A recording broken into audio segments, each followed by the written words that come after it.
Precioso silenci. Bon dia.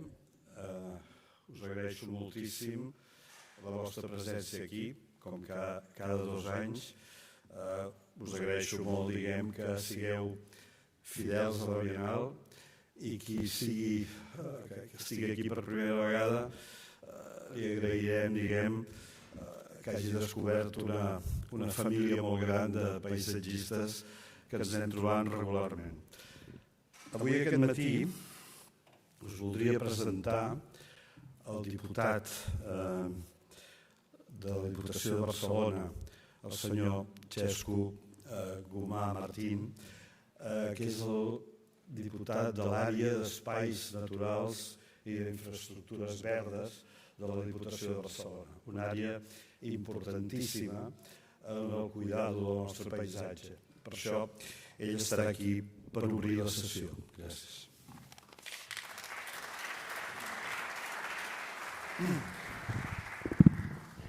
Buen día, buenos días a todos. Gracias por estar presentes en esta bienal importante para nosotros la Diputación de Barcelona.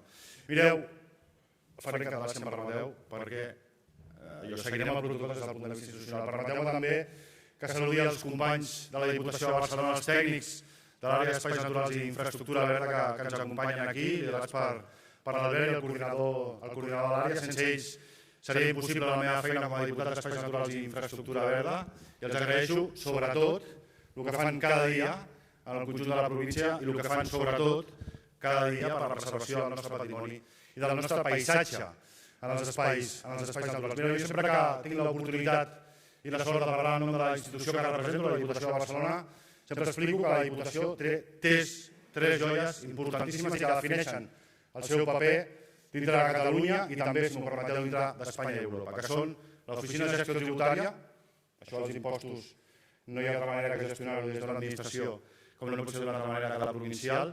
Recordeu sempre algú que dic, serveis de Suècia, impostos de Suècia, serveis d'Àfrica, impostos d'Àfrica.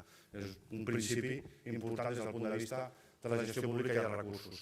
El segon és la xarxa de biblioteques públiques que tenim en el conjunt de la província i el tercer és el que jo tinc l'honor de representar, que és la xarxa de parcs naturals de la província de Barcelona. 14 parcs naturals gestionem des de la nostra província, des de la Diputació de Barcelona, una gestió que ens delega l'administració competent, que és la Generalitat de Catalunya, i que nosaltres, històricament, hem gestionat amb orgull, amb implicació i, sobretot, amb inversió, que és allò que fa la diferència entre la gestió d'un ens i la gestió efectiva del que nosaltres venim exercint als espais naturals.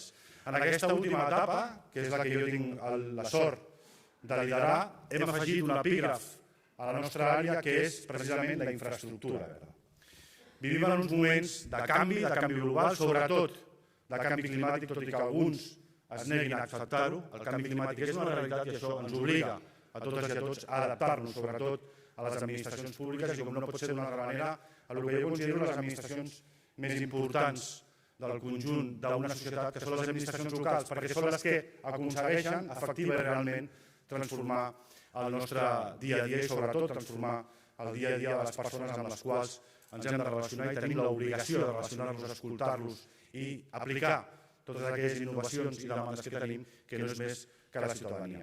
Bé, aquest nou concepte d'infraestructura verda per espais naturals el que suposa és connectar o arribar a poder connectar el que diríem és la zona urbana amb aquests espais naturals. Nosaltres ens dediquem a gestionar tota aquesta connectivitat des de l'àrea urbana, una àrea grisa, o com a mínim que s'ha convertit en els últims anys en una àrea grisa i que precisament les persones que esteu aquí sou els responsables de convertir aquest gris en verd, de convertir el gris de les ciutats, el gris de les ciutats antigues, el gris de les ciutats que d'alguna manera necessiten verificar i que necessiten adaptar-se a aquest canvi climàtic del qual us parlava i que necessiten una nova imatge i que necessiten, a més, aquesta nova imatge per fer millor, més fàcil i més saludable la vida de les persones, com us deia, com a ens locals que tenim l'obligació de canviar i de transformar. Aquest nou concepte d'infraestructura verda dintre de l'àrea d'espais naturals és embrionari, estem treballant en projectes a Ripollet o a Sant Adrià del Besòs, tenim tot un plec de projectes per fer aquests canvis. Avui precisament em reuniré amb els responsables polítics de l'Ajuntament de Santa Coloma també per continuar escoltant projectes de renaturalització d'aquests espais de connectivitat entre la zona urbana i els espais naturals i, en definitiva, necessitem que vosaltres, que el món de la universitat, que teniu el coneixement, que la ciència ens aporti tots aquests projectes necessaris per canviar la realitat, com us deia, d'unes ciutats grises que s'han de convertir en unes ciutats més verdes i més amb un nou concepte que hem de continuar i hem de començar sobretot a fer pedagogia sobre el mateix, a ser més resilients. Perquè el canvi climàtic no és quelcom efímer, no és quelcom que vingui per acabar, sinó que és alguna que ve per quedar-se per desgràcia. I en aquest sentit, les administracions públiques tenen l'obligació de fer aquesta transformació, com us deia. Jo desitjo que aquestes siguin una bienal d'èxit, com són totes. Us recordo que la Diputació de Barcelona ve participant en les 13 edicions i, Jordi, continuarem fent-ho en endavant perquè és una referència la feina que aquí feu. Em deien que el públic és més del que ara mateix esteu a la sala.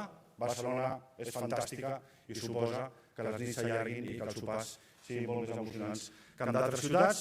Us desitjo encerts, els premiats us felicito per adelantat, necessitem els vostres projectes, necessitem el vostre coneixement i sobretot necessitem que les administracions públiques entenguin que sense els vostres projectes no hi ha futur en aquest concepte de ciutats grises que han de ser transformades, insisteixo, per fer més i millor la vida de les persones que hi viuen. Gràcies per convidar-nos, gràcies per la feina que feu en aquesta Bienal i acabo recordant que la Diputació de Barcelona no només ha estat, sinó que estarà sempre al vostre costat recolzant aquest coneixement imprescindible per a les administracions en general, però que en el nostre cas la Diputació de Barcelona ens la creiem i per això us felicitem i assegurem la nostra col·laboració amb projectes com la Bienal. Gràcies, que disfruteu d'aquestes jornades i molta salut i molt de coneixement perquè el canvi que necessitem les administracions i les ciutats sigui una realitat en el futur. Moltes gràcies.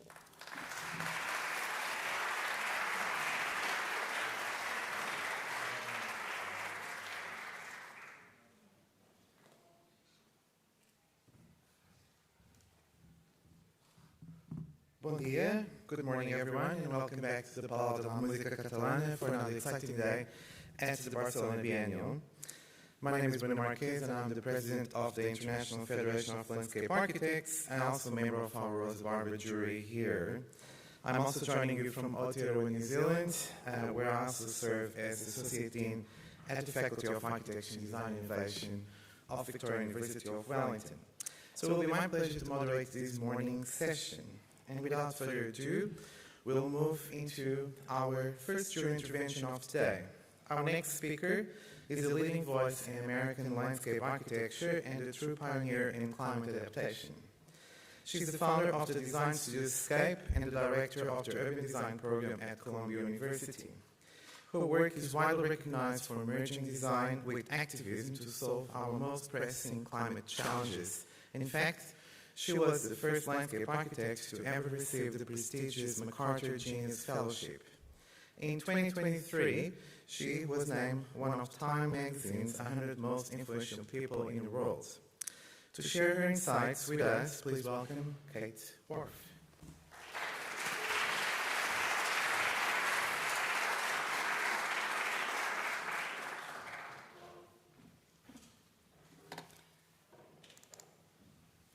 Good morning, everyone. Thanks for coming, and thank you to the organizers for this incredible event. I have a lot to say this morning, and I appreciate everyone coming out early and to walk through this with me. So, we were asked to talk about natural intelligence, and I really want to lean into intelligence because I actually feel like we have an incredible amount of landscape intelligence in this room. But then I had a weak moment, okay, and then I went back and said, okay, well, let's talk about intelligence. So guess what shows up? My Google AI shows up, and all of a sudden, like, you're so stupid. That is the opposite of intelligence, right? Intelligence is kind of like trying to find some moment, a capacity to learn, understand, and apply knowledge and skills. We all know that that's like a tiny, tiny sliver of intelligence. And that landscape intelligence is something very different. And I also thought to myself, Kate, AI is not your friend. AI is not your friend. AI is making increasingly sort of fantastical images of a world that we have left behind. and that we are leaving behind. We have coral reefs turning to stone in mass suicide events. We have mangroves, depleted. We have water bodies killed by us, because of hypoxia. So none of this AI intelligence is actually going to really help us get out of the fix that we have made for ourselves. And obviously, no project at a landscape delimited scale is going to do that as well. We have to actually think much more about a broader landscape intelligence, something that's knitting together across biomes, across ecosystems, across scales of governance and politics. So let's advance landscape intelligence and get that exclamation point in there. Let's take away the question mark. So the big question is, how do you generate landscape intelligence beyond the incredible work that you've seen of the schools presenting today? How do you actually generate it at more of a civilizational scale, right, or more of a community scale, scales of governance and scales of decision-making, because we routinely fall down at making shared decisions that benefit the climate. So I'm going to put forward just my own kind of winding path of trying to do this, which is thinking about not landscape architecture as a discipline or practice, but sort of thinking more broadly about landscape and how to generate landscape intelligence, at least in the U.S. context. And that has been by advancing publications and by advancing projects. And so in so doing, these two kind of realms begin to come together and be sort of generative of more than a series of disparate projects, and kind of create a collective shared space of imagination that maybe landscape architects could sort of walk into. So I'm writing books, I'm doing projects in action, and in these two ways of making and doing and operating the world somehow kind of help forge paths forward and create space for one to kind of walk into and maybe operate beyond these site-delimited boundaries. So I'm just going to intersect projects and publications and start with this first one, which is when I was in 20, which was a paper called Ecofeminism that I had to write in my undergraduate degree at the University of Virginia. And it was an idea about pulling together environmental movements and social movements, and thinking more about how landscapes and how the actual lived experience of women working in the world, Vandana Shiva, Wangari Maathai, etc., are actually forming alliances and actually repairing their landscapes at a scale that's broad. That's because they have leadership, and that's because they have the power to pull people along with them. So this was way back in my, in the old days, but, the idea of regional and global environmental issues and keep ecofeminism. So here, then, a couple of years later, I don't know if you're a student in the audience, but this is me when I was a student in school, looking fairly confident, but a little scared. A little not sure what to do. You can see the May line in the background. I learned to draw with a pencil and a pen. And then you can also see, so that's sort of like old school way of learning. And then you can also see on the board behind me a map of the Pearl River Delta in China, which is what I did my graduate work on with Rem Koolhaas, who's there, pointing at something either I did very well or very poorly in this environment. So I went to landscape architecture school thinking okay, maybe I'll get the tools to sort of implement some of these eco-feminist ideas, and then I came out knowing how to draw with Mayline, and then also learning from Rem, the power of kind of thinking about culture and urbanism much more broadly. So this is like the OG, right? This is the original kind of research studio at this time at Harvard. So we were looking at the Pearl River Delta. We made this publication called The Great Leap Forward. And this publication kind of tried to put its eyes on reality about the landscapes that were actually making Shenzhen, Zhuhai, etc., the mountains that were being exploited to create golf courses, and the kind of political power that is being exercised to create the sort of soft fabricated landscapes that we see today. So the other way I started to kind of try to be efficacious is to found the firm Scape. And now we have 3 offices in New York, New Orleans, and San Francisco. And then in a little timeline, this is a little morbid, but everyone should kind of think about this. This is a graph of climate change, sea level rise, raising temperatures, of course, biodiversity, plummeting and going in the opposite direction, and then this sort of orange bar is my own life, right? So when I started, when I was born, it was like, okay, nothing really talking about climate. When I started to go to school, it was a little bit of an inkling, but definitely not even discussed, right? We didn't know. And now, when I founded the practice, it was just beginning to kind of come to the fore. So over that course of my life, I think, the way that we perceived climate and the role of the landscape architect has changed dramatically.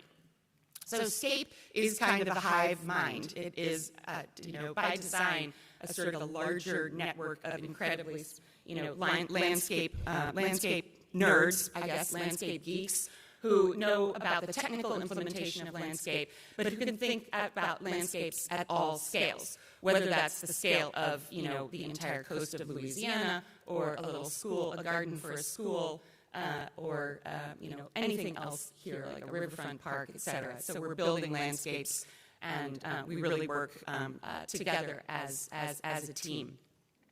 But this is the hardest thing, right? How to work at the scale of the challenge, because we fall short. Do we not? We fall short. The scale of the challenge is so vast, and you see the graphs going up, the other graphs going down. You see, the total collapse of ecosystems, the insect apocalypse. We cannot work at the scale of the challenge, sort of full stop right now. But this has been the driving question, and so challenges of landscape today kind of defy the scales that we have available to us, right? We have sites, we have clients, we have funding streams, we have a policy context which allows certain things and disallows other things, and. So you can fill in the blanks there. But we still have to do better. So this book, which was another book, which was exactly almost, 10 years old in about a month. So it's an oldie but goodie, but in this book 10 years ago I tried to define how to work at the scale of the challenge differently in these 4 chapters. Revive, bringing nature back into cities, following the water, reviving our waterways, engage, which is designing with communities at the forefront, cohabit, which is looking at biodiverse landscapes, and scale, how to scale it up and work beyond the scale of your drawing board. And so this book kind of traces all the different ways, large and small, in my region, in New York Harbor, et cetera, that we began to advance these very large, significant projects. Another way that publications have worked for me to kind of expand the space of efficacy is with this early project, which was 2005, another oldie but goodie, but I also subtitle it Falling in Love with the Salt Marsh, Writing and Mapping Jamaica Bay, and that's Jamaica Bay in the top right corner, which is, if you've been into JFK Airport, it's right about there. And so this book actually traced the sort of rise and fall of Jamaica Bay from its period as being like the home to Lenape and indigenous people in the New York region to being literally like a dump for modern infrastructure, landfills, old airports, concrete, et cetera. And so the challenge, and what I learned from writing this book, was that the challenges of destroying the landscape and the actions are very, very different from what is needed to repair those landscapes, which are alliances, coalitions, vision, et cetera. So then I was asked by the Museum of Modern Art to do a project about New York Harbor, and I did this project. Hopefully you've seen this image before. It's been published widely. Is called Oyster Texture. So with this kind of in mind, and what I learned from Jamaica Bay, forefront of mind, I developed this kind of scheme, which was a vision, which was a movement really about how New Yorkers could reconnect to their immediate environment, and how climate adaptation could actually be a tool for bringing people together and working in a collective way to increase our perception of risk, but also to renature and rebuild our ecosystems. In this case, understanding how our past was defined by the oyster, and how our future may be as well. So you can see this kind of vast cross-section, which includes, upland in the Gowanus Canal here, and out in the bay, and how being inspired by the life cycle of the oyster, by having an oyster nursery, by cultivating the oyster, having those larvae move out and then colonize a living reef to help slow the water, clean the water, we could begin to just hit the reset button with our city. And so we began to transpose the sort of life cycle of the oyster onto this urban, graft it onto an urban design or an urban condition, and begin to learn from other living things. And of course, we all have to want to love our landscapes, and we will have to want to live in them. And so this was a kind of an imaginary of what that might be like. And so this is one of the images of oyster texture, but keep this in mind because now I'm going to talk about two projects. One of them is this project, which is actually, building out the idea of the Gowanus as a lowlands, as a sort of a water-loving and landscape-loving society. And then also we built this, which is essentially an oyster reef in New York Harbor. And so those two kind of projects are now in various stages of being built, Gowanus and Living Breakwaters. So that oyster texture project became very real, very fast after Superstorm Sandy hit our region in 2012. You can see massive flooding of our streets, our tunnels, and pay attention to this image in the top right. The site that I'm going to show you had actually, kind of boats crashing into houses, which means extreme wave action. And so immediately after Superstorm Sandy, State worked for then Mayor Bloomberg to develop this larger scale plan, which is the Comprehensive Coastal Protection Plan for New York City. And of course, this was a counter plan to what was already on the table, which was a multi-billion-dollar vertical concrete wall that basically moved across the Verrazano Narrows to literally cut the Hudson River estuary off from the Atlantic Ocean. So we were about that close to essentially baking in, because of the use of concrete and multiple billions of dollars, basically climate maladaptation for our region. So this was a counter plan and set us on a different direction. So the project that eventually was built was really on this site, the site of a former massive oyster reef in South Staten Island called Living Breakwaters. And the idea is very similar to oyster texture. Do you recognize it? Here we are, which is in, building a risk reduction piece of landscape in the form of a 2-mile-long kind of artificial oyster reef, rebuilding ecology for finfish and shellfish, and then bringing educators and people back to this abandoned shoreline. And so here it is, this kind of idea of a resilience whirl, right? Resilience isn't about walling yourself off from the future harms. It's about understanding them deeply and adapting to them and changing. So I'm going to move very quickly through these images, but we began to test multiple forms of landscapes to understand their very measurable protective benefit for the harbor. And then the project is located here at the site of massive former oyster reefs that altogether collapsed to zero around 1900.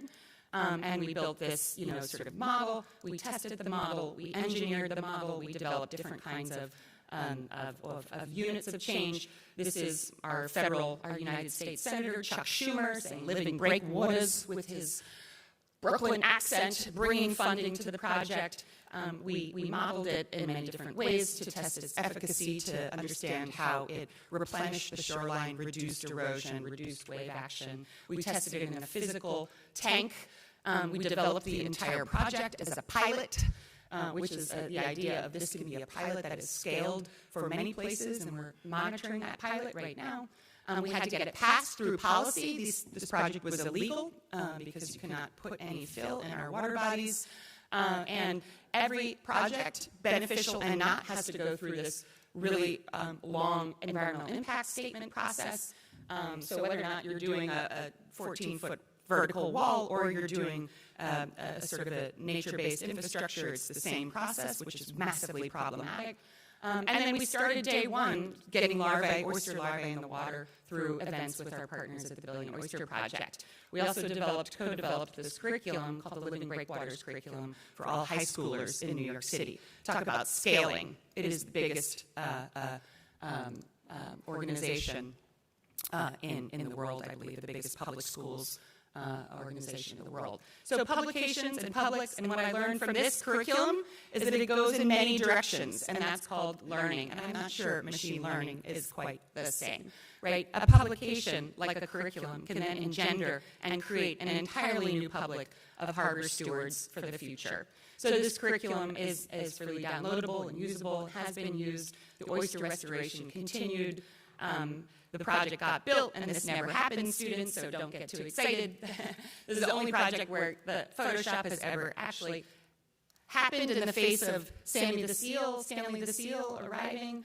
And now it's in the harbor doing its work, and here we are actually seeding the breakwater structure with baby oysters, very similar to agricultural techniques or urban ecology and urban agriculture techniques for cultivating oysters.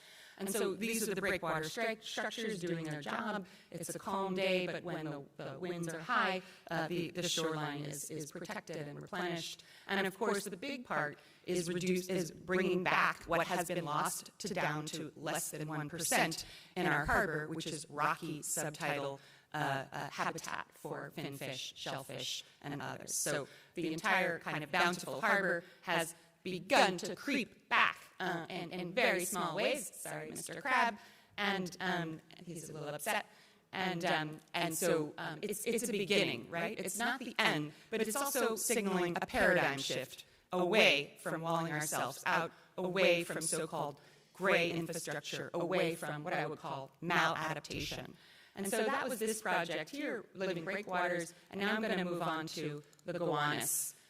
SCAPE has also developed a sort of long-term vision for the Gowanus called the Gowanus Lowlands. And if you recognize that figure I just showed you, this is the sort of, new Gowanus here, and then this is a very industrial area in New York City, at least it was, and the Gowanus is rapidly changing because we have an environmental crisis, we also have a housing crisis. So the Gowanus is now the home, is now kind of like sprouting tall towers and is a place where we're rapidly building new housing. This is the old footprint of the Gowanus, kind of a meander, and it's been straightened to allow for barge traffic, and it's been highly contaminated. It is a Superfund site. It had manufactured gas plants. So this vision is called the Gowanus Lowlands. It's really acknowledging that sort of water-based kind of landscape that was there. So we developed a kind of a neighborhood scale. This is about how to work at the scale of the challenge, a neighborhood scale kind of concept, which is called the Gowanus Lowlands. And so through a series of many different actions, working with the Gowanus Canal Conservancy, the nonprofit that's helping to shepherd this plan, we developed a long-term vision for the many parcels along this the former creek. So what is a manufactured gas plant was a mud flat. What is now a housing tower was a tidal ecosystem. And so we had to merge, obviously, the present-day hydrology, which also includes wastewater and sewage, with what kind of wanted to be. Because when this Gowanus floods, it looks very much like this footprint here. And at the same time, from a policy perspective, we had to work with the city of New York, which was upzoning. I don't know if you have upzoning, but which was really changing the rules, if you will, to enable large-scale construction to help avert our housing crisis. And you can see the city's kind of vision there. The trick is that all of this private space comes all the way up to the edge of the water body itself. So we had to invent kind of rules, not for just SCAPE to follow, but for many developers and hopefully many other landscape architects to follow, to set that public, do a setback, have a public realm, and also to invest in new kinds of edges which enable intertidal strips to happen. So we're now doing 9 projects along the Gowanus Canal and implementing this, including a CSO and a salt lot and some very large landscapes. But, this is the boring stuff, right? The bulkhead, decision-making, matrix. But this is literally for a developer audience to kind of show what are options. You don't have to just do a 15-foot tall vertical bulkhead wall. You can step it down, you can slope it, you can make a tidal shelf. And so we tried to also just show by doing. So I'm just going to flip through some of the images of this new public realm along the Gowanus that is taking shape with access, with a sort of industrial kind of hybrid vocabulary, with tidal shelves that do flood, that accept water, that create habitat. We're daylighting streams and creeks along its edges to kind of connect upland with the lowland, just as I showed in the oyster texture project. And so this is sort of an element where tidal water can move up, and also rain bombs. We have this new word, rain bombs, when we have extreme moments of rain, can also filter in and through. So you're connecting upland and lowland and water to water and kind of weaving this public space strategy, stepping down where we can, to kind of make a new public experience. We're also designing for native specialist bees. I mentioned the insect apocalypse, and so the planting design throughout is very targeted towards specialist bees. Next on the publications and publics route is Petrochemical America, which I hope some of you know. It's out of print from 2012. But then this book is really about understanding American landscape, right? The landscape that has been driven by fossil fuel extraction and use and addiction. And so this is my photograph, but I worked with the photographer Richard Mizrak, who's just an incredible person, individual, spirit of generosity, to develop this book. This is his photograph in the background. And this is telling the tale of what I would call like America's original sin, right? When and where we discovered oil, how it was extracted, and how our century of like the American Revolution, and of course centuries of intensive slavery, enslavement of people happened in this very landscape. This is New Orleans, Baton Rouge, and this kind of wiggle you see here is the lower Mississippi, also known as Cancer Alley, also known as the Petrochemical Corridor. And so Richard's photographs kind of inspired me, and we began this dialogue to then draw, sequence, describe what I saw in the photographs, and to tell a deeper story about the origins of the petrochemical landscape. But of course, there's the Spanish petrochemical Spain, there is a petrochemical Norway, there's a petrochemical Chile, etc. So you all are facing the same challenges. So this is the moment of beginning. That's me with two former Columbia students and one of our many guides and friends in the region, Lily Fontenot, looking at a cracker plant and standing in a cemetery. So this is one of Richard's photographs, the iconic Cancer Alley photograph, showing the design methodology, the process where I would take the photograph. This is the first sketch that I sent him, and kind of extracting different scales of knowing, from the river to the globe to the region to the Gulf, etc. And so we began to structure this book, to sequence the photographs, to unpack both the amazing ingenuity that you find in petrochemistry, but also to begin to question it. This is the Gulf underwater in 2050. So this also describes the devil with the deal with the devil, right, that we've made, because these landscapes are now highly imperiled. All of the sediment from the upper Mississippi is just kind of getting pushed out into the Gulf. We have extreme land loss, and then we have the death of our actual landscapes. So these drawings describe that process. And then at the end, I closed with a glossary of terms and solutions. But that's just simply not enough. You have to act. So I opened an office in New Orleans, which is right here, and began to kind of put together a counter proposal to the landscapes that have been destroyed by Petrochemical America. In this case, the creation of a dead zone off the coast of Louisiana. So this project was about changing perception, trying to move all of society forward, envisioning a positive future. Petrochemical America is bleak and heavy, and so this was about envisioning a future coast, right? What can we do with climate action? How can our landscapes recover? How can we imagine the bounty? And so I worked in this case with the scientist Don Bosch and his white paper to do in an iterative way to break down the scale of what is a vast and incomprehensible landscape into 6 basins, and then developed a vision for one basin called Barataria Basin. The project was grounded in restoration science, and it advocated for sediment diversion, which is, here you can see the city of New Orleans in the background, and how by making a sediment diversion, that sediment could develop a sort of a cushion and help reduce the impacts of major storms. We developed a whole series of landscape interventions, integrated them, tried to scale them up, describe their efficacy as a sum total and what it would mean for New Orleans, what it would mean to implement each of these kind of projects, how a kind of a decarbonized infrastructure and new living economy could be sort of something positive.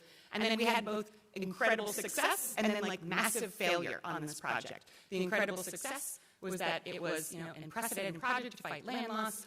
It took a major step forward. It was approved. It began construction, and then the Trump administration canceled it.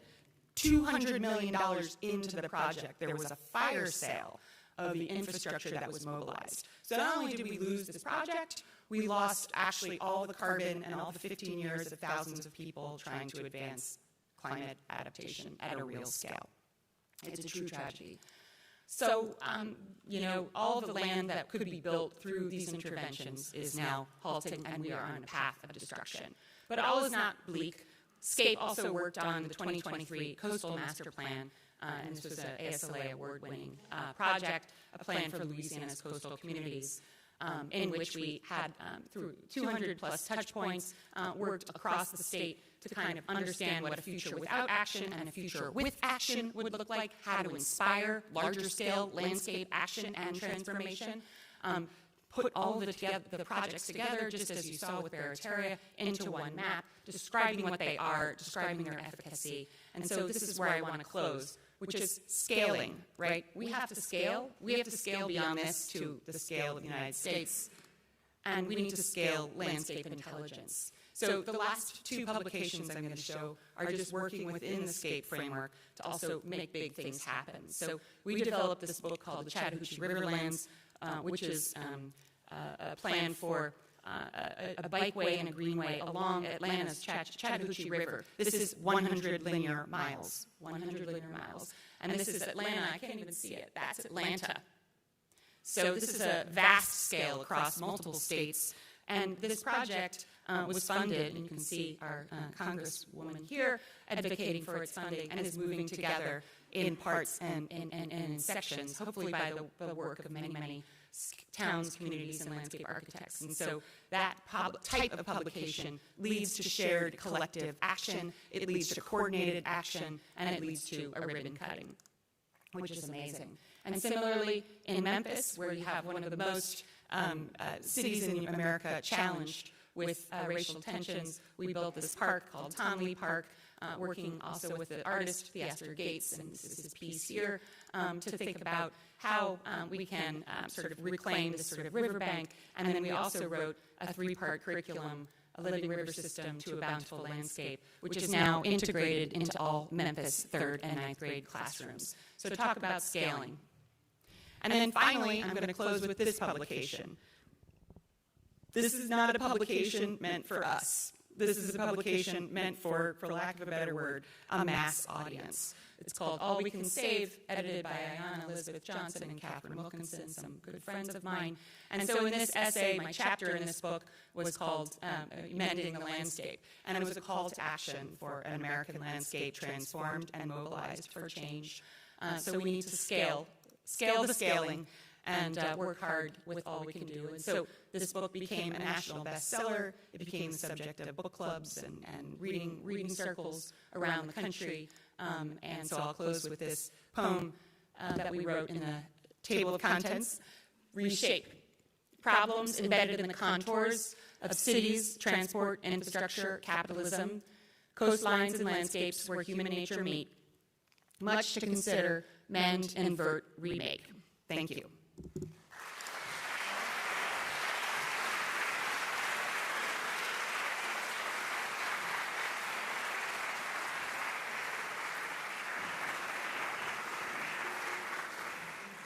Thank you, Kate, for that inspiring intervention and for all the hard work around climate adaptation.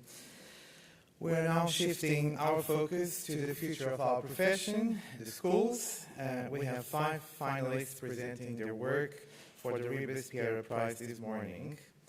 Let's begin with our first finalist of the morning, joining us from Switzerland, ETH Zurich. Their presentation reflects a process-based approach to design, focusing heavily on the forces of time and sedimentation. Situated in areas defined by historic river corrections, their students have worked to reimagine the relationship between the land and the littoral zone using design to activate natural processes. Presenting for ETH, please welcome Martín and Voser.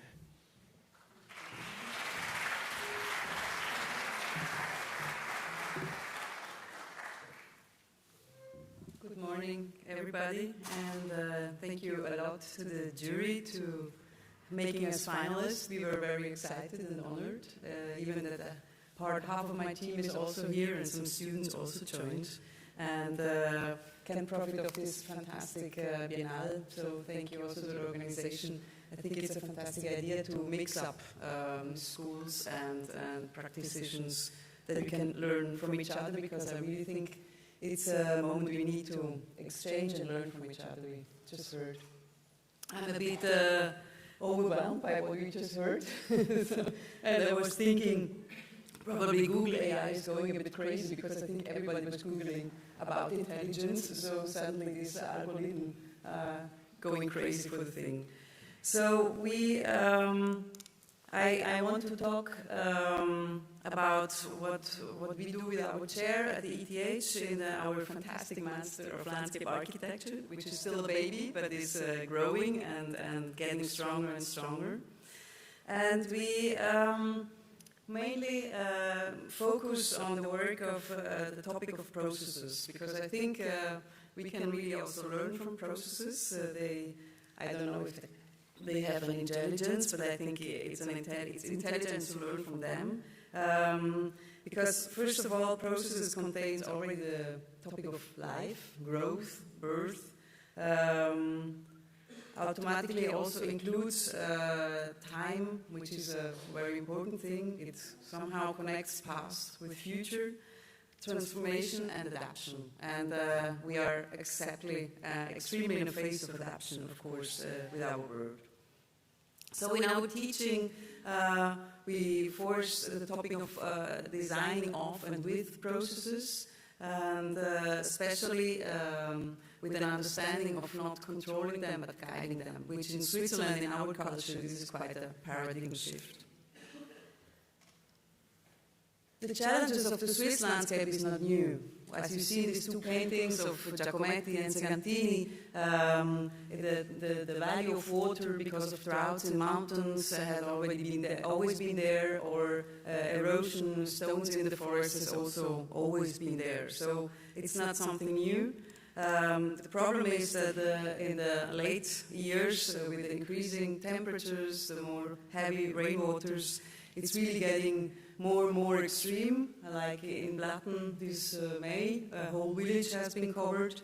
It's also getting more and more close to our urban habitats.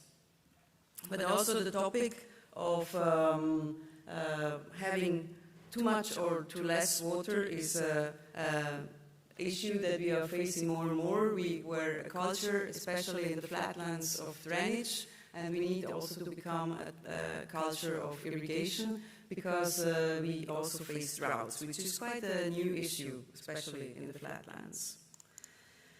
So to deal with these new rhythms that really take space in our small country, I think we can learn from nature, from the littoral, which is a fantastic habitat.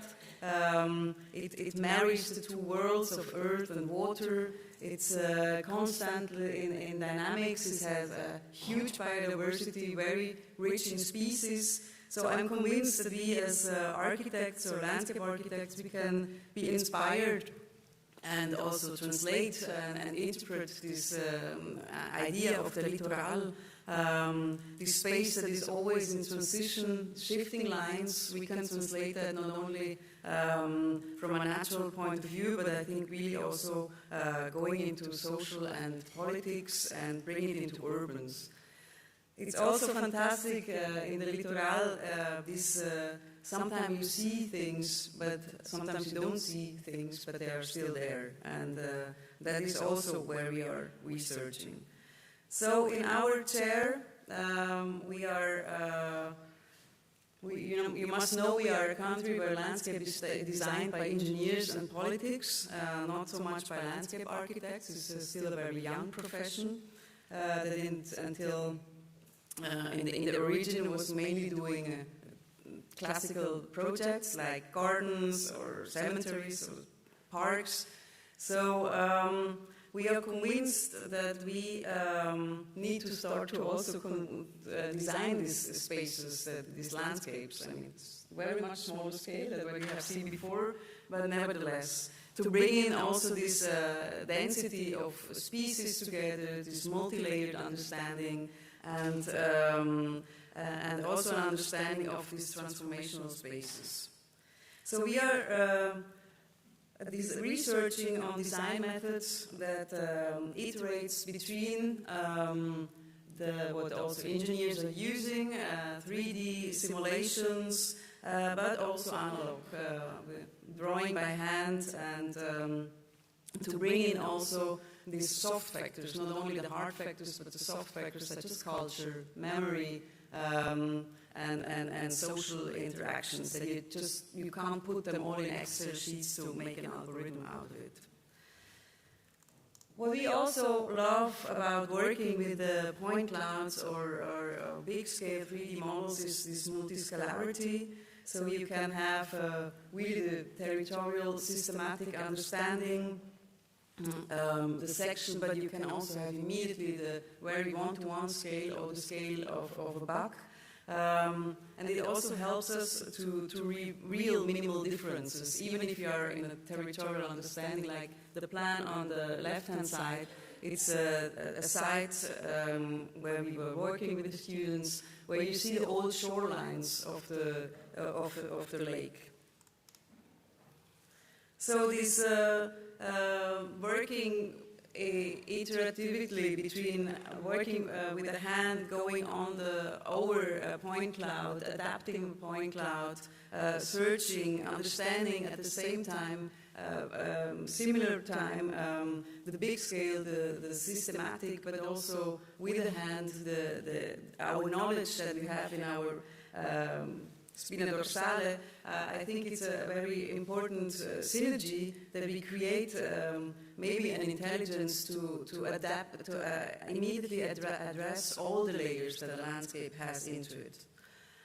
And what we also love about this tool is that you have somehow you can bring in a super precise, like the grain of a stone into the studio afterwards, but it somehow still remains blurry. So it leaves always, it allows imaginary, which I think imaginary in our times when we have to invent so much is super important, and also the intuition. So I see really intuition as an intelligence where we need to play, especially when we deal with time, we deal with transformation, we deal with dynamics. I think we are human beings that live always moving around and live in a nature that was always also transforming. We are very good in that, very often much better than simulations are.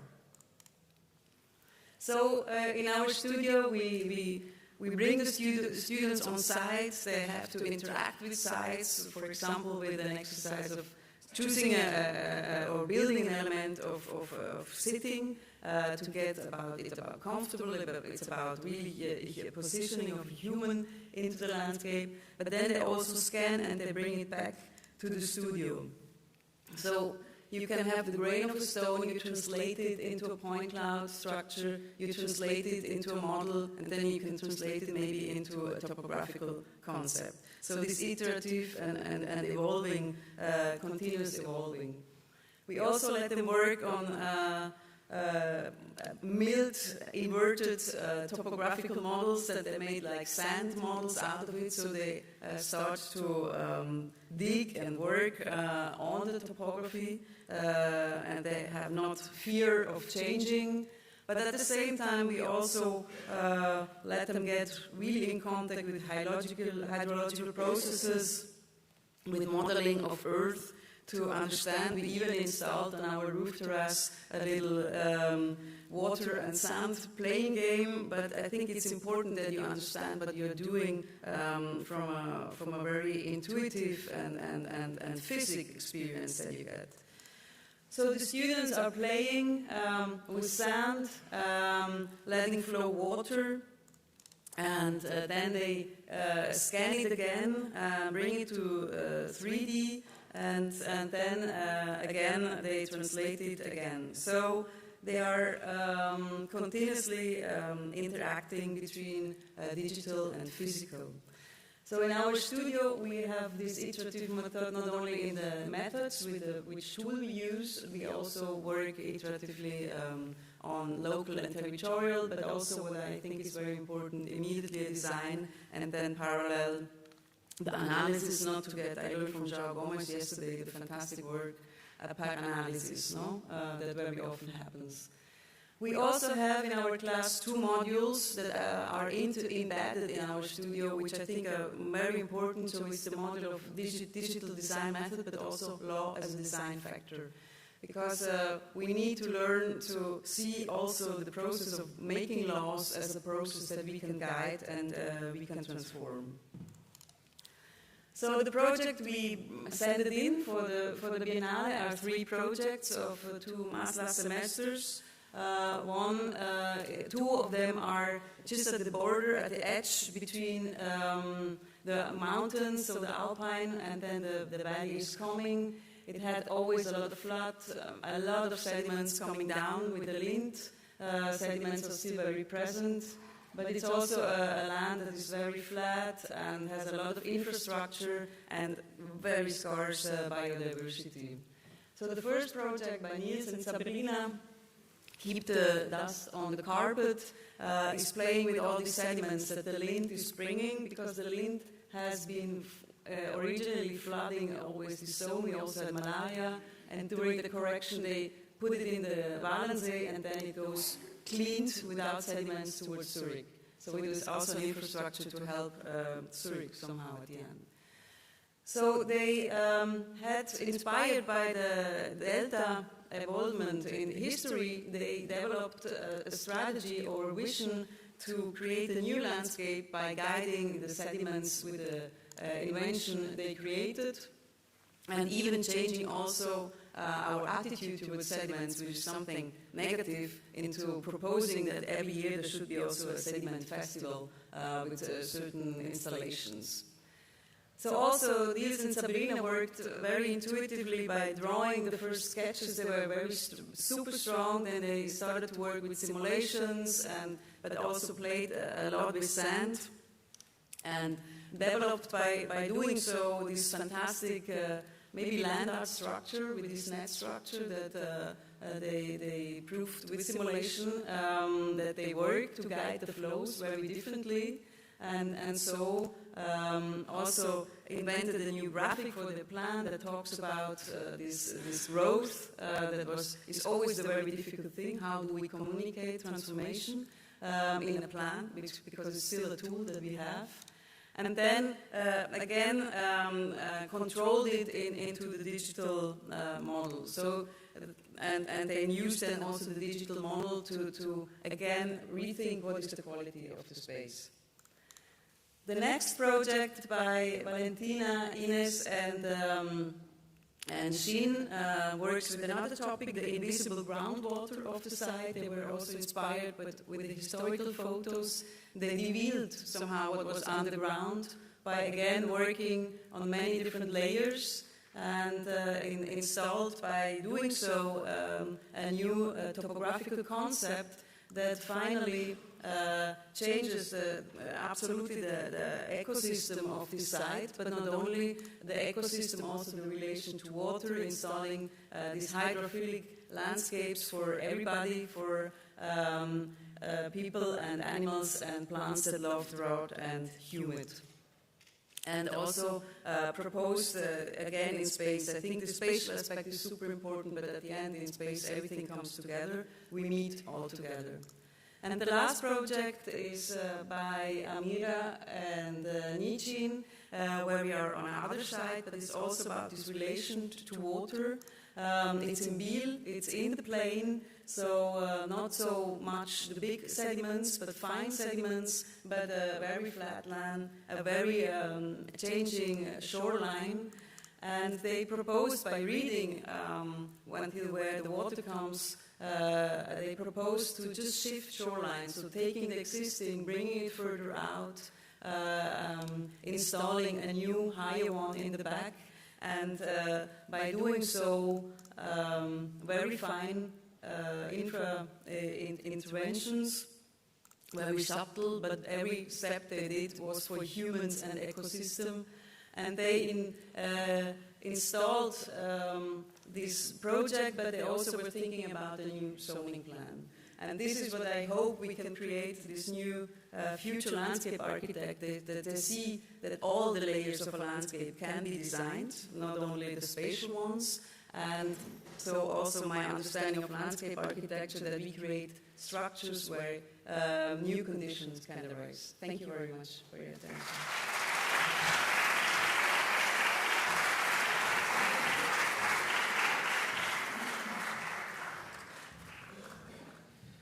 Thank you, Martina, for that. Our next finalist comes from Italy, the University of Cagliari. They are presenting work from the Productive Landscapes Forma Terrae Laboratory. The project titled Towards New Terrestrial Landscapes explores the very physical act of shaping the earth, excavation, cultivation, and extraction as a foundation for regeneration fragile territories. Here to present, please welcome Adriano, Dessi, and Angelillo.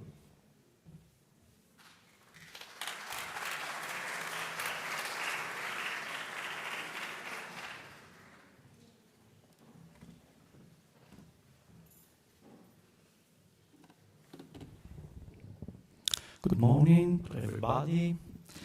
Let's say I'm very honored to be here in this very, very important event in landscape architecture fields, and very glad to present our works School of Architecture and to represent the school in this very, very important meeting for us. And the proposal we have submitted, the title is Toward a New Terrestrial Landscape, as you see, and the three persons that presented this proposal. It's me, Antonio Angelillo, that will present the second part of this proposal, and Giorgio Peggin, but we represent a very rich and very participated staff of students, of assistants in the teaching activities. And this title is very important for us because it's the way we try to join two very important experiences in the didactic level that you see in this slide, the map, the second level, postgraduate program teaching in landscape architecture, and master thesis Forma Terrae Towards New Terrestrial Landscape that represent the first level of our education in landscape architecture. This towards a new terrestrial landscape, what does it mean? It's trying to highlight the common topic of this concept. We're trying to go on of terrestrial landscape, just not for too much announced returning to the earth in a more general mean and to the ground in a particular way, but a way of shaping, testing, and checking the landscape design starting from the ground.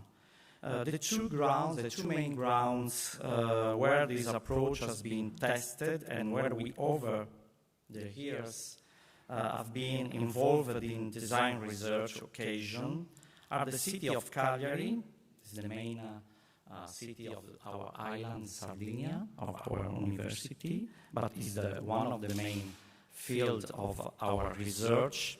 And the second one, very, very important for us over the years, the mining landscapes of a region of southwest of the island named Sulcis Iglesiente. That is one of the main important field of our research, of our teaching, in particular in Carbonia, the city where we made most of our research. I will start with the first level of education in landscape architecture, Forma Terrae. As I said, Formatero is a final thesis workshop in architecture and landscape in the School of Architecture of the University of Cagliari, coordinated by me and by Giorgio Peguin, with many visiting critics over 2 years, many friends, João Gomes da Silva, Cizetta Studio from Venice, and Sara Protasoni from Politecnico di Milano. The laboratory investigates the city in its deep relation with its own ground and interprets new form of the city as the new ground design, which produces new ecological network for the city. The laboratory started from the 5th-year design experience in architecture, design and landscape architecture, and has brought about a need for open and multidisciplinarity knowledge in the field of geology, botany, and hydrology.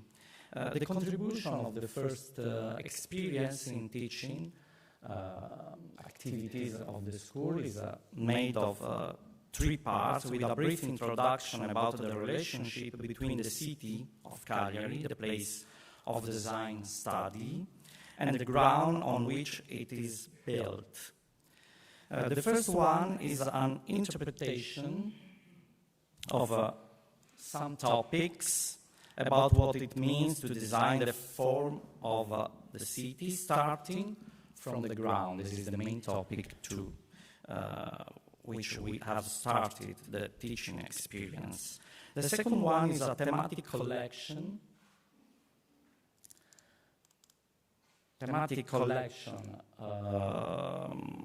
of some project of the laboratory, some thesis, based on different landscape figures that they have evoked. The last one includes some tools that the student has shared to study and represent the design processes. About Cagliari, as I said, Cagliari is the main city of Sardinia, located on the anonymous Gulf of the south side of the island. In what terms we could name it? It is a city ground. Of course, the deep relation in the history of the city between urban forms and topographic made of some important hill that is very well represented in this map, of some important hill aligned in this sort of geological and morphological diagonal that spread all over the south side of the island, which ends in the middle of the Gulf. Cagliari is here, and in the middle of the Gulf with this important and famous promontory Sella del Diavolo, that is the hill that ends this topographical structure of the city. But also urban forms, urban fabrics are developed, and the different processes of development of the city start from these important topographical elements. And the historical maps show not only the city, but a system, a very, very, very complex system of gardens, orchards, little urban forests also into the city that it is very important. It is a little bit residual now, but it's very important in this relation with this hill and with this water and wetland landscape. But also quarries, also a sort of negative topography represented by quarries. The negative topography generated by excavation in red, you see the system into the city, to the excavation to build the city and to produce construction materials that now constitute a significant ecological and abandoned system. It is very important for us to share some interpretation about this system, about before the design experience. The first one regarded just the concept of excavation and cavity. Excavation means, in this interpretation, making cavities in the ground. It is very important for us, but excavation, as Francesco Venezia stated, it is also the very early form of construction. It is very important for us, this interpretation of this process. Students have already studied very much form of cavities, like in this taxonomy. The taxonomy of the morphology studies are two very, very important in our teaching experience between human and natural processes. The second one regards another important interpretation, another important term, that is erosion. One regarded the concept, in other words, of how we lose the surfaces in the ground and which form are generated by this loss. Students also have highlighted how this loss of material, this moving of the ground, can produce and activate new ecologies, a new also aesthetic of the ground and the vegetation. The third meaning is in this term, storage and shape. Storage activity, the accumulation of shaping and of the surface of excavation material. Students also have tried to redraw different processes in the history of this incessant topographical modeling that has modified hills, underground cavities, and created the locations of current monuments and buildings. And finally, it is a very, very important part for us to fuel the design experience. The students have built not just projects, not just spaces, but a glossary. It is very important in which these and other terms have been shared and explained in general in the most architectural meanings and assumed as a sort of table of concepts for the design activity. We always try to explain in landscape education, not just to share and capture terms of other disciplines, but trying to give a proper interpretation to problematic again used and sometimes abused terms in contemporary. About the second part, the architecture as a landscape figures, one of the first issues of design has been the possibility to transform the aridity of abandoned quarries into a sort of ecological oasis and urban microclimate island through minimal architectures which collect and organize the waters on the ground, becoming a new kind of public spaces. Quarries are used in this case as collection basins that fill the surrounding habitat.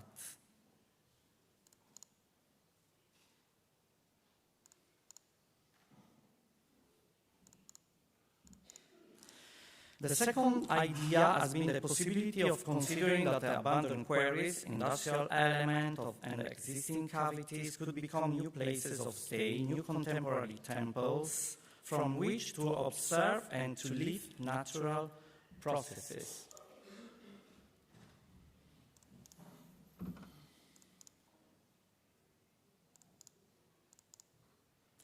The third one allows us to think about abandoned quarries and cavities as filters, ecological machines, in which the water is stored, diverted, and collected, creating passages and platforms from which it is possible to observe the ecological and purification process.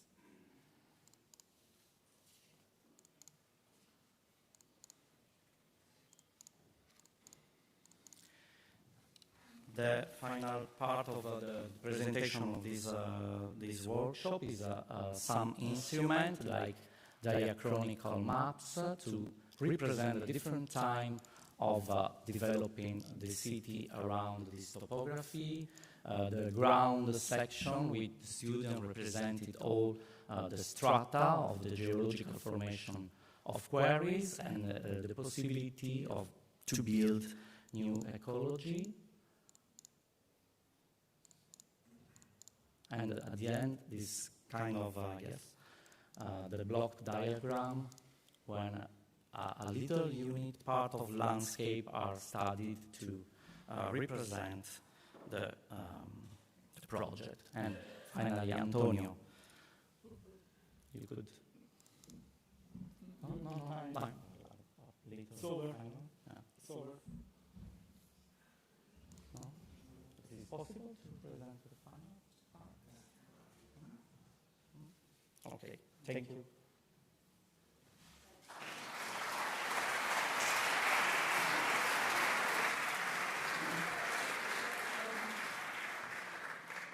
Thank you, Adriano and Antonio. What a morning. We will now take a short break, so please take this opportunity to stretch your legs, grab a coffee, and discuss all the projects you have seen so far. Also, do not forget to cast your public vote through the Biennial app, and we will reconvene at 11 a.m. sharply.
Welcome back, everyone. Please take your seats. We will be resuming the morning session.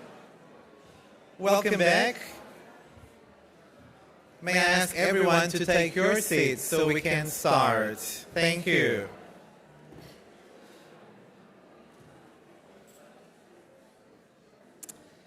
Welcome back.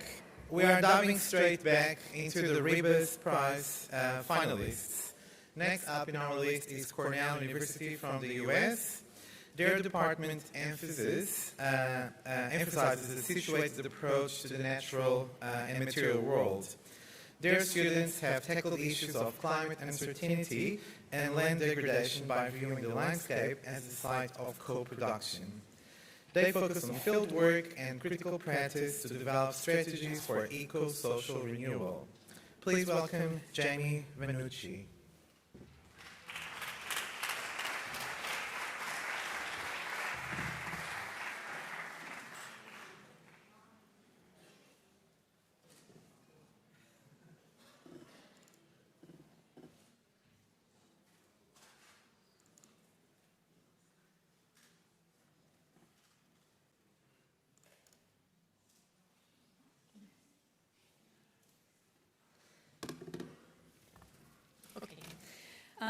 So thank you to our colleagues around the world and to the jury, for including us in this program and for creating space where schools can share and reflect on landscape architecture, pedagogy, and approaches.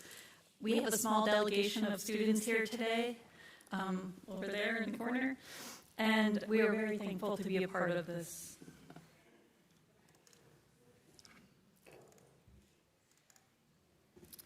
So at Cornell, we inherit the legacy of more than a century of graduates who shape park systems, civic spaces, and transformative urban projects. Designers who believe that landscapes matter because they shape collective life. We honor that legacy while recognizing that the landscapes our students inherit are profoundly different. Climate change, hydrologically unstable, politically contested, and ecologically novel. As they say, the new normal is there is no normal. But we also see this moment as one of possibility, a chance to unworld, repair, reimagine. Our task is to prepare students to design landscapes that can adapt and regenerate, that create conditions for care in an era defined by volatility, and that hold space for futures not fully imaginable. Our department's home within the College of Agriculture and Life Sciences places us in daily dialogue with colleagues who study landscape through different lenses and methodologies. Students and faculty collaborate with faculty in horticulture, urban ecology, environmental engineering, hydrology, soil science, and natural resource policy, in addition to architects, of course. Cornell's Department of Landscape Architecture holds a long-standing commitment to buildable design and to the situated material world. Students learn to approach design as an iterative relational practice grounded in ecological processes, social complexity, and material experimentation. The work you will see today reflects a sustained belief in landscape as a site of co-production, where climate adaptation and eco-social renewal are pursued through fieldwork and critically reflective practice. This ethos aligns with broader disciplinary shifts toward regenerative and reparative frameworks, toward the embrace of management and maintenance as design tools, and an understanding of site histories and site futures as material archives. We teach that modest, well-placed interventions can catalyze meaningful change over time.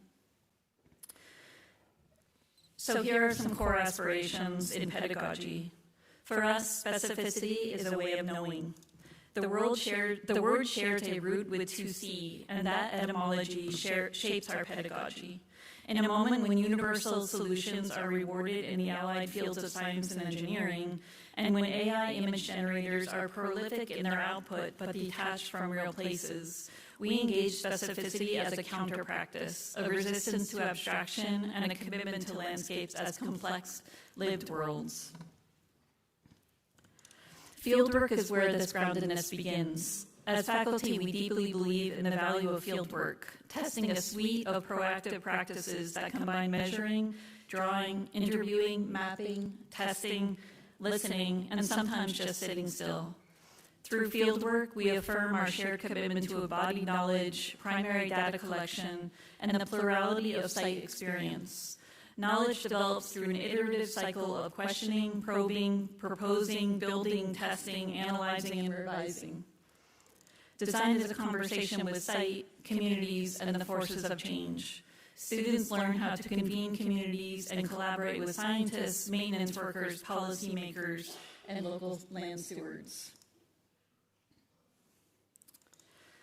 For more than a century, Cornell graduates have been known for rigorous technical skills in grading, construction, and plant knowledge. We view technical proficiency as another form of grounding that equips students to move fluidly between conceptual thinking and physical reality, between visionary futures and the frictions of implementation. We teach matter as both archive and agent. Soils and sediments hold memory, forest species reveal disturbance, landscape matter records histories we cannot access through documents alone. Form and pattern emerge from processes, so to engage matter is to engage time, and to intervene in design is to participate in the long arcs through which landscapes become what they are and what they can be.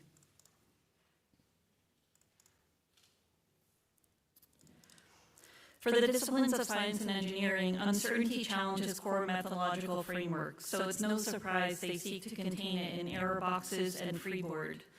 Atmospheric, social, ecological, economic, and political uncertainty are not a temporary condition.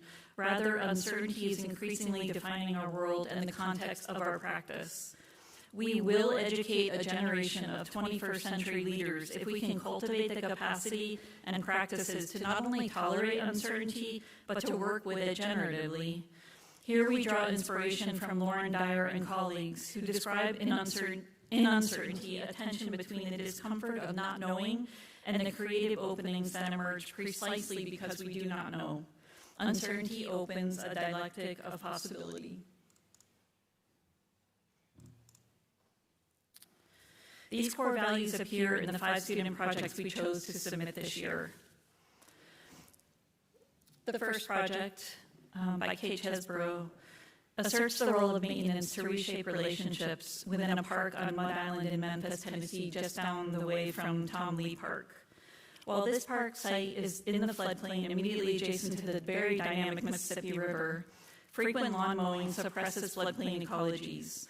Large shade trees are imperiled by dominant neighborhood residents seeking views of the river from their private homes at the same time as urban heat becomes increasingly dangerous.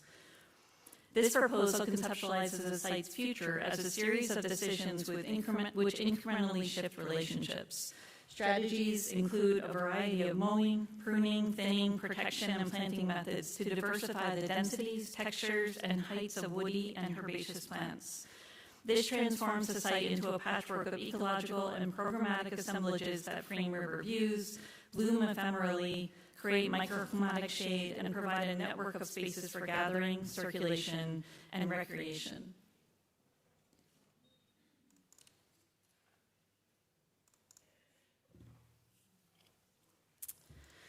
Cut Meander by Matthew and Sebastian, who are here today, embraces the agency of the water body, envisioning a multivalence and just public space in Ithaca, New York. Drawing from the Cayuga Inlet's historical predilection to meander, this project embraces this process and the various agents that simultaneously influence and are influenced by these flows to propose a space where ecologies, infrastructures, and civic engagement coexist and become entangled. To alleviate flood risk in Ithaca's Fall Creek neighborhood, a series of stepped areas are established as a gradient of ecotones that correspond to the successional phases of floodplain zones.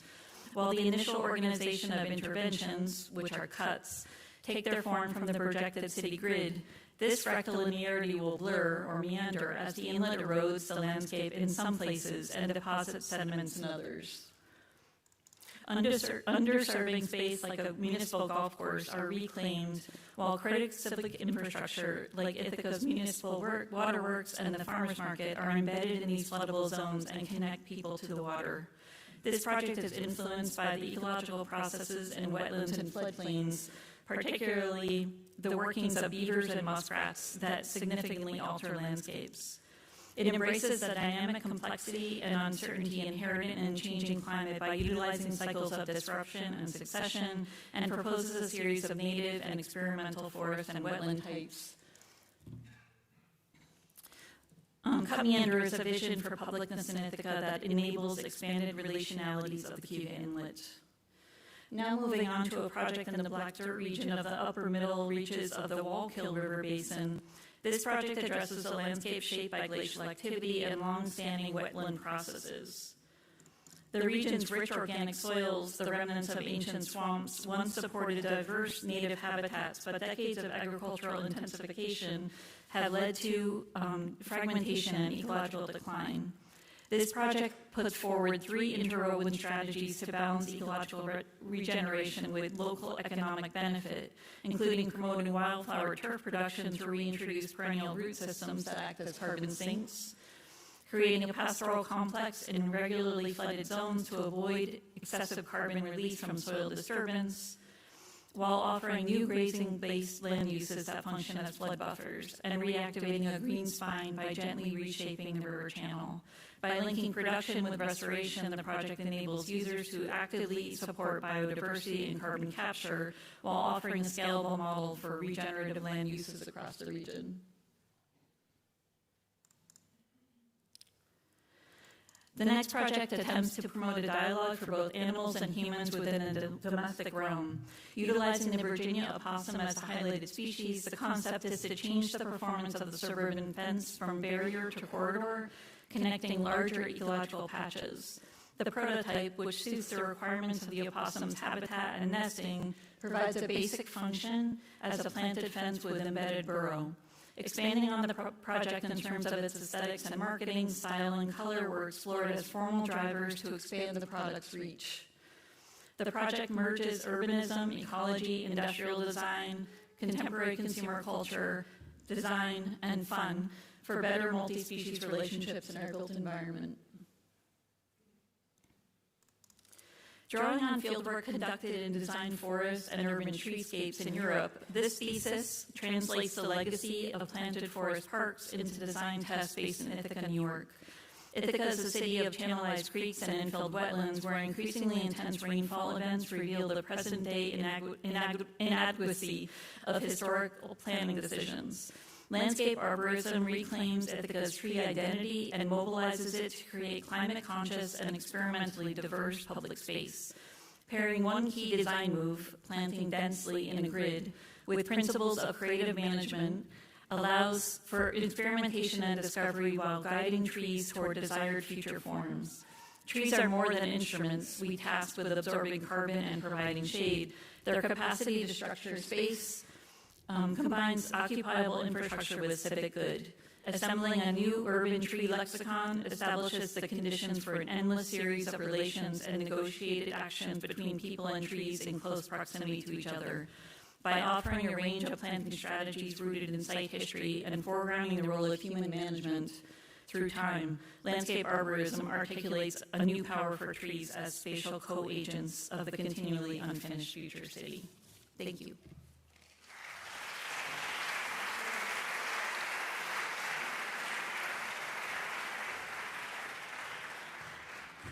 Thank you, Jamie, for that.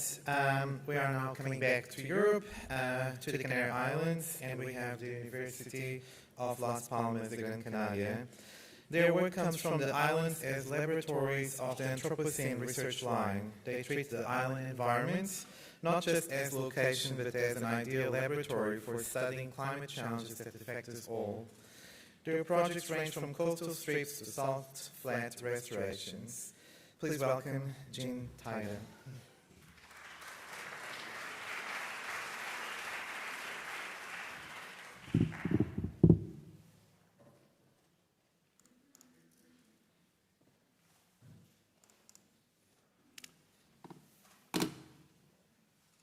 Islands as Anthropocene laboratories, places in between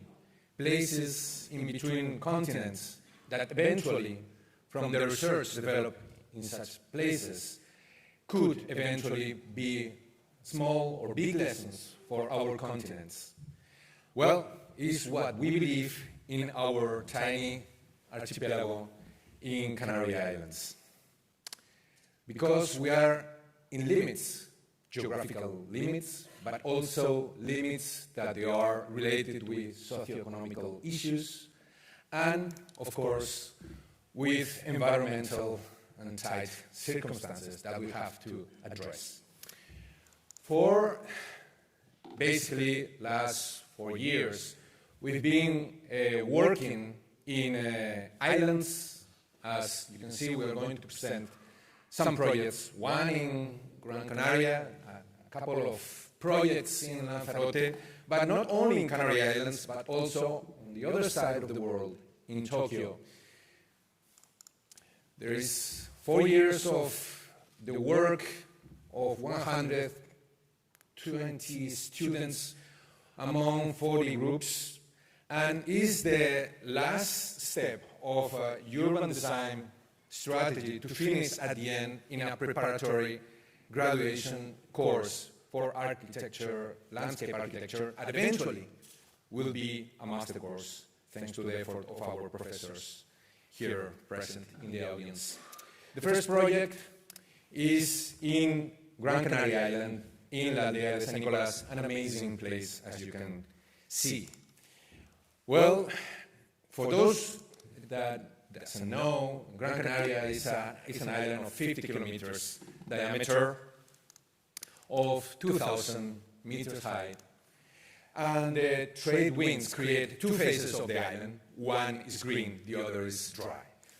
And we live in a highway, a linear city that is a pendular system between Mogan, that is a place for tourism, and the agriculture last spot of this ravine in La Aldea de San Nicolás. Well, students have to confront sometimes the real regulations. They have to understand how to work with. And also, of course, they have to understand the municipality regulations as well. Well, Tomás, that is among the audience, and Adriano work in this incredible ravine or valley of agriculture where you can see almost an incredible collage of greenhouses.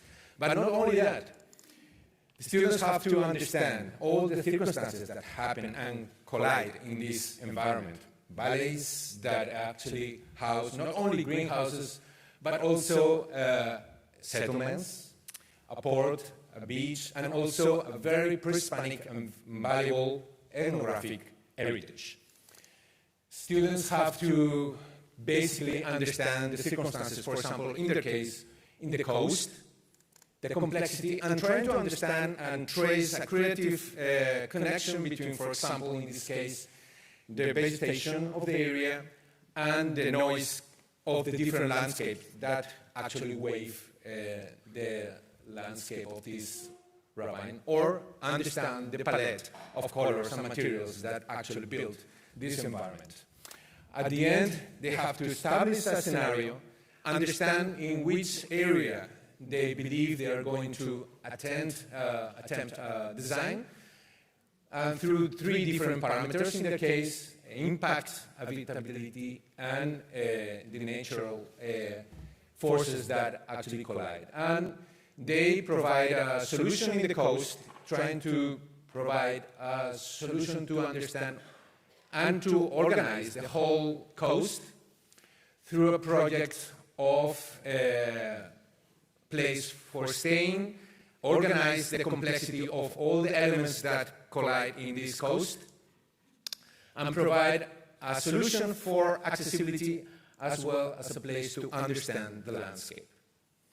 Students actually connect all this project until the last details of construction. The projects not only stay there, they become a social exhibition, and eventually they have to confront these results with inhabitants on the area.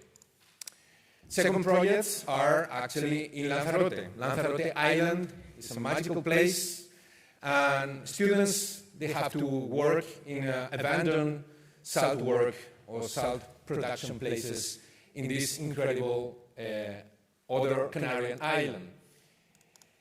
It is, in this case, an island that has a diagonal structure of 60 kilometers, and the students have to work in a salt works that actually stands in Arrecife, the capital of Lanzarote.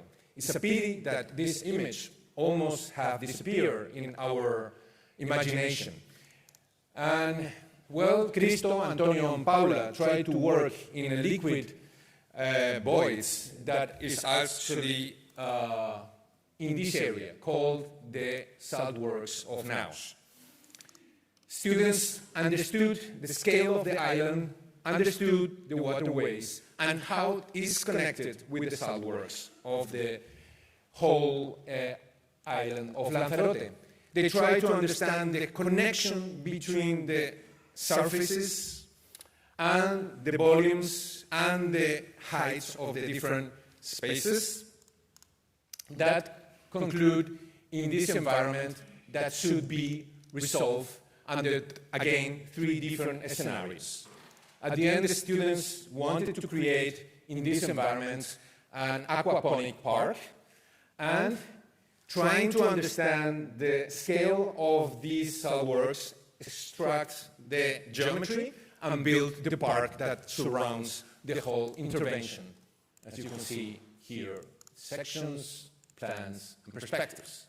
Another project entitled Disruptive Landscape, made by Elena, Kevin, and Enrique, they have a little different approach, more protective, trying to understand all the different 24 different cell works that already disappeared, trying to understand the mechanisms, how they work, understand the patterns, and how we are able to protect such an environment, and eventually introduce a small disruptive introduction that is basically work with art.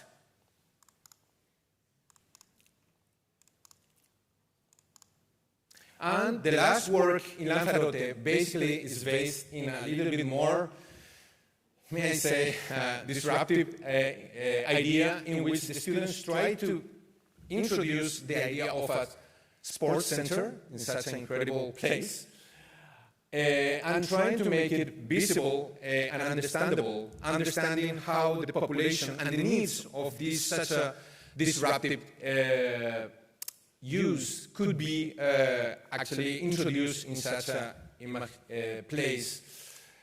And well, they made different scenarios. They tried to get the good and the bad things of each of them.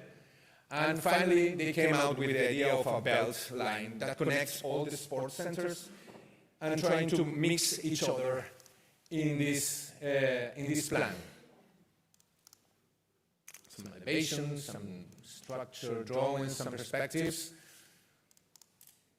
And I don't know if John and Joko Ono are happy with this, but here they are.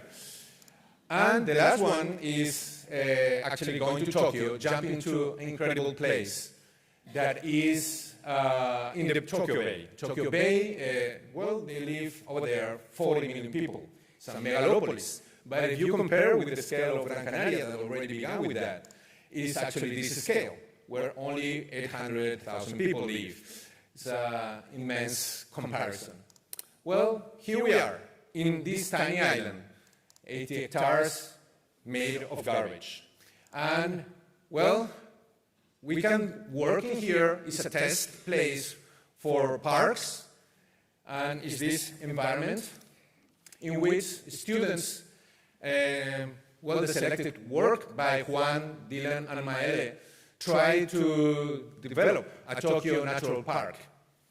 Well, it's very complicated, but I think it's always an opportunity to work in a garbage wasteland. And students have to get out of their comfort area, understand different vegetations, understand that they have to not only understand this vegetation, but mainly also how to introduce different ideas like create plants for eating, but also to produce some new technology for industrial uses, for fashion design, for example. Understand the topography, the fauna, and the people of Japan. That sometimes is not that easy, I can tell. And, well, they came out with a completely different story, with a biotopos of what they call in Japan sakariba. This is actually the opposite of a Zen garden. Actually, it's a more biotopos of some frenzy, craziness, and happiness that happens also in young generations of Tokyo and Japan. And this is developed by these 3 students. And, well, but at the end, one of those actually wanted to find some moment of silence that actually Jordi Balmut mentioned about the beauty of silence. And silence always is necessary. And one of the students actually tried, in this craziness, tried to find a place for silence in this middle of this water pond, a way to create a small tea house that actually is like a small island in the middle of the Atlantic Sea, in which basically in this silence we are. Thank you very much.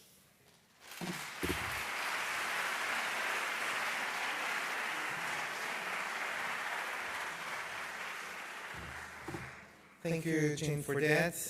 Our final school presentation for this morning brings us to Italy from Metta University. Their vision is to rethink nature entirely, not as a collection of objects, but as a platform of interactions.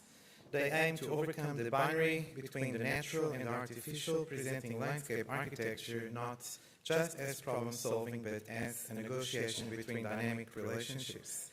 Please welcome Annalisa Metta.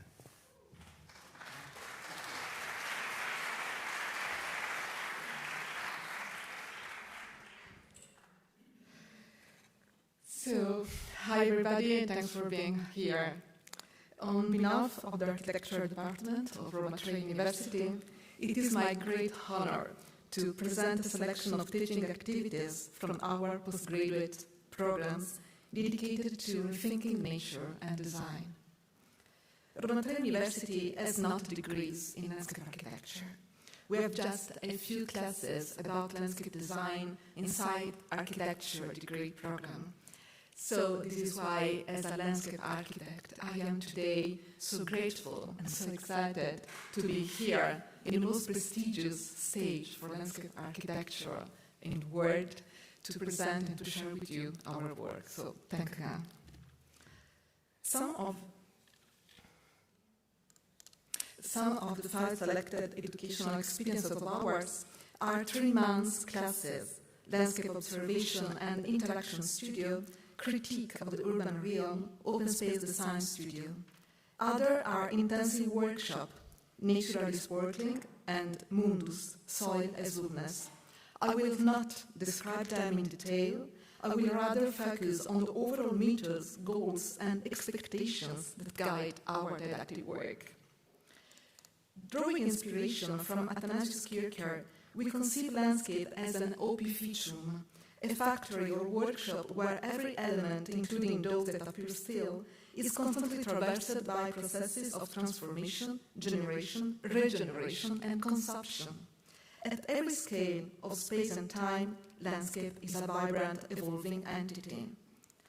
In full accordance with the topic of the 13th edition of the Biennial, we approach nature as a platform of interaction and intelligence that emerge through diverse matters and agencies. Nature is not merely a collection of not-human entities. It is not a certain time frame, typically pre-human or post-human. It is not a place, typically not urban. Nature, rather, is a network of behaviors. Accordingly, landscape architecture is a respectful and supportive engagement, attending to what landscape do and capable of playing with this ongoing vitality. This perspective is at the core of our pedagogical approach, following a few key principles. First, we address a cognitive attitude able to identify, understand, and coordinate visible and invisible intelligences from atmospheric phenomena to soil dynamics and social rituals, and draw on many complementary fields of knowledge, emphasizing the importance of critical thinking. Then, we train multi-scale crossing to enter global complexity through minute and local interactions, and we encourage temporal sensitivity to observe and to design agencies which unfold over time with different speeds and rhythms. All the project that you will see, all the work that we present here, reverse the traditional sequence from large-scale frame to detail, starting from very tiny situations where micro-events can be the way to address wide phenomena. Finally, we embrace design as an embodied practice through which human and not human interactions can be exposed and expanded. We conceive landscape architecture not only as a solution provider, but essentially as a negotiation among forces, intentions, desires, bodies, agencies, which sometimes are cooperating and sometimes are competing. The workshop Mundus, Soil as Wellness, draws upon the Roman foundation myth described by Plutarch, who told that the new inhabitants put the best of their birthplaces into a circular pit, including a handful of their own hurt. Ancient Romans called the pit Mundus, the same name they used to say the sky. Thus, students bring some soil from their own places. Each sample is analyzed and then mixed with the others, prompting the question of whether this composite soil is natural, artificial, or something that exceeds such categories. We look at soil as a site of encounter, where seemingly opposite qualities merge into a single complex active and reactive entity, where earth and sky, nature and technique are intertwined. Assuming the landscape is such a living, active and reactive entity requires moving beyond the classical dichotomy between nature and artifact and accepting the ambiguities and paradoxes that shape every landscape. Here we examine a sidewalk that is broken due to footsteps, rainfall and traffic with the same attention we give to a fertile camp of earth rich with microorganisms, the same I described before. Moving beyond binaries expands the project beyond just repairing. It becomes making kinship among elements shaped by shared intelligence. Looking in ethological terms to a cracked sidewalk, we learn that, as paradoxical as it may sound, even destructive and consumptive forces may hold generative potential, and we study them with the same perspective that we use for constructive process, training a proactive attitude. Indeed, our method does not sharply distinguish the crackling of a sidewalk from the decomposition of a tree trunk. Both belong to multi-species and multi-scale networks of interaction and can inspire creative ways of inhabiting, guiding, or even amplifying transforming processes.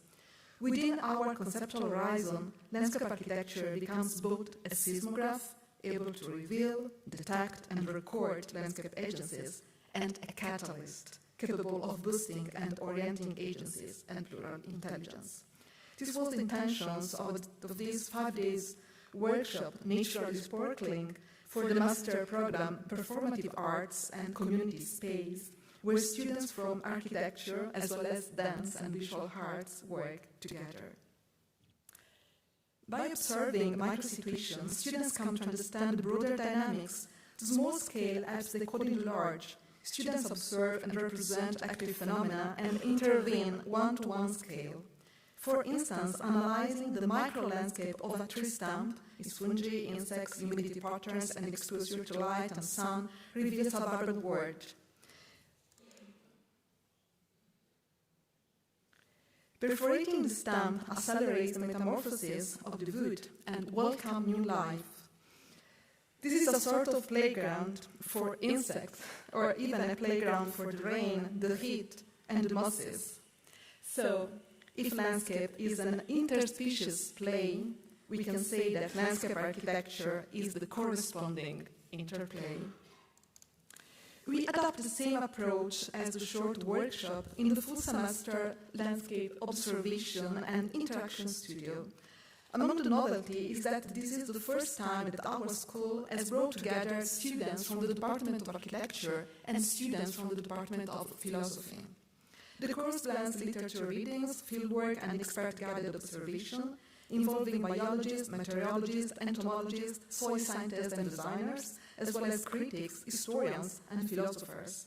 Each student adopted 3-4 square meter plot, one close to each other, where apparently nothing happens, but then they are asked to recognize as well as activate macro performances, designing small artifacts and settings that amplify interactions between different forms of intelligence. They keep personal diaries and contribute to a 1-to-5 collective mapping of the field's newfound vibrancy. As Lawrence Alprin pointed out a long time ago, we design what we are able to draw. So, if we want to enlarge, in a behavioral term, our design skill, we have to expand and renew what we can represent, investing not so much in new tools, but in new questions.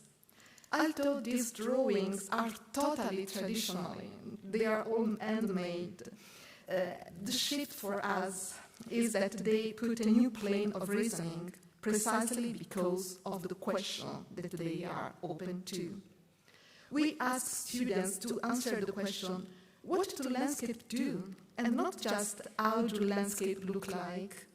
The central question becomes, how do landscape behave? Therefore, students are asked to draw a choreography of behaviors, movement, and interrelation. Working on a small scale helps us to understand the large scale and vice versa. By recognizing the complexity of the landscape, we can explore local, regional, super-regional, and planetary geographies. Indeed, working at small and large scale simultaneously shapes our cognitive process and helps us navigate interdependence. In the Open Space Design Studio, students are asked to design an urban park in a semi-peripheral district of Rome, starting to observe what happens in a 2x2 square meters portion of the site and then zooming out. For example, one of the projects examines the interplay of a meadow, a family of horses, marsh rates, birds, humans, and the Taira River, imagining how this dynamic system might evolve into a park over 15 years. By studying movements of animals, vegetation, water, and soil, students outline a diverse urban forest for both human and not-human users, giving priority to relationship, interaction, and the behaviors of human and human communities. All these works assume landscape as situation, in literal terms of a site plus an action.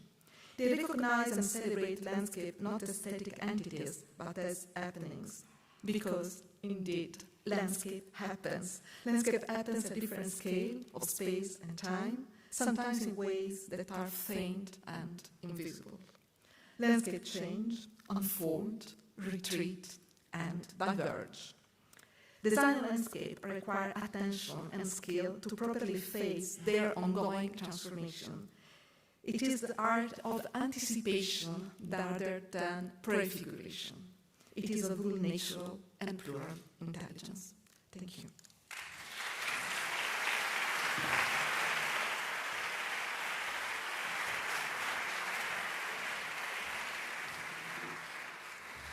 Thank you for that, and let's give a big round of applause for all the student finalists in the schools this morning.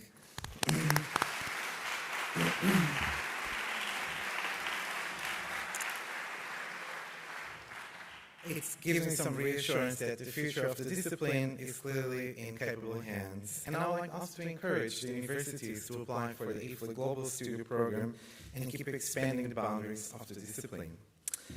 Moving on, to conclude our presentations this morning, we have one final jury intervention. It is my pleasure to introduce you a fellow Kiwi, Henry Crotters. He joins from Auckland, Aotearoa, New Zealand, where he is the founding director of the design-led studio LANDLAB. He served as the past president of the New Zealand Institute of Landscape Architects and has led major urban regeneration projects such as the Windward Quarter and the iconic Light Path. His work rigorously explores the intersection of natural, social, and built environments. Nami nui kia koe. Please welcome Henry Crotters.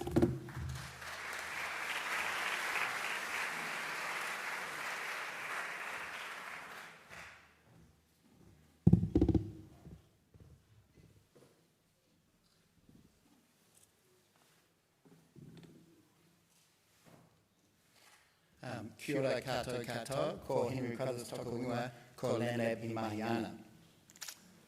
My name's Henry, I work at LANDLAB, and we work in Auckland in New Zealand, at the bottom of the world.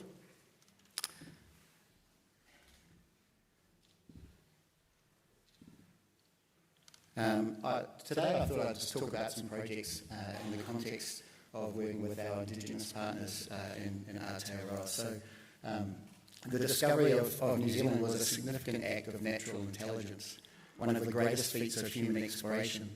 Maori and their Polynesian ancestors crossed one of the largest bodies of water on Earth, navigating a vast triangle of the Pacific Ocean, stretching from Hawaii to Rapa Nui to Aotearoa.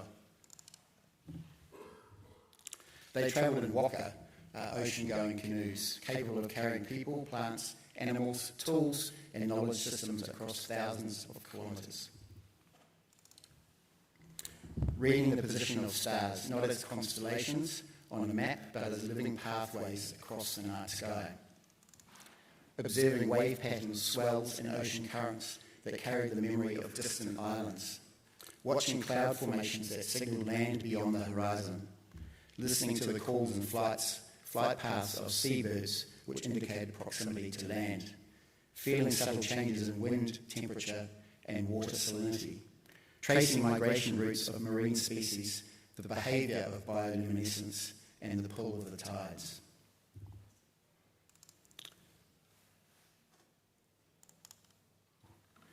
When the first Maori ancestors made landfall in Aotearoa, they were not lost explorers. They were experts who had read the ocean as a living text. Their arrival was not an accident of discovery. It was a culmination of a knowledge system based on attunement, reciprocity, and deep respect for the natural world. Maori arrived, adapted and thrived in this new landscape, developing an ecological ethic of kaitiakitanga, custodianship of the land and the water, living in a reciprocal relationship with the forests, coasts, rivers and climate. The Te Ao Māori worldview recognised that the land thinks, that the rivers speak and that the mountains remember. Captain Cook's arrival in 1769 was a moment of both encounter and rupture, two systems of intelligence meeting across an ocean, empirical science versus experiential knowledge. The Treaty of Waitangi attempted to formalise relationships and governance between Māori and the British Crown, yet mistranslation and differing interpretations sowed enduring imbalance between mana whenua's authority of the land and Crown sovereignty. Today, the ongoing process of treaty settlement and co-governance offers a path towards reconciling these intelligences. This is the context in which we now work, not with our Indigenous people as stakeholders, but as equal and collaborative partners. Since colonisation, Aotearoa, New Zealand has lost much of its original habitat and biodiversity, from pre-settlement on the left to the current day to the right. And in fact, in this map from Richard Weller's Atlas for the End of the World, he identifies Auckland as a biodiversity hotspot where landscape and urbanism are colliding. And so I just wanted to talk a little bit more about where we work. That's the map. Where we work in Tamaki Makaurau, Auckland. This is Ferdinand von Hochstetter's geological map of Auckland, drawn in 1859. And it's the landscape of harbours, rivers, and a volcanic field of 50 cones, or maunga, that we work within. Hochstetter's map is an act of reading and rendering the city's hidden structure, an attempt to understand this dynamic and complex landscape, and it's the starting point for us on many projects. Hochstetter's map tells us about geology and landform, but not ecology. And so we have worked with Indigenous experts to develop maps of the pre-colonial landscape and ecosystems, to understand the hydrological systems of the two harbours, the Waitemata to the north and the Manukau to the south, and to understand the original network of rivers, streams and their tributaries. Combining these layers of the original landscape reveals the history of occupation, places, stories and landscape systems. We start to understand and recognise how this landscape actually works. But in the face of climate change and sea level rise, the emergence of a city of 2 million people is now completely at odds with this original landscape. We've created a fragmented open space network. We've forgotten about and modified our catchments. Large areas of the city are now prone to flooding, particularly in low-lying coastal areas and along stream corridors. Our planned growth areas, driven by a business's usual urban design intensification along transit corridors, overlap significantly with some of these flood-prone areas. And so we've started to identify the most problematic parts of the city. And why are we doing this? In January 2023, Auckland experienced our worst ever flood event, our Copenhagen cloudburst moment. And so we've just started a research project with Indigenous experts and the Landscape Architects Teacher School at Unitec in Auckland, where we imagined a future park network for Auckland based on reclaiming the streams, reconnecting the harbours, stitching together the open spaces, and reimagining a city connected to its landscape. The city has recently spent $1 billion buying flood-prone land and will spend another $1 billion on improving stormwater infrastructure. But unfortunately, this is primarily just conveying water faster into our harbours. So we started to identify where this new investment could influence and inform growth that is based on access to amenity and new walking and cycling connections, not transit, and where people might want to live and where we can start to stitch together new landscapes and new ecologies. And so we've started to develop new typologies for these expanded corridors, ones that provide for these new infrastructures, that provide for amenity, and ones that can provide new communities, urbanism and intensification based on landscape, not transit. Unfortunately, this is where the story ends. I know it's a pretty disappointing place to end, but we are currently working on sort of the next phase of this project, which is to dive down into each of these corridors and start to develop each of these typologies further.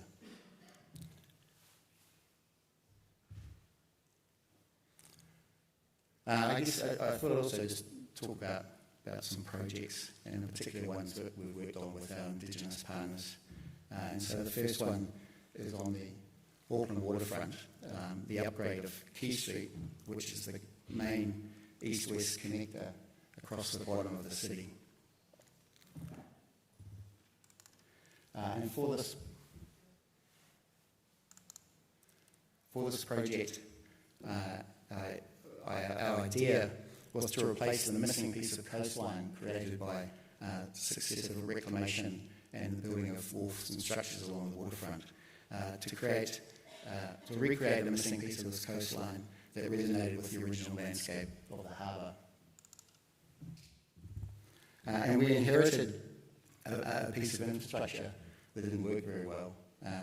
The bottom of the city flooded frequently and obviously caused some significant issues. And so working with our whenua partners, we developed a shared landscape and cultural narrative for this project that conceived of the street as a volcanic basalt shelf mediating between city and sea. A material that reflects the harbour's supertidal landscape character and a material that holds and filters water, sustains life and new ecologies. A basaltic geological formation and ecologically rich coastal forest that would reinforce the city's urban identity.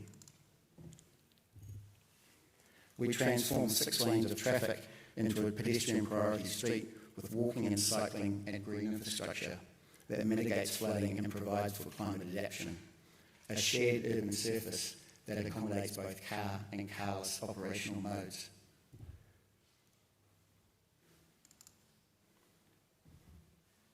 And this is our project. And whilst it's kind of just a street project, I think one of the things that was important about our collaboration is this project was made of pieces of the landscape. So plants were sourced from out in the harbour, around the coastline. Lichens and mosses were grafted off existing rocks and brought into the city. We used local stone and local materials.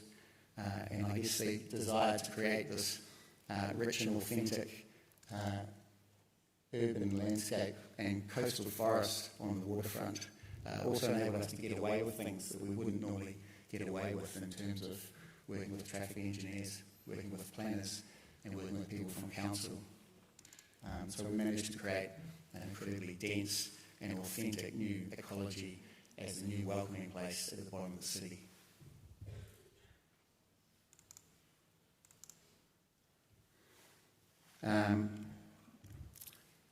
Next I want to talk about the Winnie Quarter, and this is a precinct we've been working in for some time. So I'm going to take you on a journey through a few projects, walking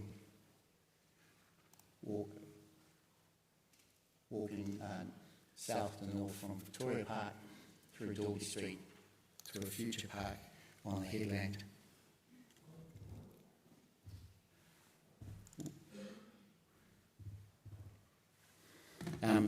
Dalby Linear Park is a 600 metre long hybrid space that combines the functionality of a street with the program of a park. It provides the key enabling infrastructure for the quarter and the key walking, cycling and PT connections. It also remediates land formerly occupied by the petrochemical industry. The project traces the path of a former stream and provides the flood protection through the integration of bioretention and the topography that provides for detention and major flood events. I guess on this project we also developed a unique partnership with our Mana Whenua partners to contribute to the supply, installation and maintenance of the maintenance of the landscape and maintain that custodianship of this place.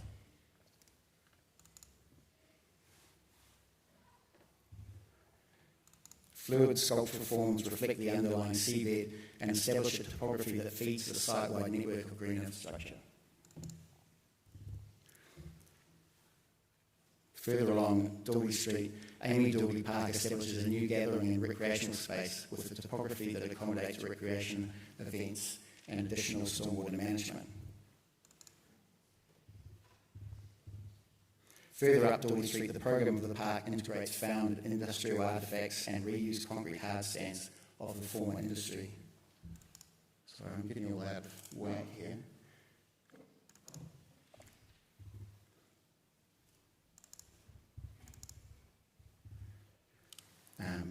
The next space, Tank Park, repurposes a former bulk liquid storage site into an immersive social and play space.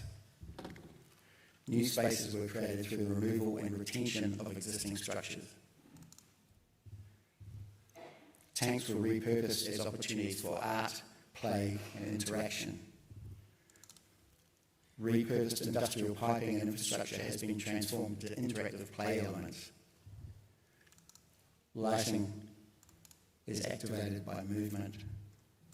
Water is engaged through tactile experience that recalls the site's former histories.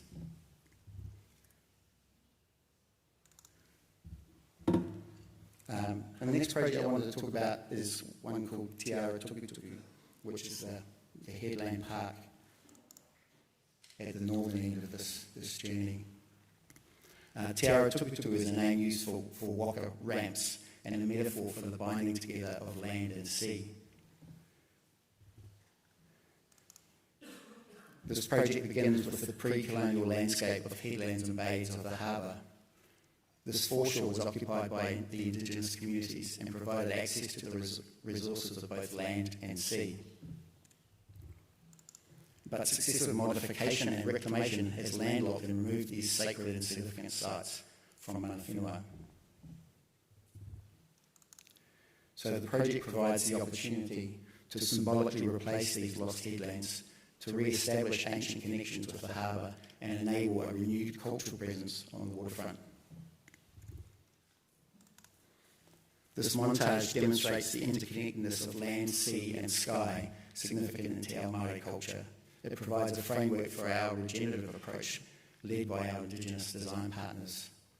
Working in a unique partnership between our client, the Mana Whenua Collective, which included representatives of all 13 tribes of Tamaki, and our design consortium Toi Waihanga, which translates as collective and includes Kate from Scape, and a broad team of planners, engineers and Indigenous design experts in marine science, ecology and green infrastructure.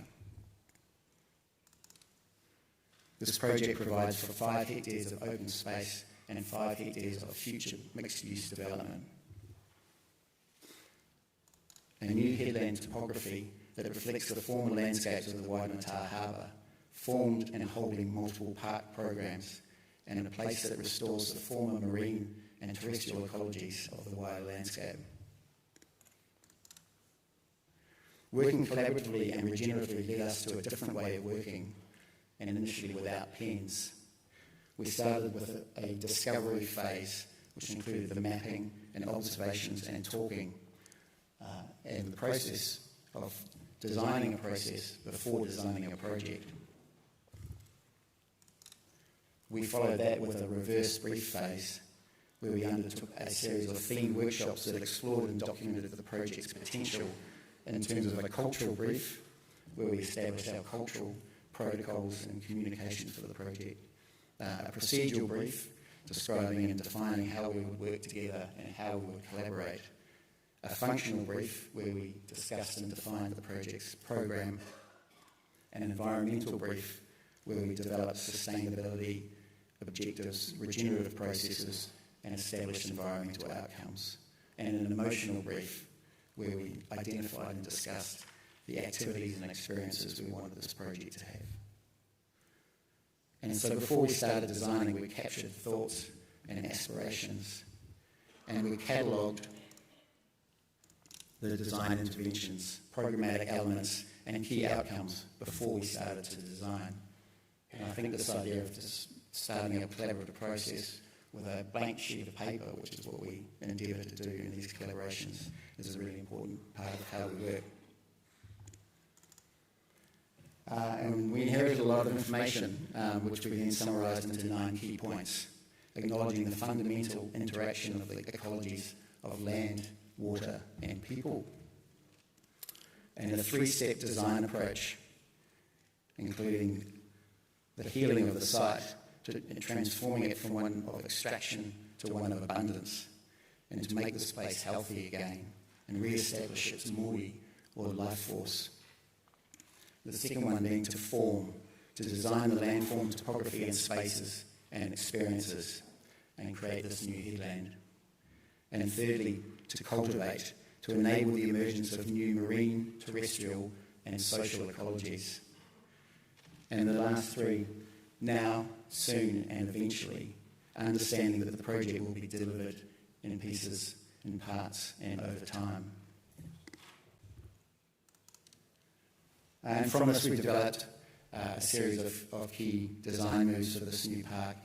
The first one being the creation of a new headland topography that sits this site in the broader context of the headlands and bays and the rhythm of the surrounding Waimata harbour. The second one, acknowledging 2 different edge conditions, an eastern one that was more urban and a western one that was more marine-based. The third, connecting this and stitching it into the existing context of the Winnipeg site. The fourth one, establishing a loop and network of movement and paths. And the last one, program and activity. And I guess this idea of integrated systems has been a really important part of developing this project, seeing the built form and the landscape and the harbour and the land and the sky as all part of interconnected, embedded systems, regenerative systems. I guess key to the project was developing new coastal interfaces that re-establish original marine and terrestrial ecologies, enable climate adaptation and resilience, and provide a new range of water's edge experiences. The programming of the site is informed by an underlying cultural narrative based on the hoi, or the paddle of the canoe, which references back to the original narrative for the project, Te Ara Tukutuku.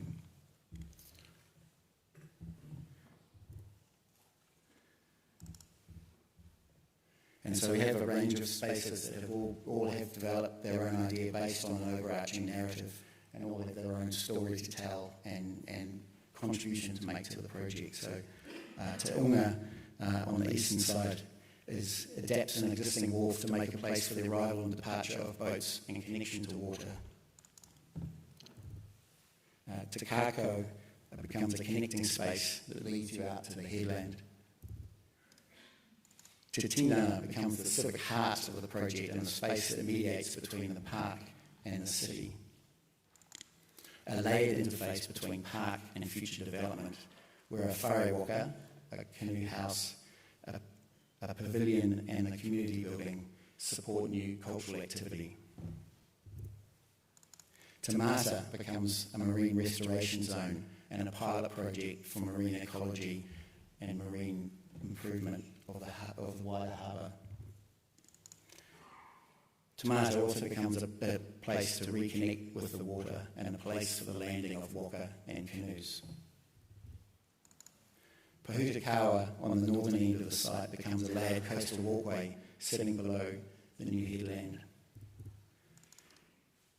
Te Awhiowhio on the western side re-establishes the former inner harbour foreshore and ecology of coves and reefs. Te Rapa, a new headland, reconnects to the wider harbour landscape and the cultural landscape of Tamaki. And within Te Rapa, a flexible event lawn for celebration and gathering.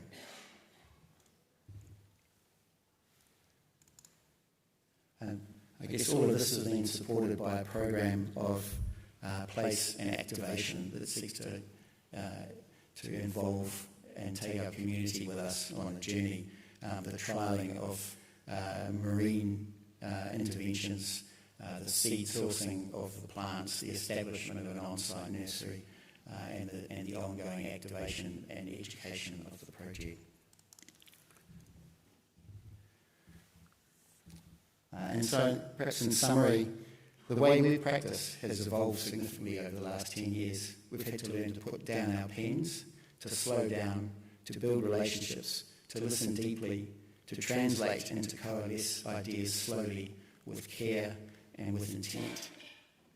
We've learned that the alignment of Indigenous knowledge, narratives, values and intelligence with landscape architecture is a powerful force.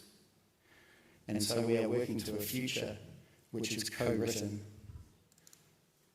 co-designed, co-presented, co-delivered, and co-governed.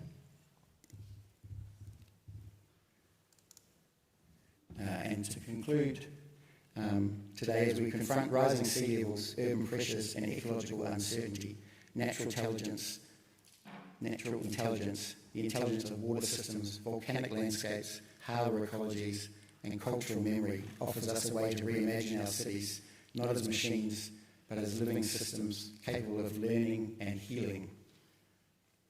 To borrow a traditional Maori proverb, he waka, I noa. We are all in this together. Thank you.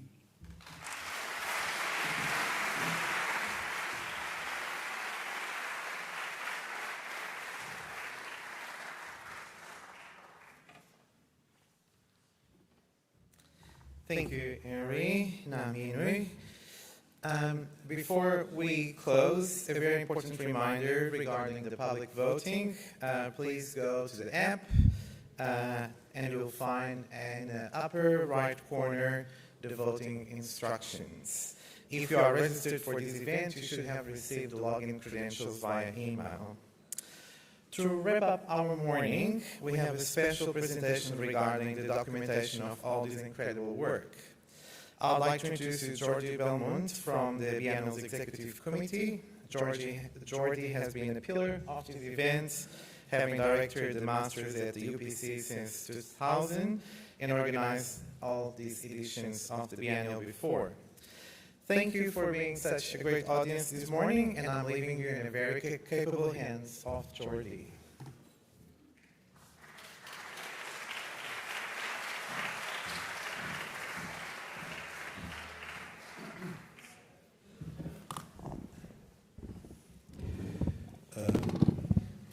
Antes del break, para poder hacer la comida, creíamos que era muy importante mostraros el nuevo catálogo de la Bienal.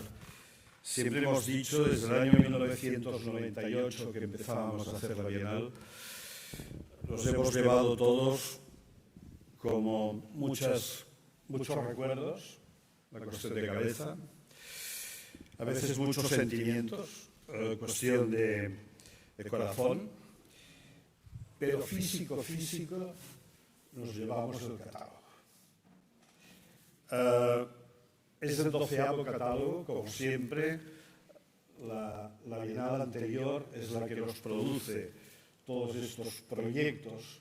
Es una suma de sensibilidades, es una suma de ideas. Son imprescindibles para cualquier biblioteca. Lo estoy vendiendo casi como... Compraos el catálogo que Novella Capelletti, autora, alma de que este catálogo salga cada año o cada 2 años, nos explicará. Grazie.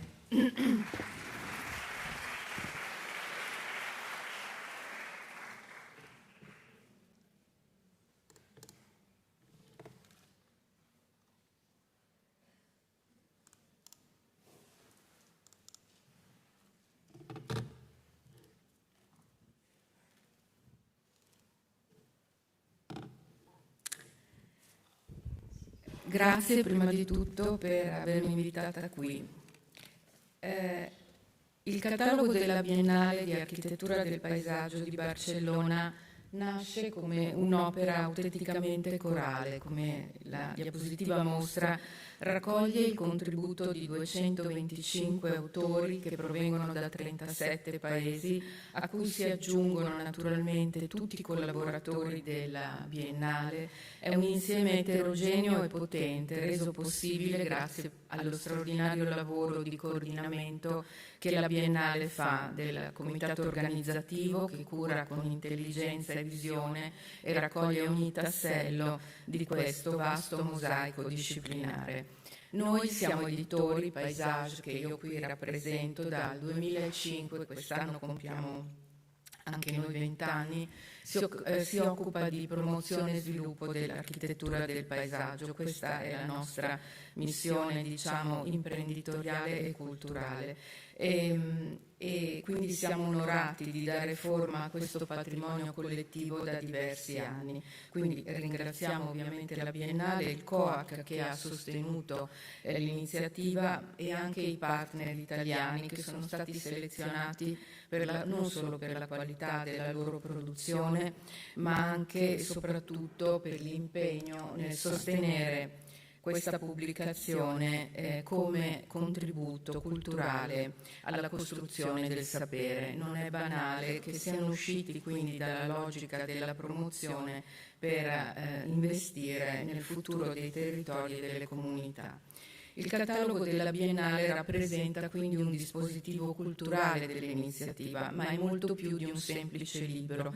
Il catalogo in particolare, dedicato alla poetica della rimediazione, che era il tema della 12ª, è il luogo in cui l'eredità quindi di questa edizione si tramanda, una piattaforma critica che attraverso i progetti raccolti restituisce la complessità dell'architettura del paesaggio contemporaneo, dando forma a questa complessità e trasformandola in un oggetto consultabile capace di rappresentare la disciplina nella sua dimensione globale.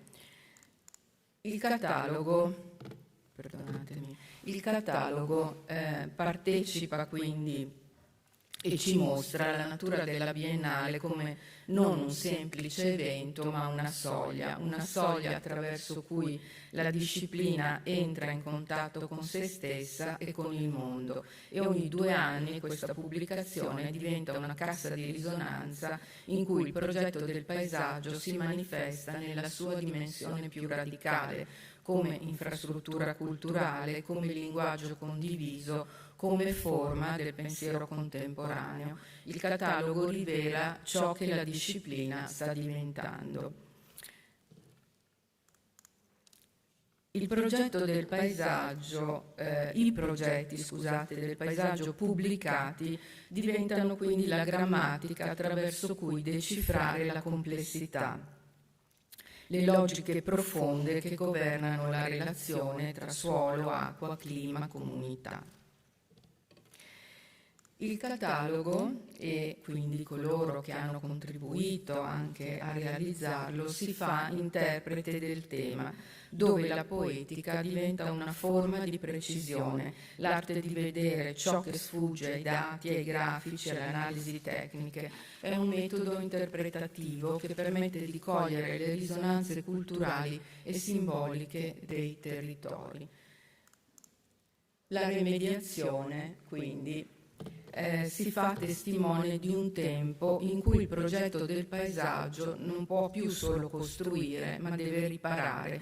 E questa riparazione il catalogo la dimostra non come un atto tecnico, ma come un gesto etico. I progetti pubblicati testimoniano l'impegno a ricostruire continuità ecologiche, a restituire dignità ai territori sfruttati, consumati e marginalizzati.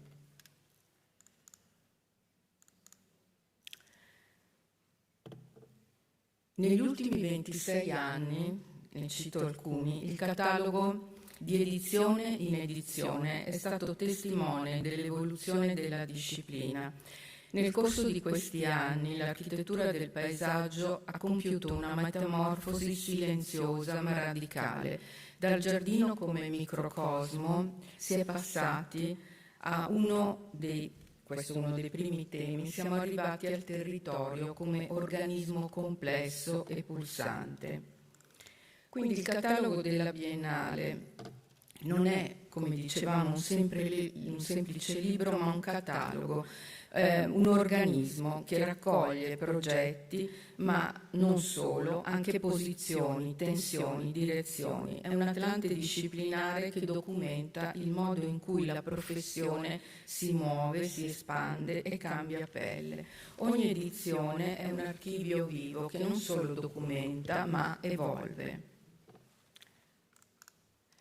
I vincitori del premio Rosa Barba, che nel catalogo trovano sempre uno spazio più ampio, rappresentano un'importante finestra attraverso cui osservare il futuro della disciplina. Qui emergono le avanguardie, i linguaggi nuovi, le estetiche radicali, le forme di sperimentazione che spingono il progetto oltre i suoi confini abituali. Di pubblicazione in pubblicazione i premiati rivelano che il progetto del paesaggio è uno dei più potenti strumenti di rigenerazione del mondo contemporaneo. La struttura del volume come cornice critica è un aiuto molto importante. La suddivisione in 4 sezioni, articolazione, intersezione, rigenerazione e transizione, organizza la complessità dei progetti, offrendo al lettore una mappa per comprendere le trasformazioni in atto. La struttura del catalogo diventa così una cornice critica che mette in dialogo i progetti, costruendo una narrazione condivisa. L'articolazione raccoglie opere che lavorano sulle strutture profonde del paesaggio, trame idrografiche, geometrie del suolo, sequenze visive, infrastrutture verdi. Il catalogo quindi permette di vedere come l'articolazione sia in realtà un atto ecologico. Dare forma significa creare relazioni. L'intersezione mostra come i margini siano diventati i luoghi più fertili della progettazione del paesaggio, gli spazi di interfaccia, i fiumi, i porti, le aree periurbane, i corridoi ecologici che creano quindi nuove possibilità di coesistenza. Il catalogo mette in evidenza quindi questa potenza progettuale. La rigenerazione. Restituire futuro ai luoghi feriti. La sezione rigenerazione documenta interventi in contesti segnati da ferite territoriali ed è forse qui che la poetica della remediation, come citava il tema della 12ª, prende forma con maggior chiarezza. La sezione transizione raccoglie progetti di paesaggio che vivono nella temporalità. Il catalogo documenta queste realizzazioni come scenari in movimento, mostrando come il progetto contemporaneo lavori sempre più nella dimensione del tempo.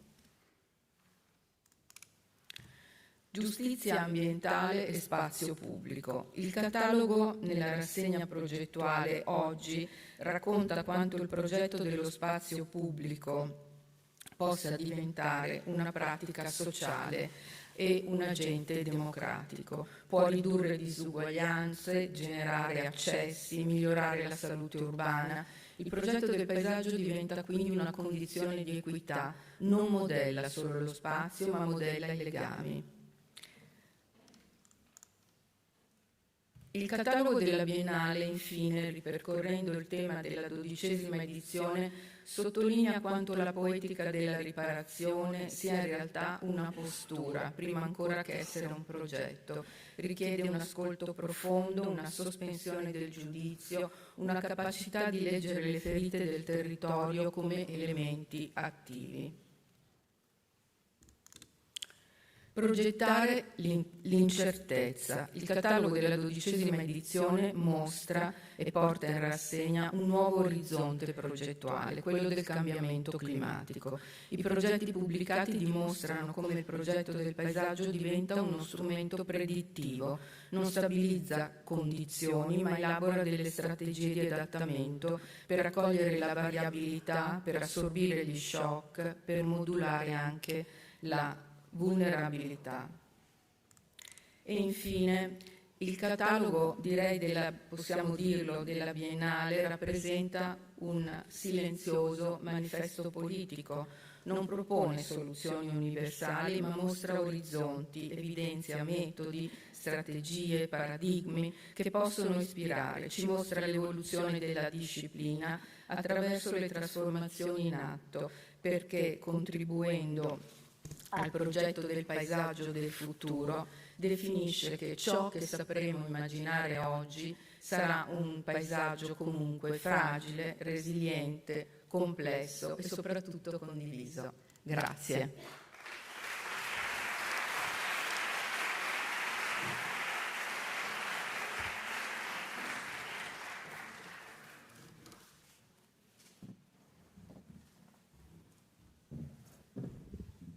Es hora de comer. Tenemos como 2 horas y media para que puedan comer tranquilamente. Es muy importante. Si pueden estar ustedes a las 3 en punto, se lo agradeceremos porque hay alguna sorpresa que es en primera hora. Gracias.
Buenas tardes, señoras y señores, estimados amigos, estimados amics.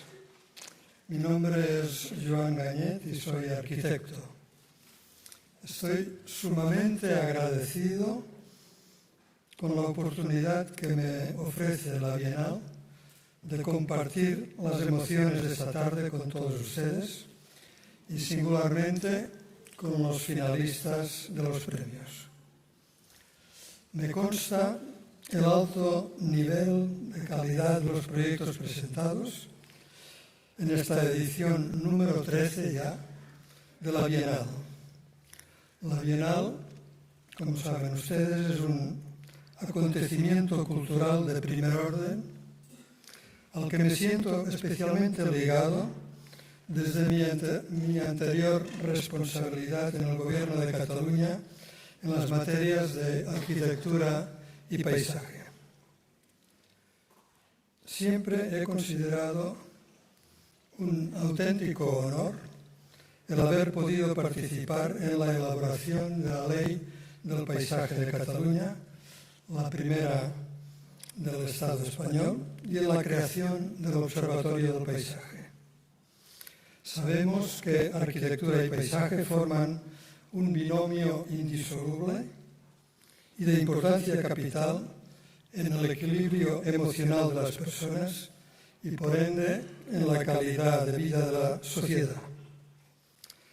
La Bienal nos ayuda a conocer los diseños que han alcanzado las cotas más altas de funcionalidad y belleza y que, por tanto, tienen un valor ejemplarizante. Muchas gracias por acompañarnos en esta aventura. Proseguimos esta tarde con nuestra labor, dando la palabra a dos personalidades con un rol destacado en la formación y en la proyectación de la arquitectura y del paisaje en nuestro país. Serán por este orden María Roberto Antós, profesora de la Universidad Politécnica de Cataluña, y Alfred Fernández de la Reguera, arquitecto. Muchas gracias.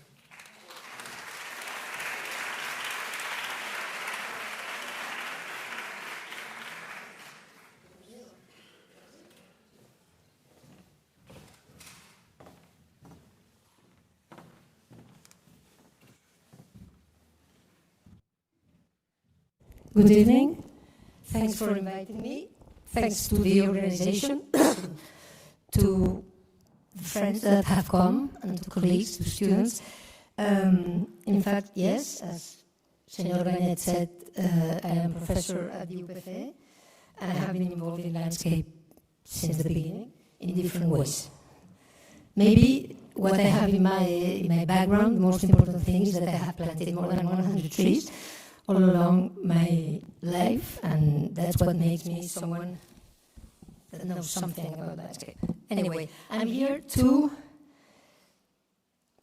start an act of recognition to an eminent architect and landscaper, probably the most interesting and advanced of the landscapers that emerged in this country from the 80s. That's Freddy Fernández de la Reguera. That's what I think. I'm not exaggerating. And it's quite a unique case. You're not going to find his projects easily. You're not going to see where he has been building or where he has been transforming, because it's a silent landscape that needs to be observed and listened to with care. Freddy is an enlightened man, a humanist, with exquisite sensitivity and ability to integrate knowledge, culture, and agriculture.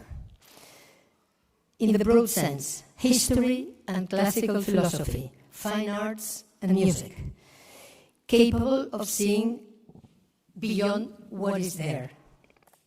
Freddy and his collaborator in most of the projects, Teresa Taira, excuse me, I have a flu, so I'm going to drink some water.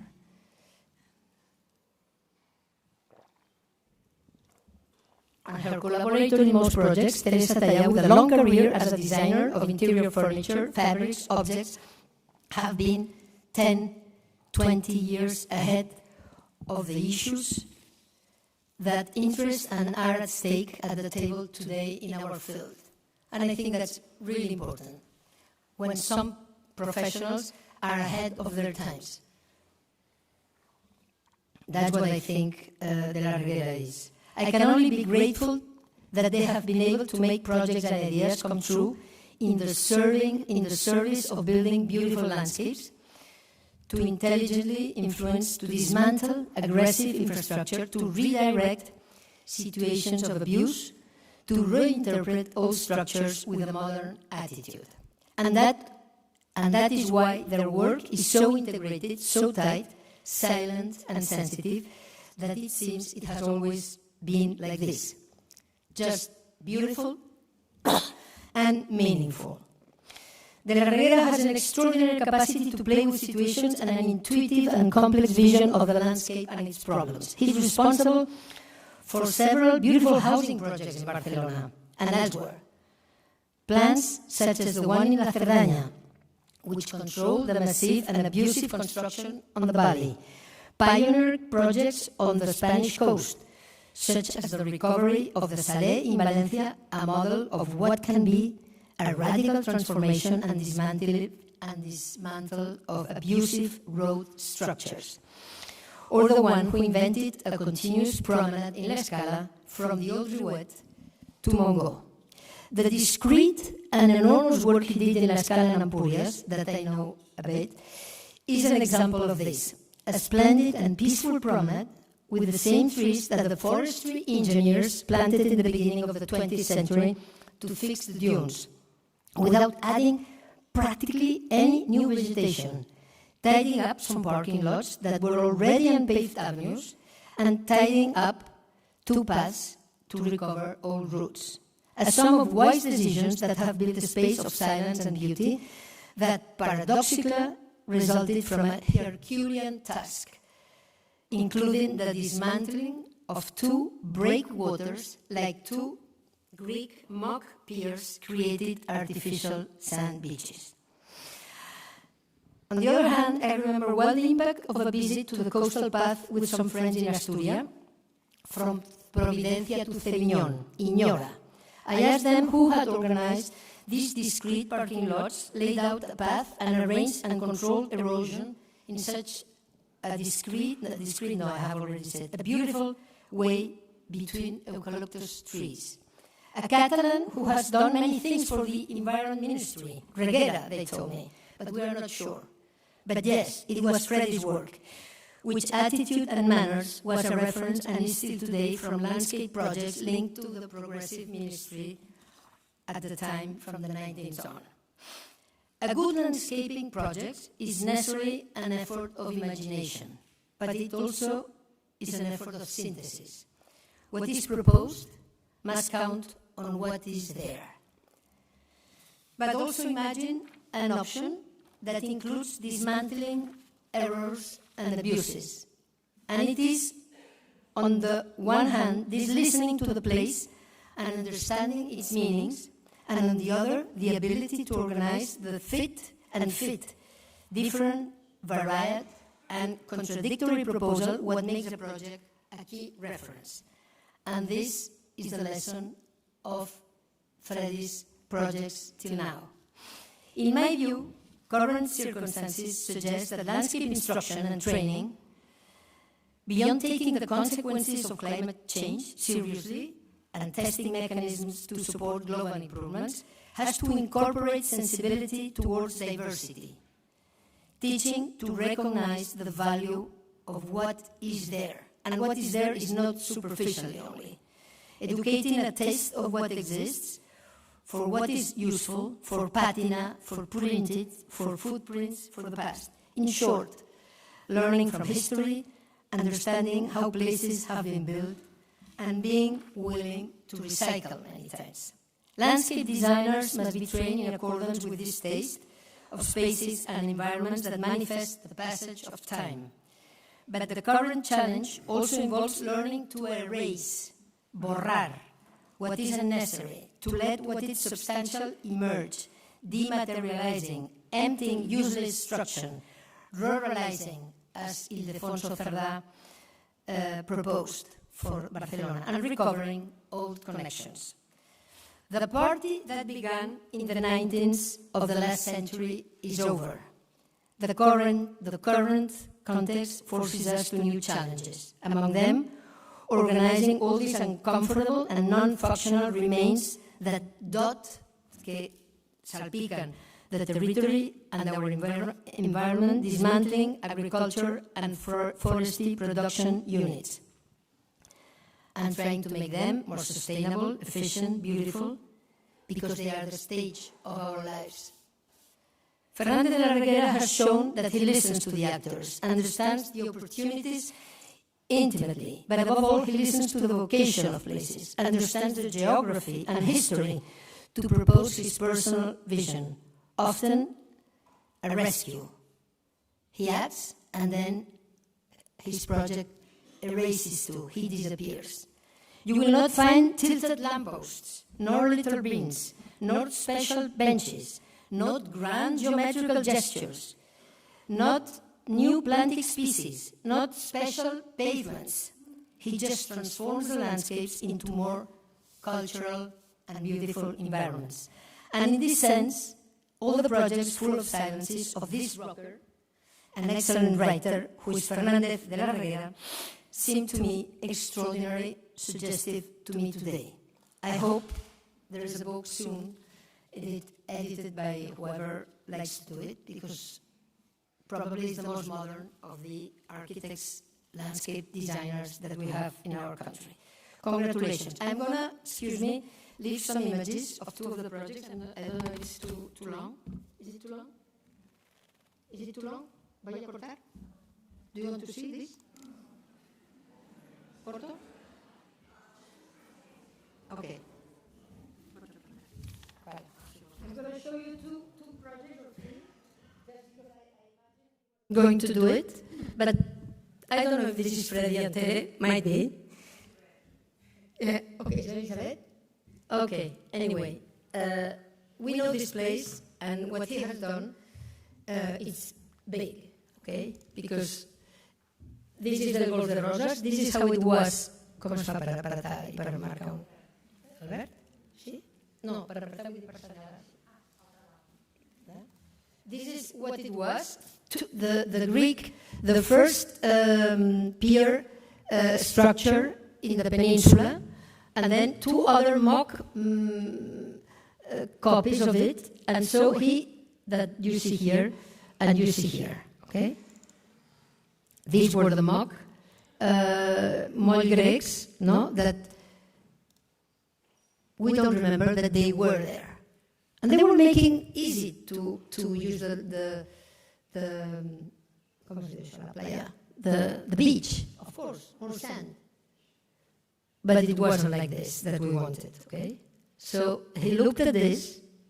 I told you he's someone with a big bag of culture behind. He looked at how it was in the 1920s. He looked at how the dunes were built.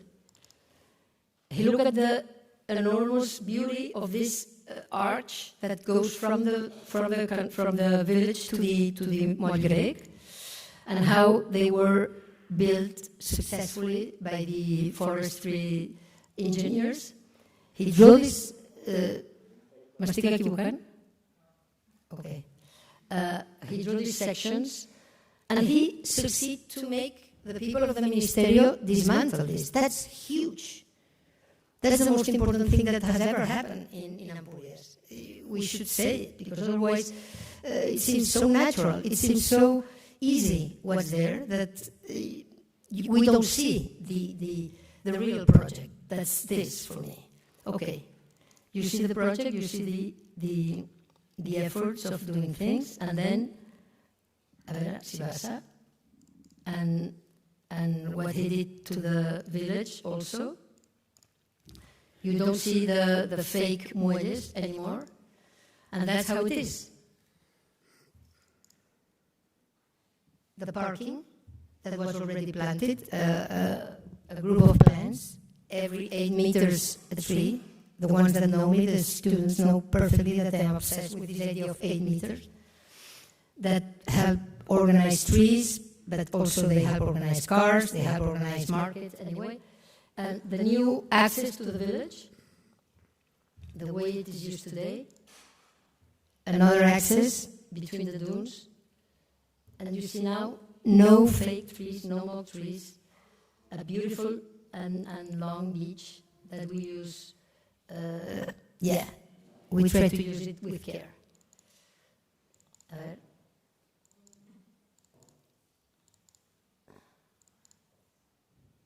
In the village also, erasing, taking out fences, cleaning, just making this pavement that makes sort of a parvis to the church, just a Carrara marble alfombra, I don't know the word, carpet, excuse me.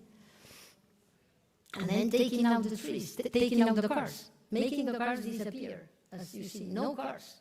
Punto final. So easy. The cars in a parking, organized under the trees.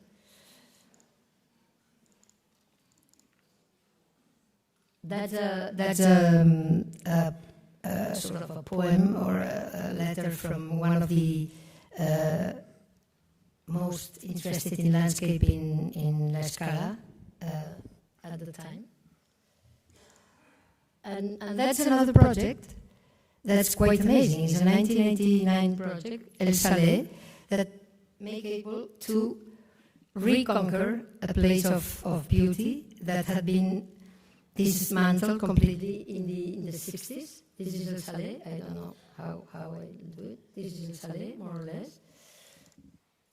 This is how it was. Okay. They have made a lot of money. Sure.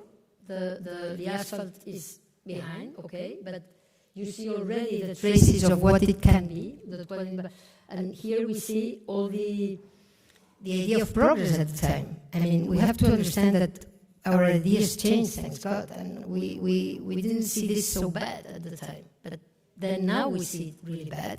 And that's why the project is so meaningful, no? Because he also succeeded to dismantle, and we don't know this. People don't know. You go there, you don't see, you think it has always been like this. You're not going to discover his sign. You're not going to discover a monument saying, Freddy did it. No. There are these dunes that have replaced this asphalt. There's a long story about how he combined the geometries to achieve this space. No, I'm not going to go into it. No, but it's beautiful. These are the dunes. This is the rest of the places for the parking, and that's how it looks today. No, what you have seen before looked like this, quiet. No, not special pavements. No low light. Simple parkings. No pavements. No asphalt.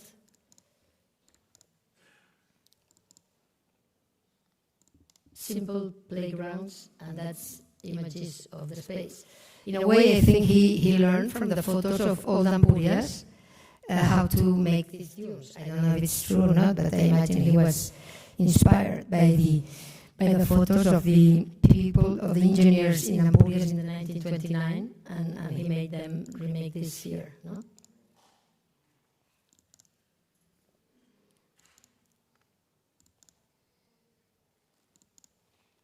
In a way, it seems to me that his attitude has to do with the Anglo-Saxon approach to landscape that comes from Olmsted times, but also has been enlarged and extended till now in all the, for instance, the Connecticut side or the Long Island Sound, no? Where you don't see the architect, you don't see any sign, you just see this, okay? Thank you very much. Congratulations.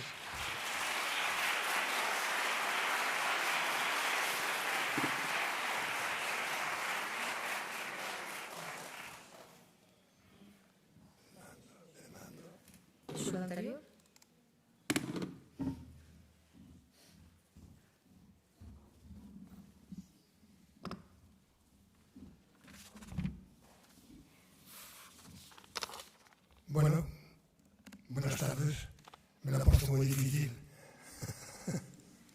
Pero vamos a empezar. Gracias. Vale. Y Jordi.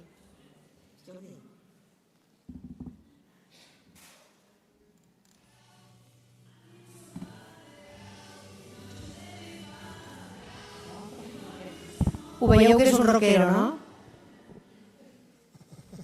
En efecto, socorro. En la 10ª Bienal ya resonó esta llamada de auxilio tras comentarse el desgarrador ensayo La Tierra Inhabitable del periodista científico David Wallace Wells, documento publicado en el New York Magazine en el 2018. Yendo más allá de la reticencia científica, dicho documento recopilatorio nos advierte que a falta de un ajuste significativo, partes de la Tierra se convertirán en inhabitables para miles de millones de seres humanos. Hoy por hoy somos incapaces de comprender su alcance. No repetiré nada más ahora del duro y avasallador contenido sobre el cambio climático de aquel denso trabajo. Nada más excepto un párrafo que denota una relativa esperanza. Dice: los científicos del clima tienen una extraña clase de fe. Encontraremos una manera de prevenir el calentamiento radical, dicen, porque debemos hacerlo. ¿Queda claro el sentido del sonoro título musical de esta alocución? Socorro. Para esta nueva edición de la Bienal, mi intención es relacionar indicativa y sintéticamente algunos aspectos críticos del bagaje teórico de definiciones anteriores, concretamente de las 3 últimas. Pues el tiempo transcurrido permite sugerir nuevas propuestas y ayudas ante la compleja encrucijada de la Cumbre del Clima de Brasil de 2025. Empezaremos por el árbol cósmico, ¿verdad?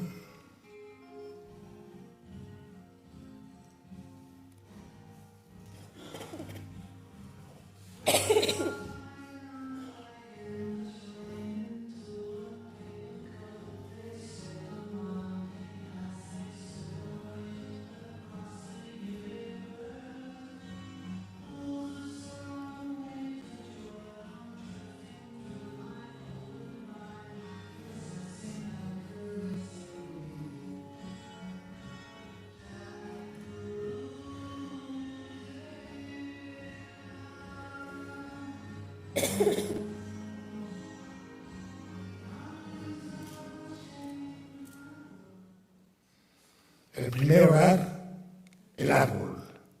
El primer templo, una arboleda. La primera ciudad, un bosque.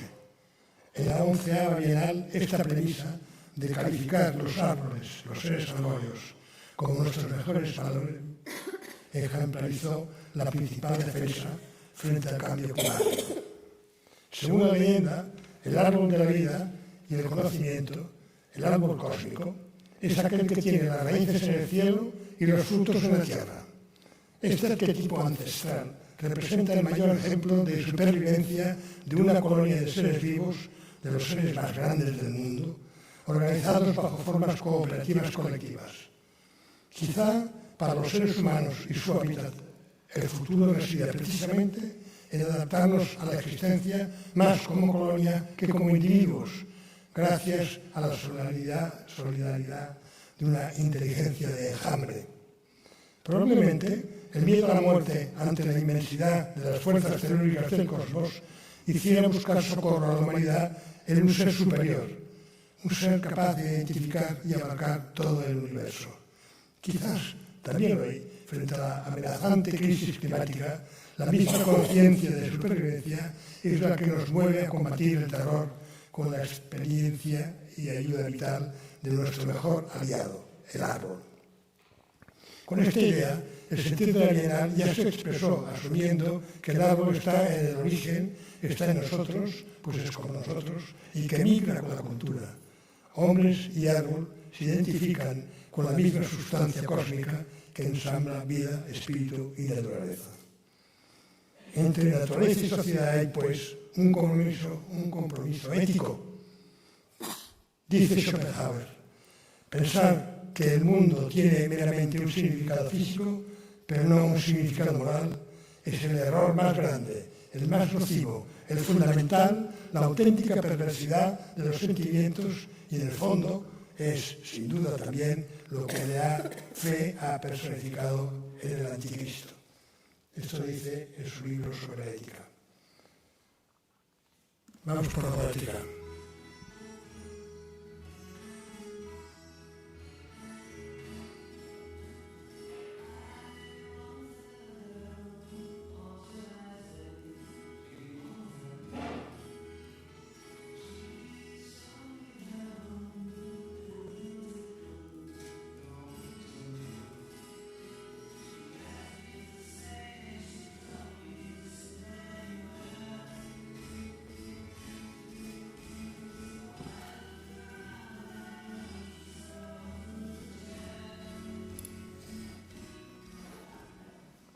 En un futuro inmediato y cambiante, y con la potencia creativa de una nueva generación, tras más de 27 años de presencia de nuestra Bienal, 27 años, una manera de formular la poética de remediación del espacio vital con criterios diferentes a la pura necesidad o la exigencia estética, podría plantearse de manera transversal con premisas similares a esta que les voy a exponer, siempre buscando lo que hay detrás.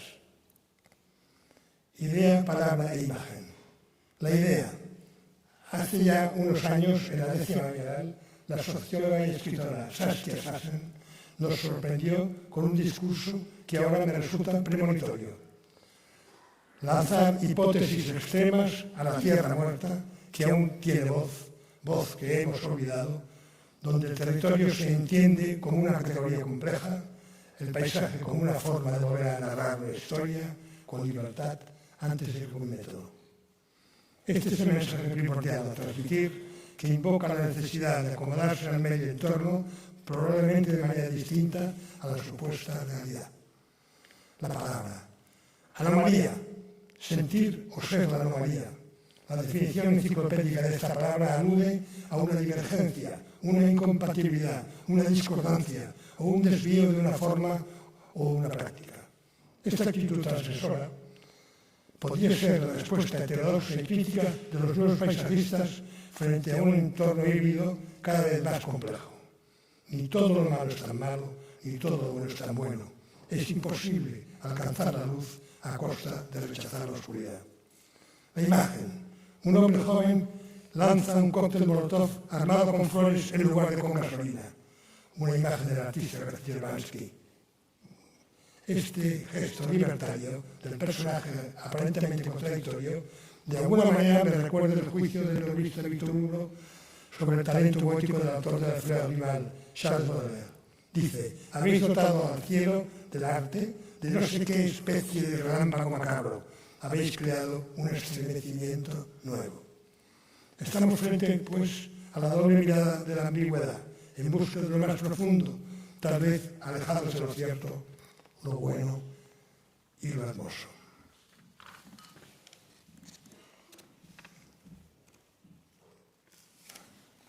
Tiempo de flores.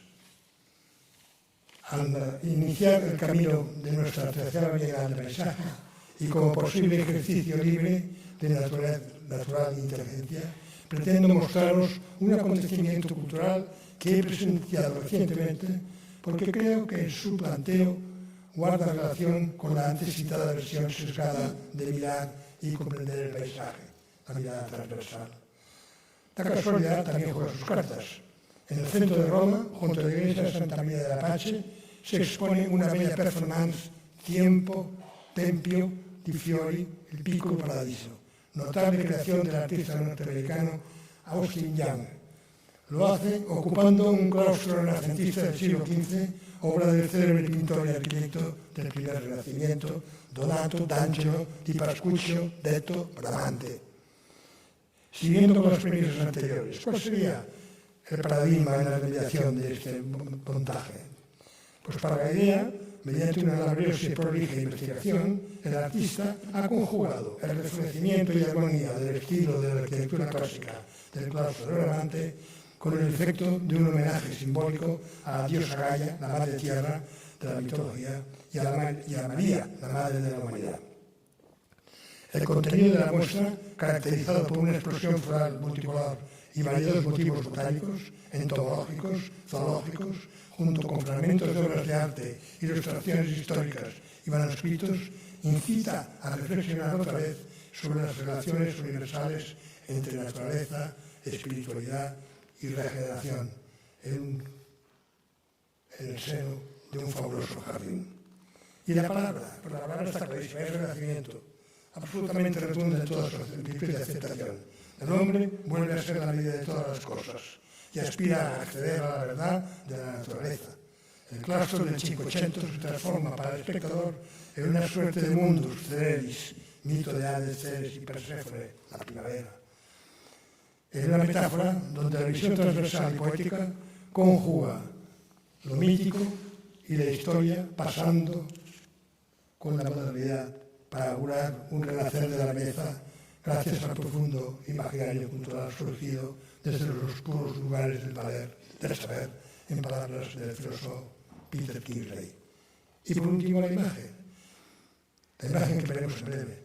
Se formula mediante el montaje de las fotos instantáneas casuales, producto de la visita al lugar, percibido y elaborado como la secuencia de impresiones directas y elocuentes de algunos de los diversos elementos que conjugan el espacio físico y policultural del templo. El jardín de las flores y la vegetación diversa, el museo de especímenes y materiales, las documentaciones de la Biblioteca Vaticana y otras, los recursos estéticos del entorno. Por último, con el impulso de la imaginación, regresemos a los frutos de la tierra del árbol cósmico que hemos citado antes, donde la Bienal simbolizaría el espacio protector oracular del Templo de las Flores, que alberga a su vez el conocimiento de las artes, como la escuela de colegios aquí presentes, y en el que se expresan los sentimientos de la vida de los humanos mediante la música, emitida en el Palau de la Música, en una síntesis poética común. Entonces, si podemos comprenderlo así, y continuando con la metáfora, si como proclama el poeta clásico Parmenides, es verdad que los seres humanos son en su origen seres solares, hijos del sol, entonces abramos de par en par las puertas del templo de las flores y que penetre la luz, vuestra luz, atravesando el paisaje.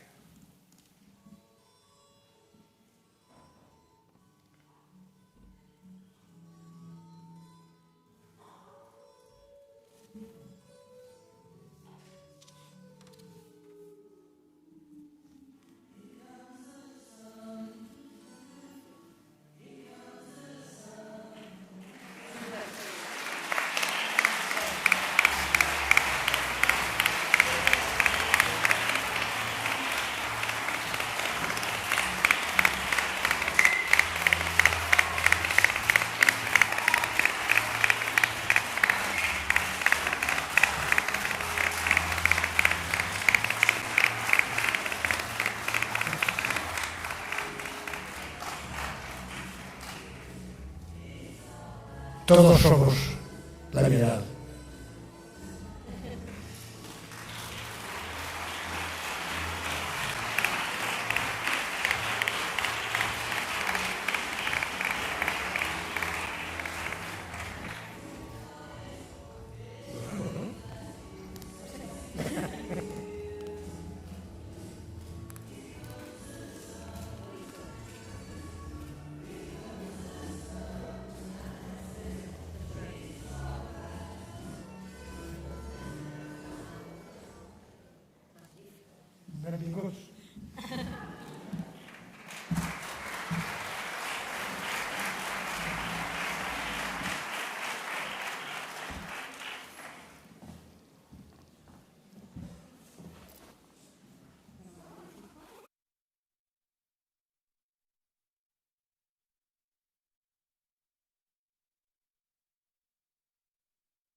Todos sabemos que Freddy es un auténtico crack.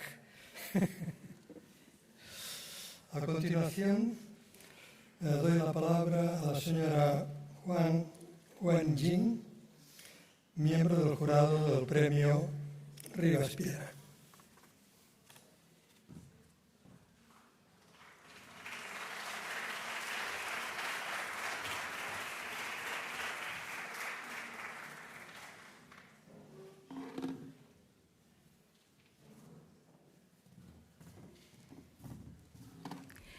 Thank you, thank you. Thank you for all the speakers before me and the music. Beatles. So wonderful. Good afternoon, everyone. It's an honor for me to be here to share my thoughts and work with you all. So my sincere appreciation to Professor Gary Gildebrand and the organizers of the Biennale for bringing me here.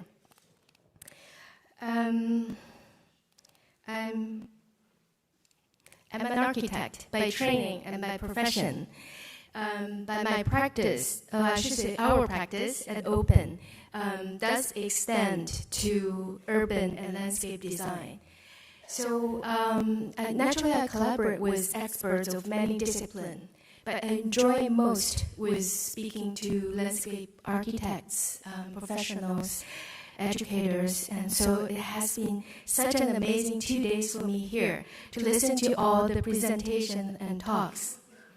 And I can't help to tell you that I feel, after these 2 days, I feel strongly that with the work and effort the people in this room are doing, I think our world has hope, a lot of hope. So the title of my talk today is to connect. Radically and poetically, I will explain that a little later. So to give you a little bit of context of where I come from, the city itself is a work of art, the creation of the people who love beauty and nature and had a feeling for grandeur and formality. It is a city built on a vast scale, with miles of palaces and temples, and yet it is so surrounded by hills and lakes that nature is always at its doors. It's talking about Beijing. At that time, it's called Peking.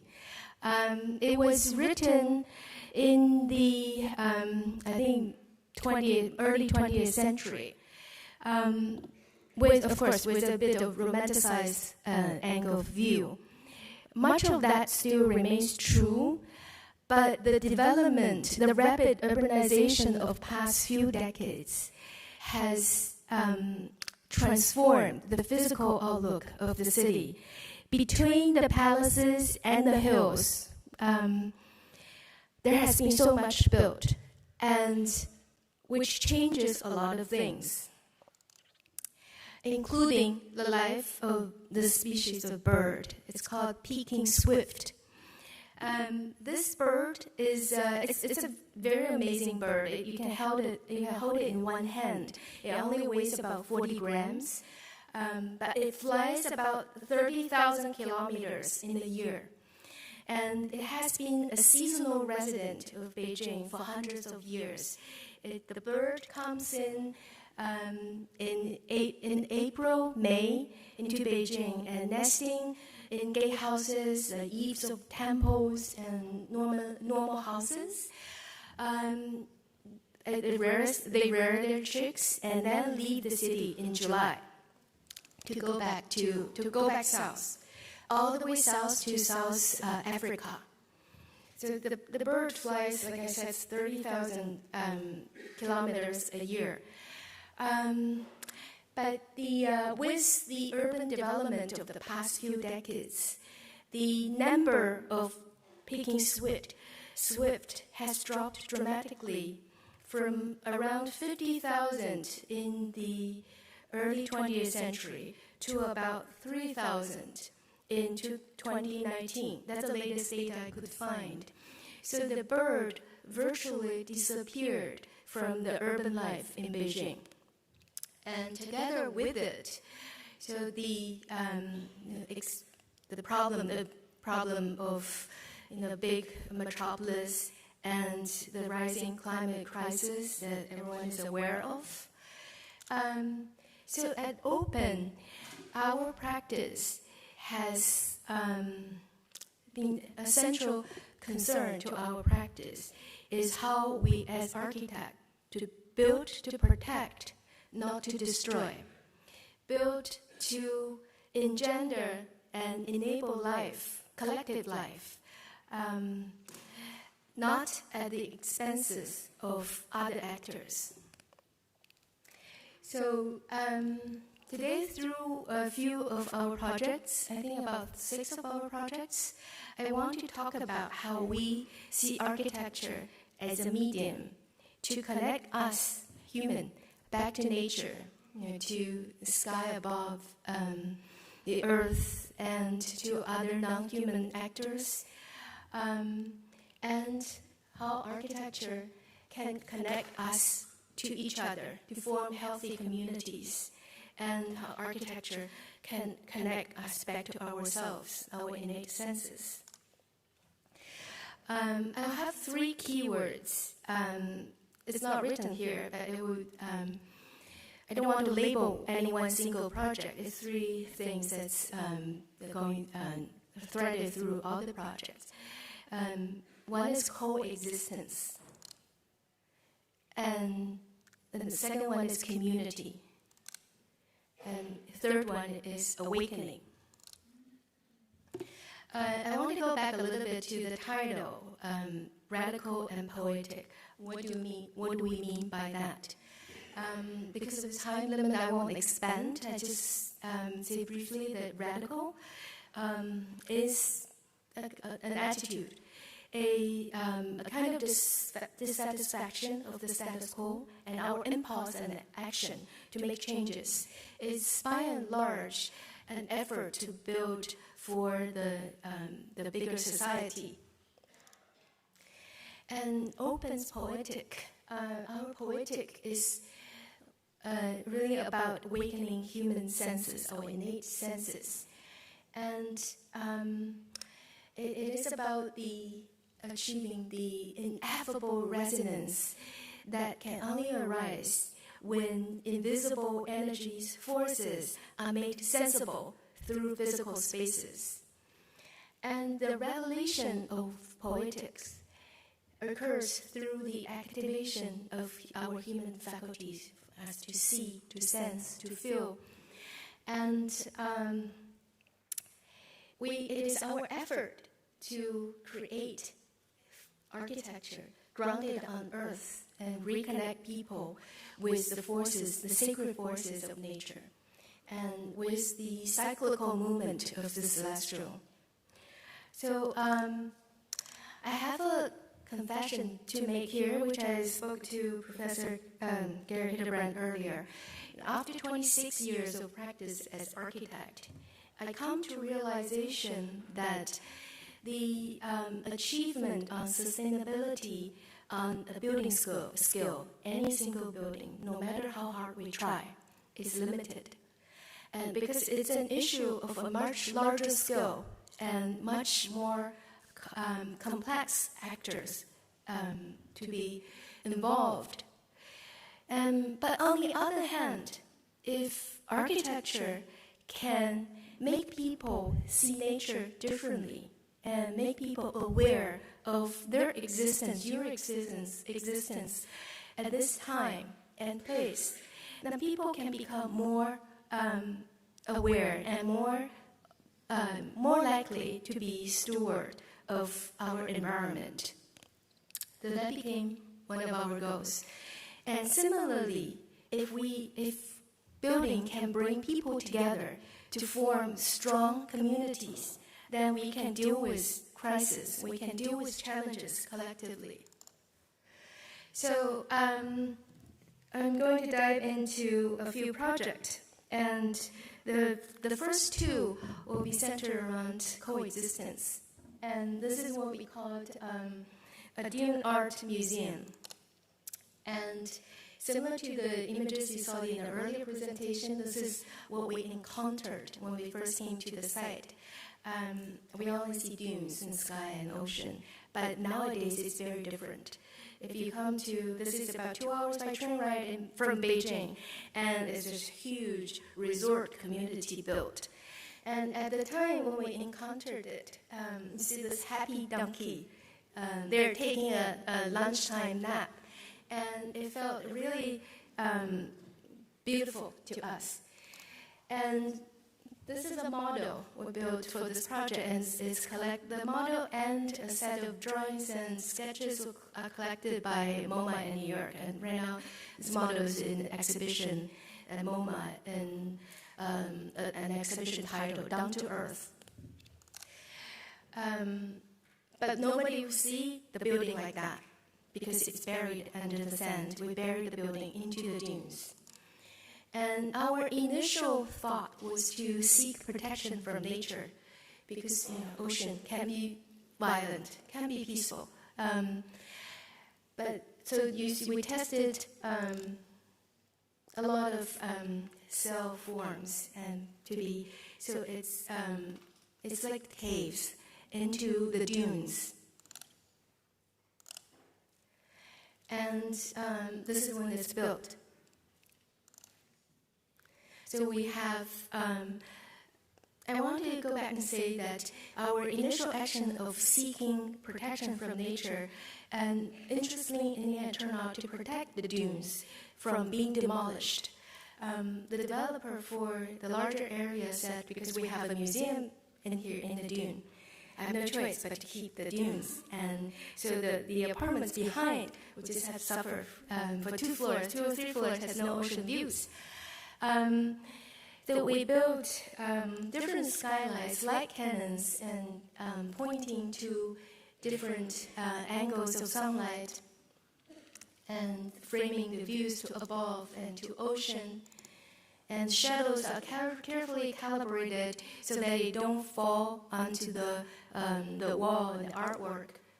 This is the one building is topped out, and the sand was returned to the top of the building. And in less than a year, the native shrubs returned quickly. And I want to share a quote from Isamu Noguchi, which I find really close to this project. The grasses have come to the mound which you saw nude. Now it is clothed. This is such a composition that nature completes in a way that nobody can imitate. So over the years, this building has been finished about 6 years ago, and all different kind of exhibitions were held here, and all the artists very excited to create work in situ for the special spaces. And art performances also. Tank Shanghai, this is an adaptive reuse project. It's a quote from Gary Schneider, which I think is really important. Nature is not a place to visit. It is our home.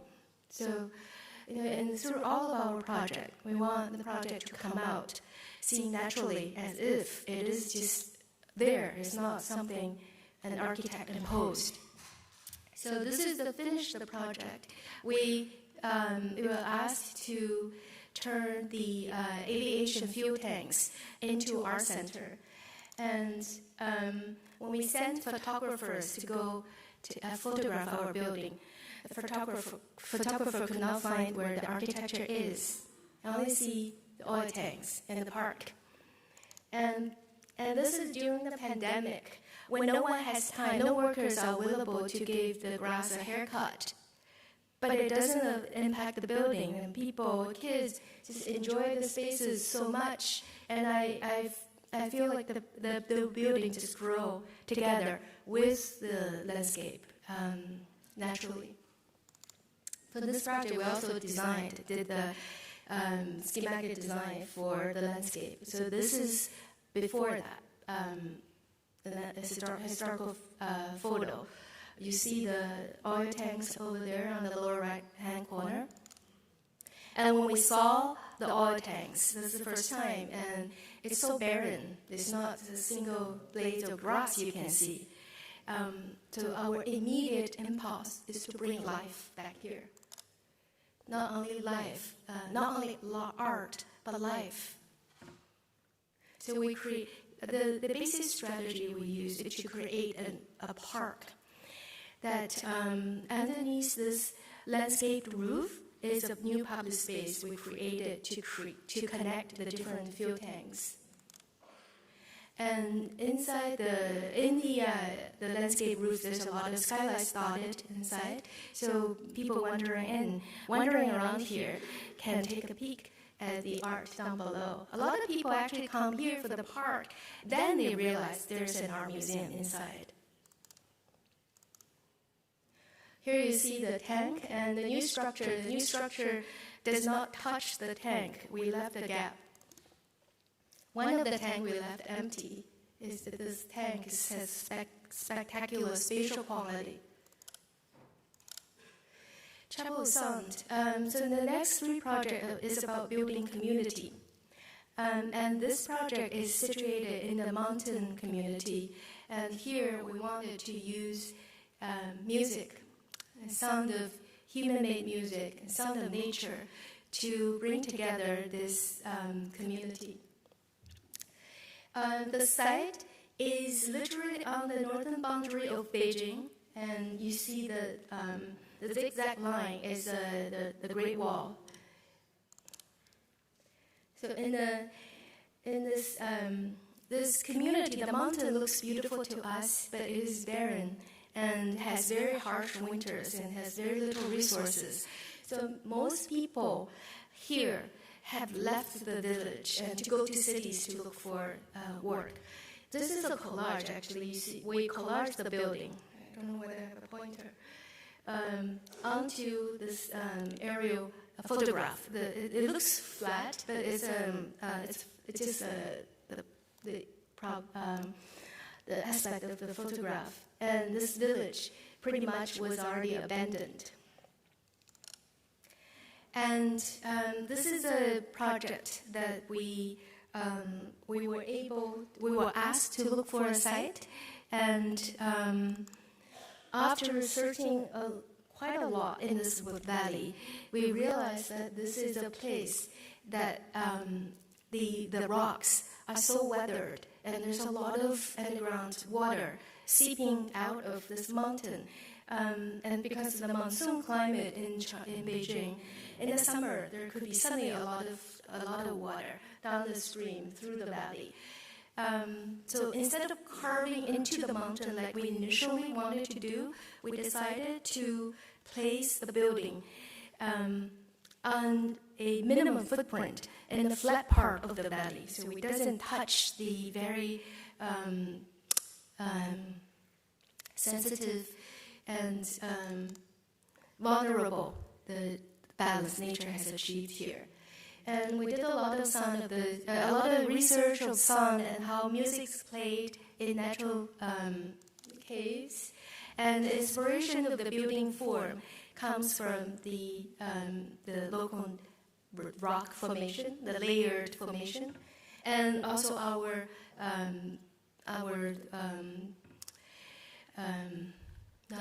desire to make the building buildable, but it does still look like a human-made structure, not a simple imitation of natural rock. So this is the building in different seasons, and this is inside the building. It's a half indoor, half outdoor building. And because the valley is so cold, in order to not consume excessive amount of energy to maintain a small building like that, the client and us decided collectively that this is just to be an outdoor structure, and will be in the winter time. If people want to come, they can come. It will be a contemplative space, but it will not be used for performances. So the structure is architecture. And the sophisticated electrical systems and all the systems for the performance are embedded in the concrete. So a lot of events happened during the building in operation. A lot of community organized the events, music event. This is yoga classical music, and large music festival can be played on the outside the lawn. We have an outdoor stage.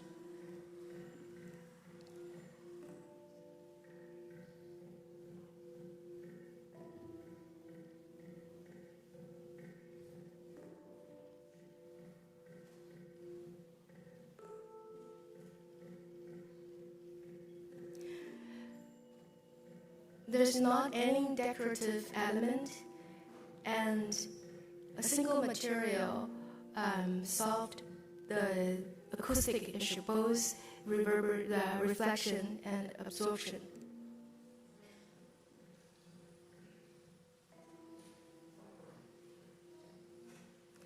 The water enters into the building, quickly discharged through the water channels we embed.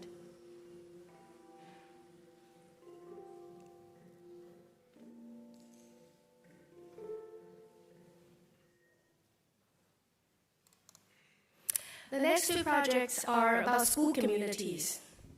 I'm very concerned about the education of our next generation. And the school is, I'm going to focus on talking about, is inspired by this sentence, it takes a village to raise a child. But this is the precursor to the project I'm going to talk about. This is the project we call Garden School, where we made a mega structure.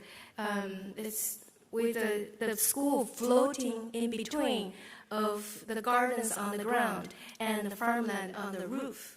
This building was Kenneth Frampton put this building into his 5th edition of the history of modern architecture, modern architecture critical history. And he spoke about megastructure and social energizer. But when another client approached us to design a school in Shanghai, a different location, the first school was in Beijing, and we realized it's a very different climate and different age group of children, and we told him we cannot replicate the garden school typology. We need a radically different typology. So you see the site in 2002 is pretty much a village. In 2016, when we got the commission, it's already quickly built up. And in 2019, it's a new town. So for this project, thinking about, it's a K-12 school, thinking about the kids going through about 12 to 15 years of education. On this campus, we really don't want him or her to go through the same building for all these years. So we persuaded the client to break up the program, allow us to break up the programs and regroup them into smaller buildings. And we strongly believe the space in between the buildings, the open spaces for landscape, for outdoor play area, open area, are as important as the architecture in the school campus. So you see we're playing with the different elements here. It's an abstract of different programs we needed. On the left is architecture, on the right is the different landscape elements. Oops, what did I do? So we did a lot of fumbling in trying to find the right balance. So this school, it's all designed by us, one office. The reason we were able to convince the client to do this was they have a very tight timeline. They want the school to be constructed in 2 years.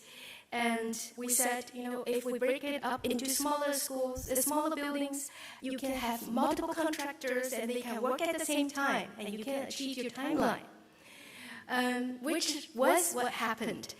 With only a few of the more complex buildings, the library, the theater, were completed later, but the classrooms were able to open in time.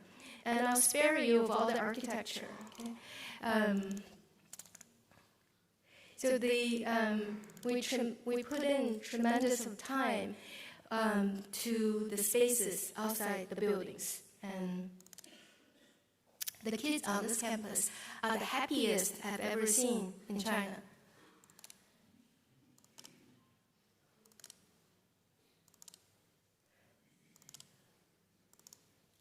And we have a very small wetland.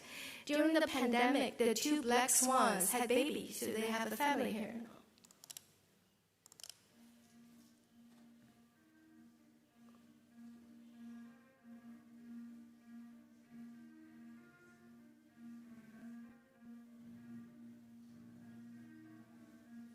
The kids can go to their classes and different places they want to go in all different paths each day. They don't have to repeat.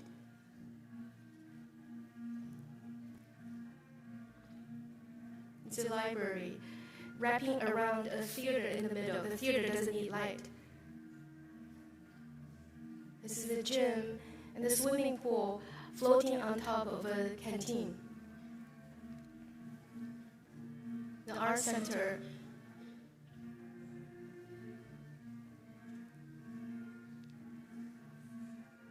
The kindergarten.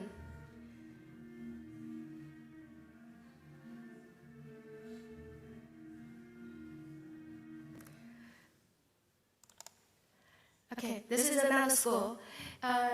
This school is in Suzhou. I don't know how many people know Suzhou.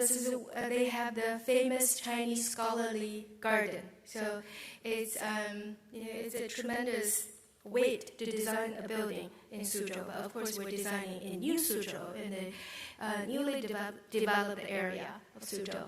You see down below is a traditional city, and we are all the way up north, but on the central axis. And this is what really bothers us, the rapid generic development propping up too quickly, and which we have no control of, but we can control this building. So, of course, the program we're given today is very different from what the scholarly garden need to achieve, with the population, with the program area and the density. By the way, this is the cultural and sports facility for a school, not the whole school. And what you see here are the 5 components of the program, which is a library, a 1,000-seat auditorium theater, a big gym, and multi-use building for gyms and exhibition, etc., and a swimming pool. What we decided to do was to pull the blocks apart a little bit to create the void. For those voids, we made them into 4 gardens, 4 seasonal gardens, and then we created a roof garden that connects all the buildings. This is the plan. This is what the building looked like. And our typical drawing, both architectural and very Chinese.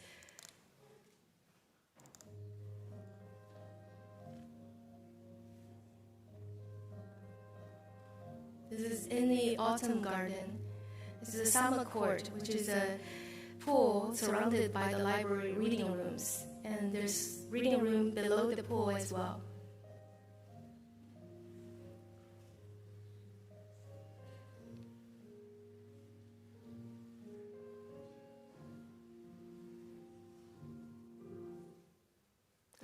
Too short. It's just a clip for 1 minute clip. So last project, what we call Sun Tower. This is returning to my point of, realizing your existence on this specific location and your responsibility towards it. Find your place on planet, dig in, and take responsibilities from there. So I'm talking about the city of Yantai, and from archaeological relics, this is one of the earliest places in China to have sun worship, the culture of sun worship emerged. It's a coastal city, which is, if you know China, Chinese culture is pretty much inland and agriculture-based. So Yantai has its unique position, being a coastal city, and one of the earliest places in China to see sunrise. And this is our site, which is in the new district of Yantai. The picture you just saw was the old town. And on this site, there used to be illegal high-rise development, residential development, which the government realized that it's not the right move, and public beach should belong to the public. So they demolished that unfinished development and wanted to build something for the public. So we have to use the piling that existed on the site, which you don't see from the photo, of course, it's hidden. And what the head of the planning bureau said one sentence to us in the early stage. He said, in common day, in contemporary everyday life, people lost the sense of ritual, a ritual of respecting, reverence for nature, which was, very much part of traditional Chinese culture, but nowadays people all forgot about it. So he said, if we can restore this sense of ritual in everyday life and the respect for nature, that would be wonderful. And this requirement made him the best planning bureau head for me. So I'll spare you the architectural part, but this tower, this building has to fulfill two functions. Basically, one is to provide needed cultural facilities for this new district along the coastline. This area has developed really fast in the past 40 years and has really matured industries, manufacturing, and a lot of people living in here, but they don't have the needed cultural facilities. And the other is, connecting people back to nature. So this tower, we designed it really by the path of the sunlight observed from this specific location. And I will only point to this one. So equinox shadow. We know that on the equinox day, spring and autumn equinox day, the shadow of a pole will move on a straight line. And so we calibrated this edge of the tower to cast a straight line on the plaza. And this straight line is marked by a water channel. And the elliptical lines intersecting with the water channel at a specific time of the day. So the whole building become a sundial.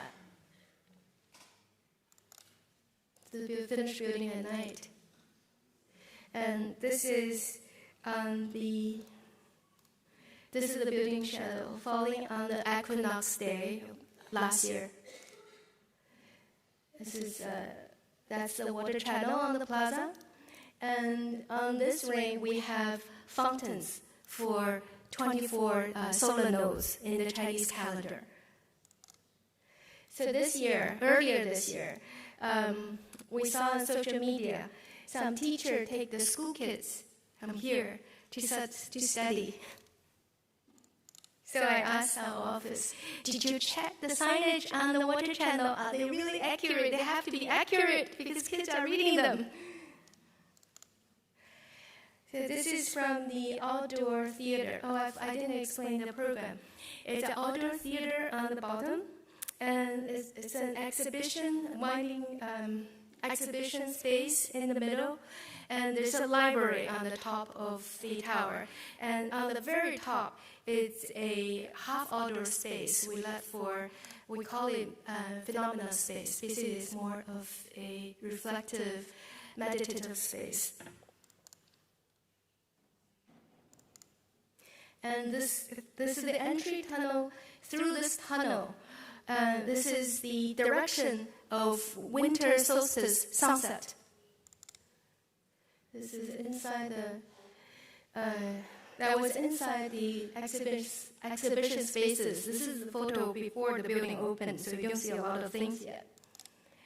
And every turn, people get to see different views of the ocean. For me, who grew up inland, and ocean is spectacular. But Yantai people first, gave me an impression that they almost don't see ocean because it's part of something they take for granted. But I think this building make them see nature very differently. And this is what we call in-between space. This is a legendary island where the Chinese fairy tale has the fairies go, hang out on the ocean, have fun here. This is inside the library. This is the library, inside the library. And the reflect ceiling we have make the, I don't have the photo here, make the activity on the beach visible from the library, and make the library activity visible from down below. These are some photos we gather from social media. And so a lot of people, young couple, after they got their marriage certificate, they come here to take photograph and to memorize the special moment.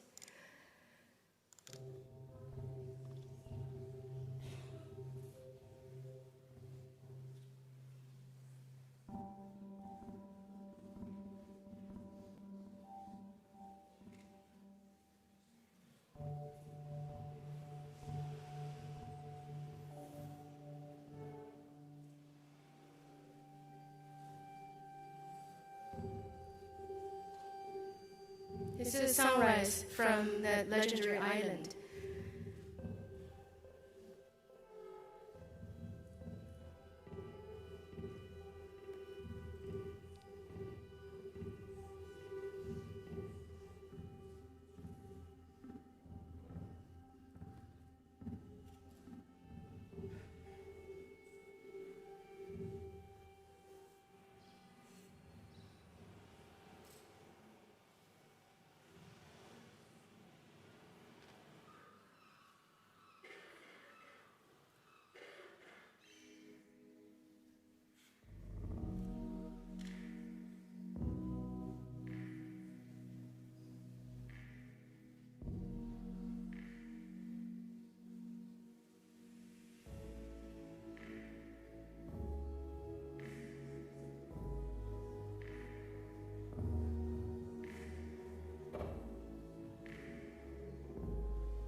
This small pool, the water will rotate every hour for 9 minutes.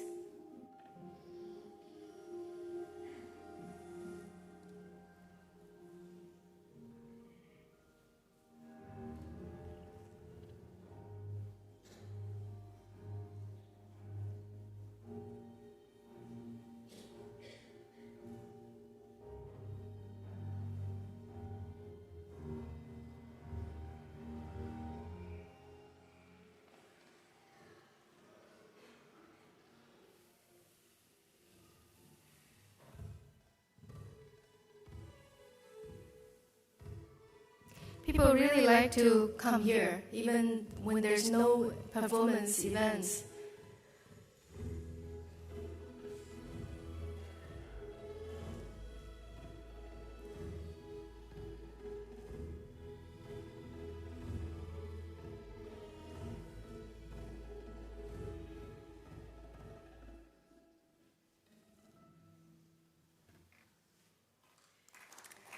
Okay, with that, I'll conclude my lecture. Thank you very much.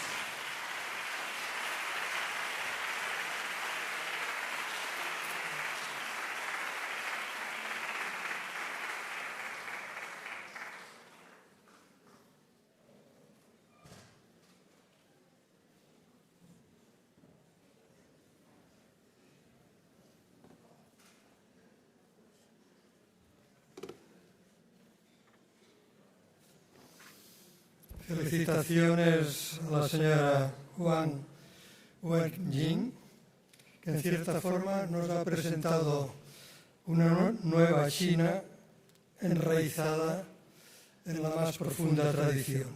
Muchas gracias.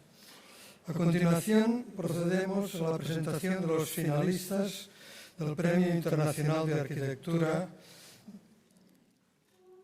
y Paisaje Rosa Barba. En primer lugar, Sune Rieper nos hablará del proyecto Grønningen-Bispeparken.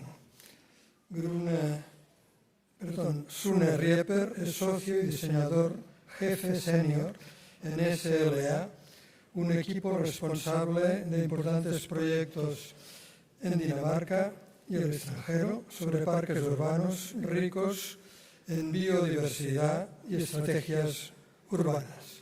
Muchas gracias.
Hello.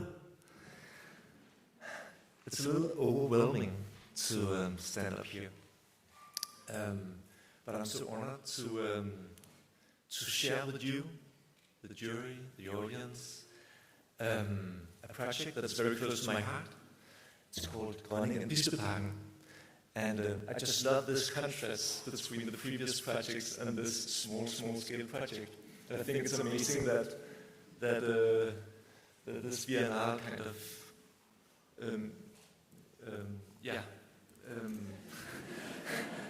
reach out to both of these different approaches.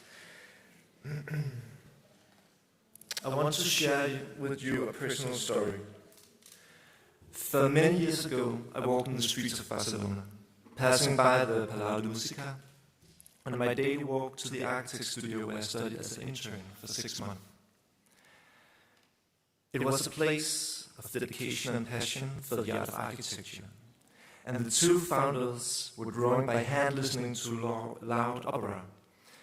And I was building balsa wood models in the architectural ideas in a room just like this single window just under the ceiling.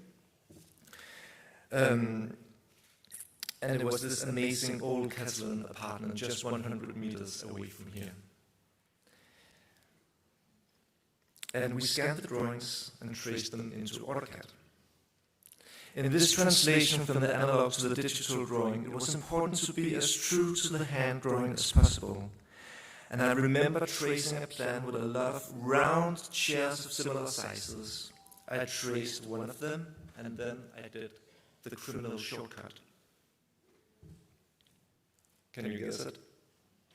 I copied the first precisely traced circle, and then I pasted onto the others. I ignored the fact that all the chairs were uniquely drawn. And I still remember the shitstorm that followed. I was so offended by the verbal reaction, I think that's a cultural clash here, that I wrote a letter explaining I would like to quit my position as intern with only 3 weeks left. And at that time, I ignored the wisdom of this important lesson. two circles are never the same. So, in order to understand this lesson, I will tell you about our project, Grønningen-Bispeparken, a keystone prototype in the practice of SLA, and one of Copenhagen's most ambitious and radical climate adaptation projects today. But first, some background. The transformation of Bispeparken and Grønningen should be understood as a response to two major challenges: rain, or flooding, and then social challenges. It's actually funny because the rain is not a challenge, it's a gift. The city of Copenhagen developed a cloudburst management plan in 2012, where Bispeparken and Grønningen was selected to manage 3,000 cubic meters of water across the total site of 20,000 square meters. At the same time, Copenhagen published a safety assessment report highlighting Grønningen and Bispeparken as a socially vulnerable area, a neglected and unsafe space lacking local ownership and in a poor physical condition. So, Grønningen and Bispeparken needed to change the narrative and turn a negative route into a positive future. So, how could we contribute to this positive change?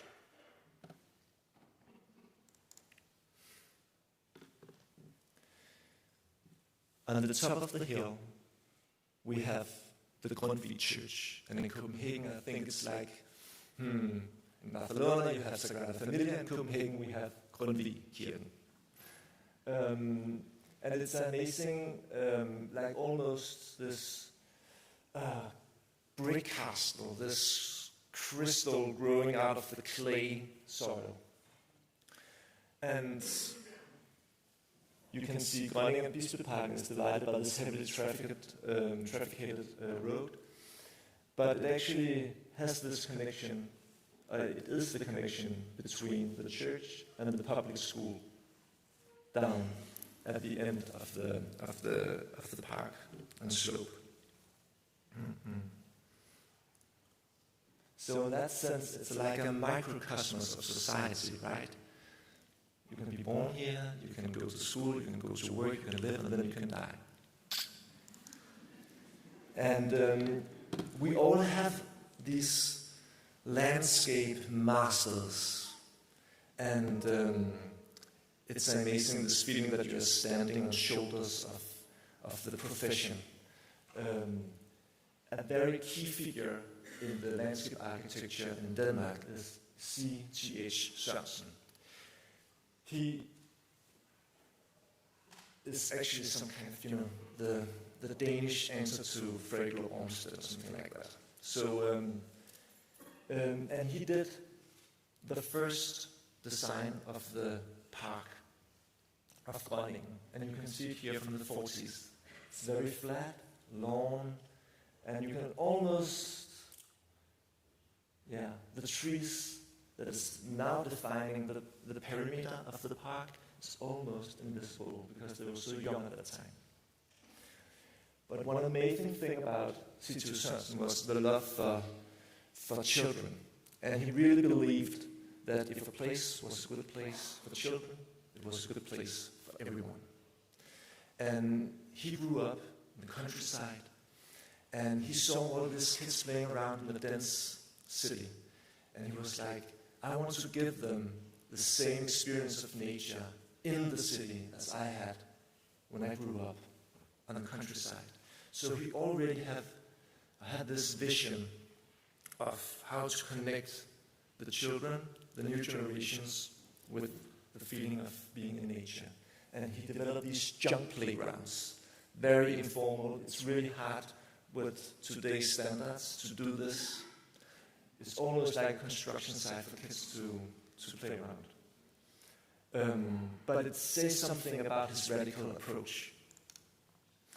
And today, the transformation of Grønningen tries to kind of find this balance between keeping the connection to the church, it's kind of the legacy, the heritage of this, and at the same time, like articulating the heritage of City and the way that kids can play in the public space.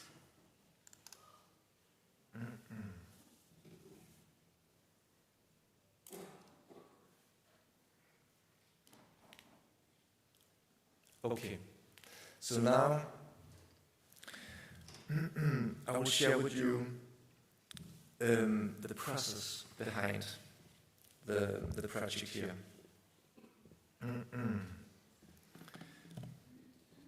Because, and I call it a choir of voices, because even if all the buildings have the same bricks, it's very different people living inside them. So, the central ambition of Grønningen-Bispeparken was to transform division into connection. The residential parks had long been a site of conflict, an empty green strip perceived by many residents as a no-man's land. Some people even call it a war zone. It's hard to believe. Where nothing happened and no one belonged. It was therefore crucial that the design process itself became a tool for healing, for co-creation, and the building of trust. And most of this process coincided with the COVID-19 pandemic. Lockdowns made traditional workshops impossible, forcing the design team to innovate with outdoor meetings, conversation tables, film dialogues, distributed material kits, and digital feedback loops. And rather than weakening the process, this constraint diversified it, making participation possible for people who would normally not attend conventional planning meetings. And this video sequence is where we turned the local library into a broadcasting studio almost, where the residents could log in and give their comments to these women, and then they sent them forward into the table where we were explaining the concept and then responding to the answers, and then there were some representatives from the neighborhood around the table as well, and then we could have this conversation in still but still keeping a democratic practice as well.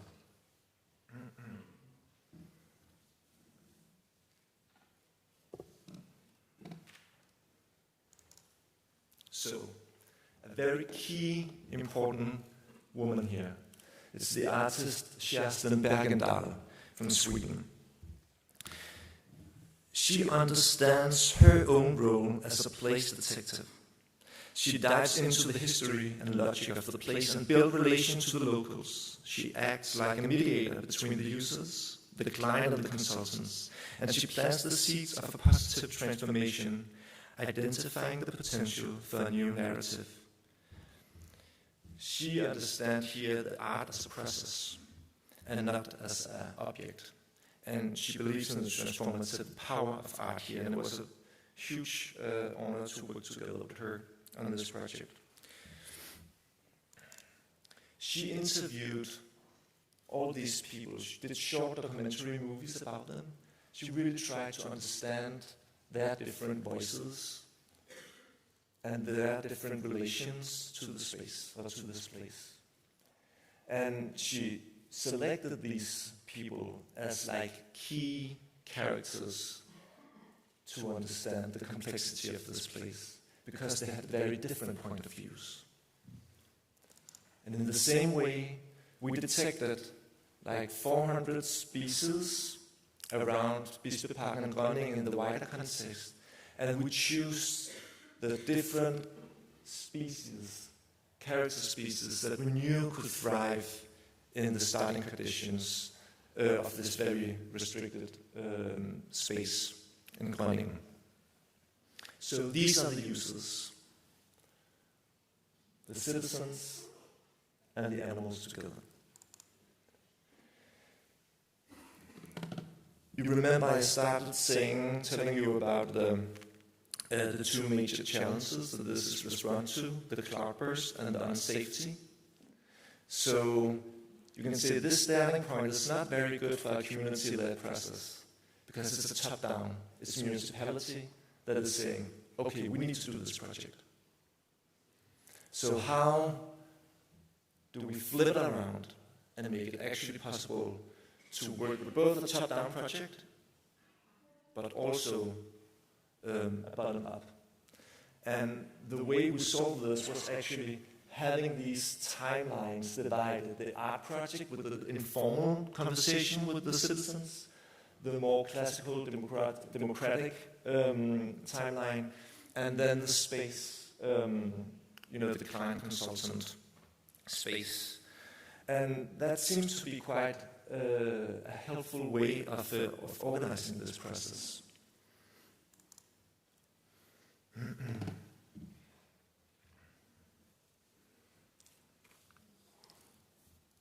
It's interesting because I think the sequence of the park tells a lot. It starts with the sandbox, pretty simple, where the citizens could draw and share imagination, a vision for the place. And then we went out doing mock-ups, just like one-to-one installations in the park, drawing up white lines to give them an idea of a scale here, and to explore this multitude of different places. And then building models, again, of sand and clay, until we kind of fix it into a concept design. So, at SLA, we are specialists in design. We are co-creating the narrative by listening to the citizen. We co-imagine the place, and this process leads to ownership. But we don't invite the citizens to draw the place. It's something we do. In that sense, it's not like a citizen-drawn design. As designers, we also need a safe space for design exploration. And we find it important to do this division to ensure our integrity and professionalism as designers. But it's not only about drawing. It's more about looking and listening into the multitudes of life. So this was not something we shared with the client, that we were actually walking around in clay at the studio floor. But it's important to insist that it's a part of developing a design. So, multitudes in a sea of clay, it's also not something we share with the client. Because normally, clay is about soil, it's dirty, it's bacteria, and doesn't go. But for us, it makes sense that we were trying to create the sea of clay. So, a turning point in this process was when we studied the Anthony van Leeuwenhoek, the father of microbiology, and this is from the 15th century, and it's amazing that he was the first to look into this microcosmos. He was not a scientist, not an educated scientist. He did glasses, but he knew how to make a very, very precise microscope that could zoom 200 to 300 times. So this is a section of an optical nerve of a cow. And he looked into this. And I think this is inspiring when we talk about understanding the site, understanding the ecology and biology. We need to look differently, I think, and we need some different tools. We need some new tools, more tools. So we have our biologists that actually go out observing all the species they can do. And it gives us an idea of what's there, what's possible to build on.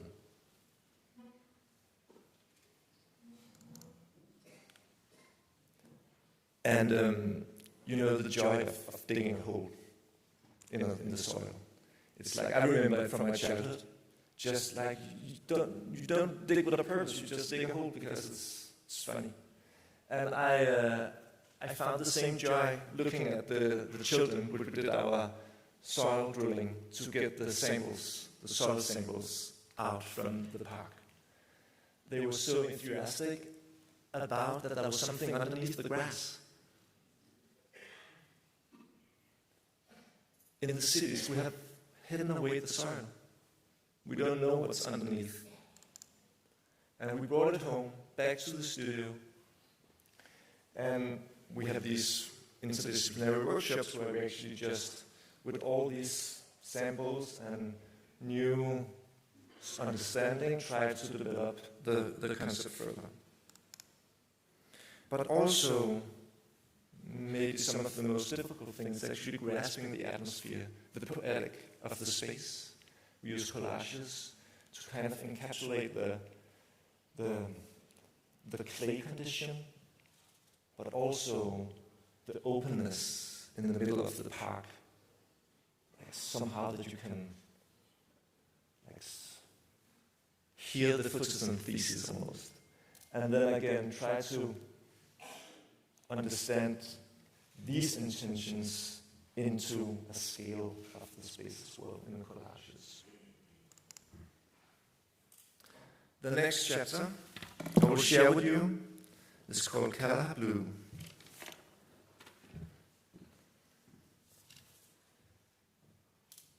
I just need to find the right page here. Let me see. It's here.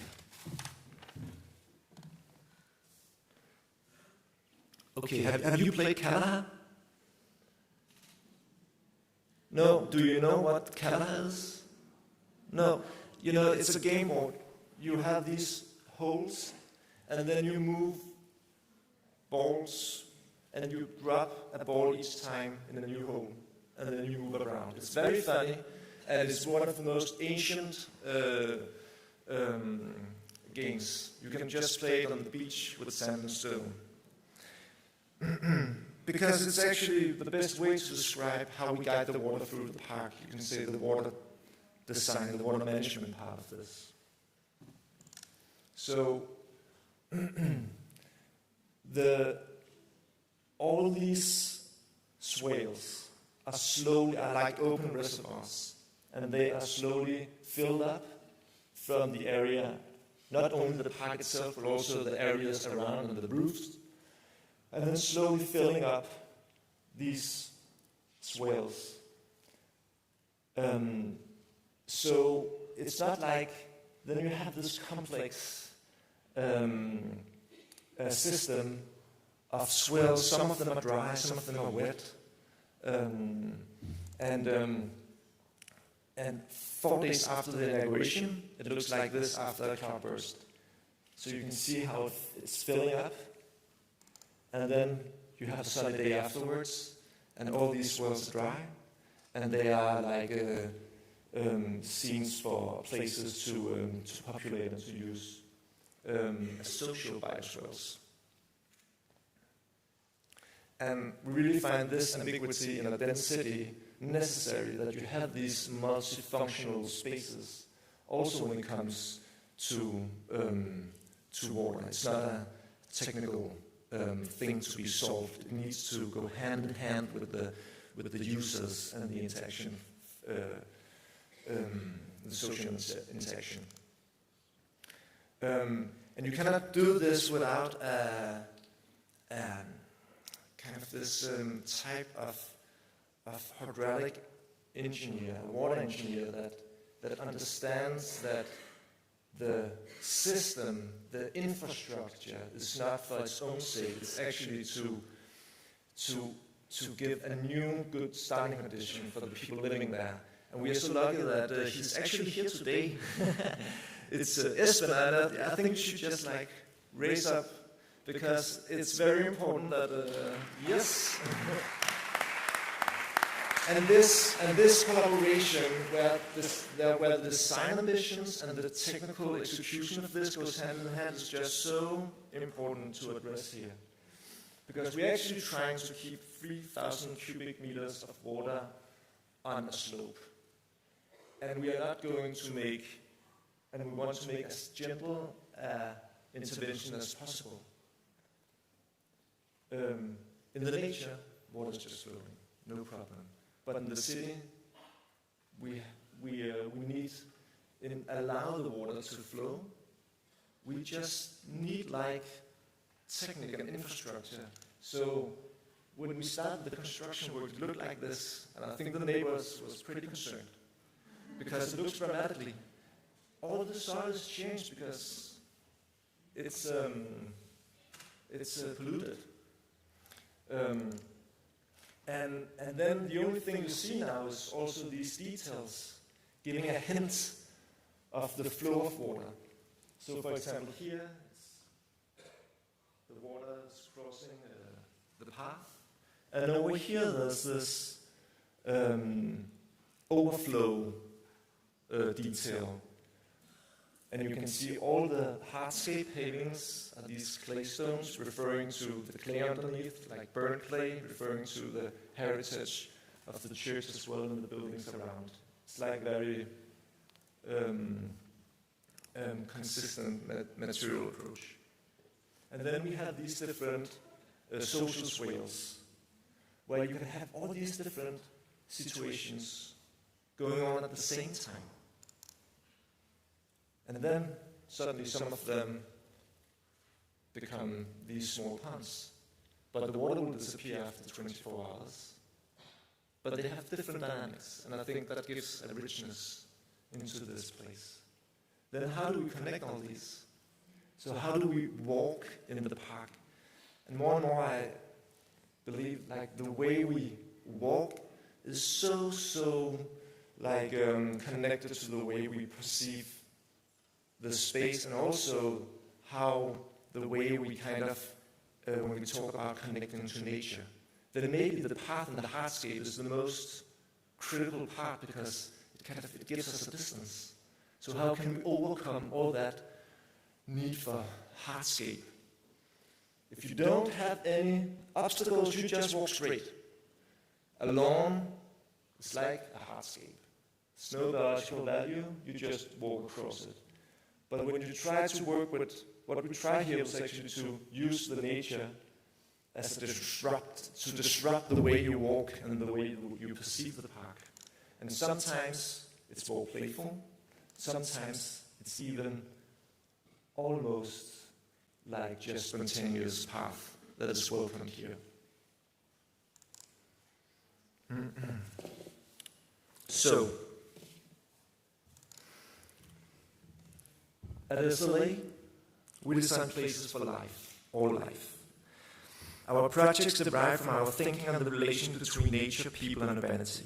We design city nature based on the understanding of the grown as complementary to the built environment. Our philosophy, making the projects into prototypes or cases on our thinking. SLA practices a living conversation between philosophy, design, and implementation, a reflective practice. We are constantly exploring what it means to be designers of the grown environment. And I must admit that that's not easy. It will be an ongoing exercise.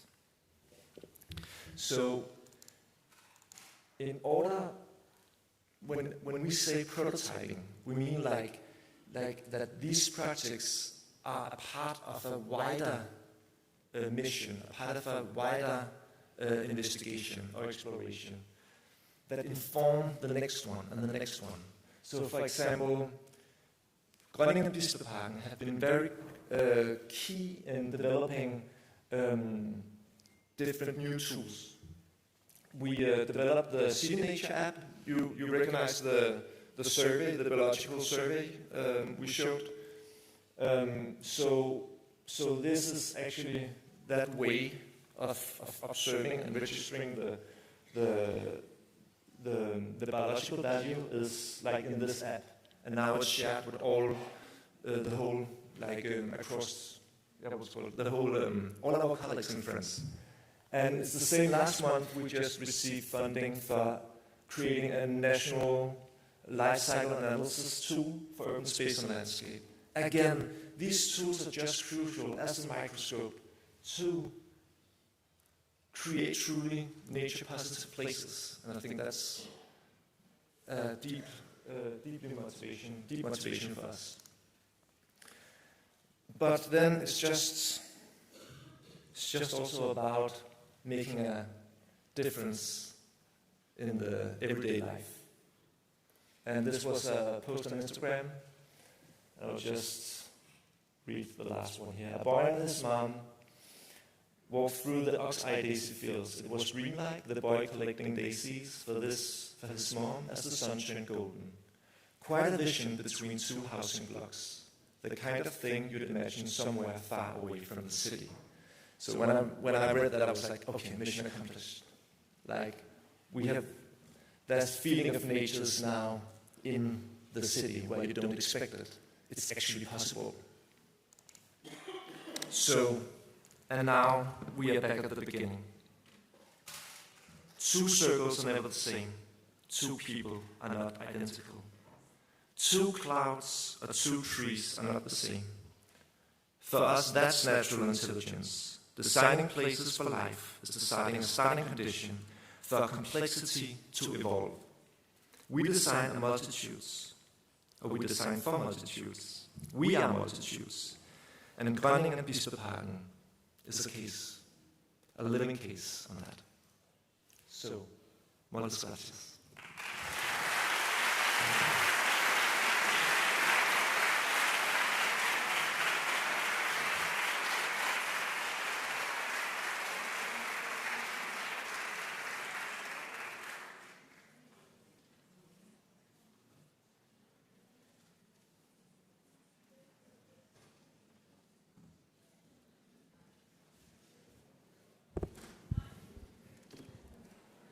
Interesante conferencia que pone de manifiesto la trascendencia de la conexión directa con la naturaleza.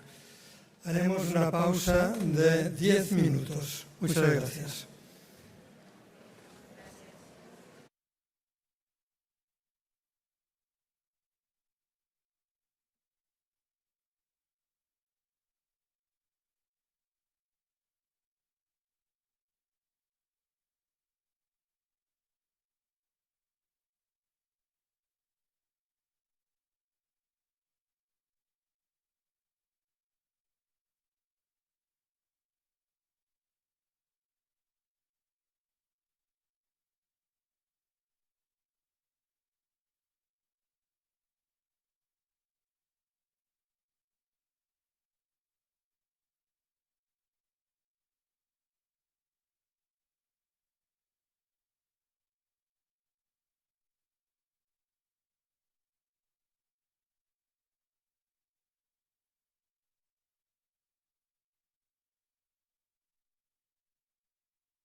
Por favor, vamos a reanudar la sesión.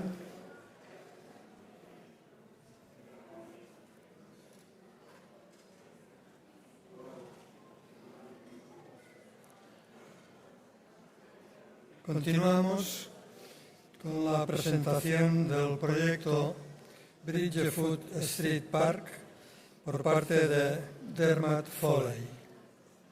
Es graduado en la Universidad de Greenwich y el Edinburgh College of Art, fundador del estudio DFLA en Dublín en 2001. Ha profundizado en la reutilización de residuos de la construcción en el espacio público.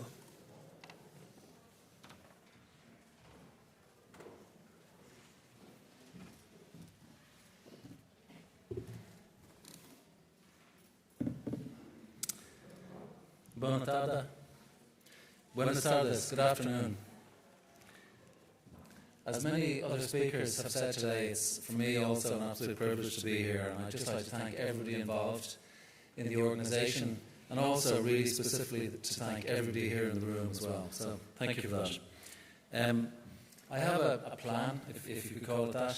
It just, I suppose, initially to very quickly introduce the project. And then after that, I'd like to, let's say, intellectually contextualise the project. And I don't mean in a deeply philosophical way, I just mean in a way which is relevant to day-to-day practice. And then following that, I'd also like then to briefly, topographically and spatially contextualise the project. And then I'll move into as much detail as I can about the delivery of the park, and then finish off with a 5-minute video.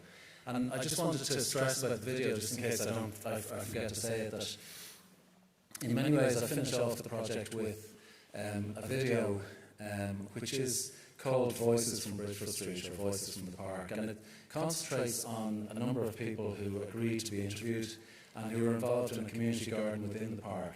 And so it's their attitudes and opinions about the design of the park and the way they use the park. And we felt this was very important to finish with this, because we see the community garden as having massive potential in terms of the long-term maintenance and management of this particular kind of park.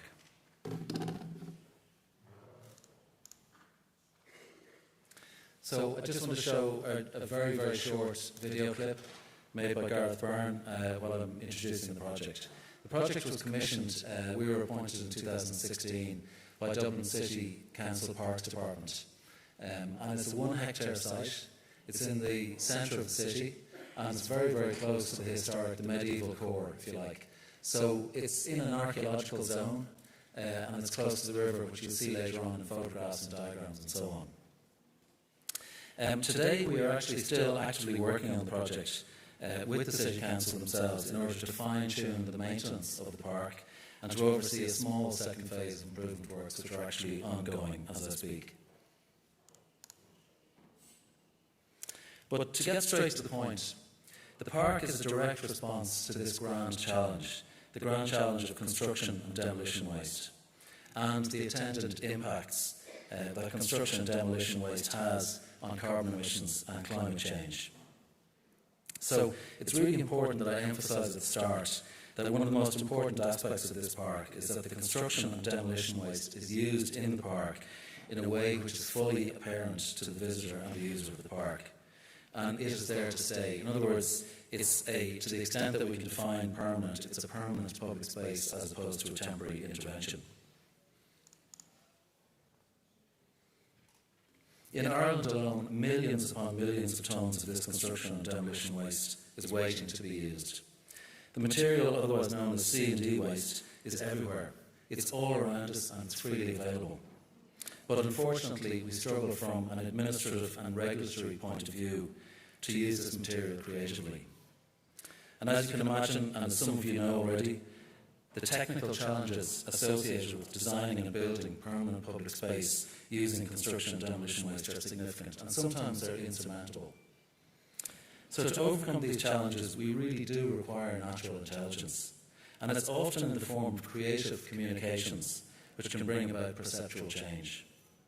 So this is just, it's part of a concrete manufacturing plant in the west of Dublin, and it's one of the many areas where you see stockpiles of tonnes upon tonnes upon tonnes of concrete waste, which is just waiting to be used. So you can imagine the embodied energy in that material, apart from the fact that we can actually use the material as physical objects to make things. So as part of a doctoral PhD practice-based research at RMIT University, from about 2016 to about 2020, I actually visited a lot of these places, and I visited quarries that are actually taking in construction waste and crushing it and storing it, and at the time they couldn't use it either, so they were just stockpiling it. And I also visited asphalt recycling plants, where incredibly they can recycle up to 90% of asphalt, but at the time they were only allowed to recycle 50% due to certain kinds of regulations. So there are all sorts of dichotomies in the industry that we could probably overcome if we had just a little bit more creative thought about how to do it. So, as I said, to contextualise the project intellectually, I suppose this is a kind of an attempt to explain maybe how we navigated through some of these challenges, not all of them, and why the park is the way it is. And I think that fundamentally we would not have been able to develop the methods that we did and the techniques that we had to overcome these challenges had we not started to reflect on our own practice and to develop the idea that everything we did could be seen as a chronology of practice. By doing this, our capacity to learn from one moment to the next can be heightened, and thus enabling us to refine skills for future tasks.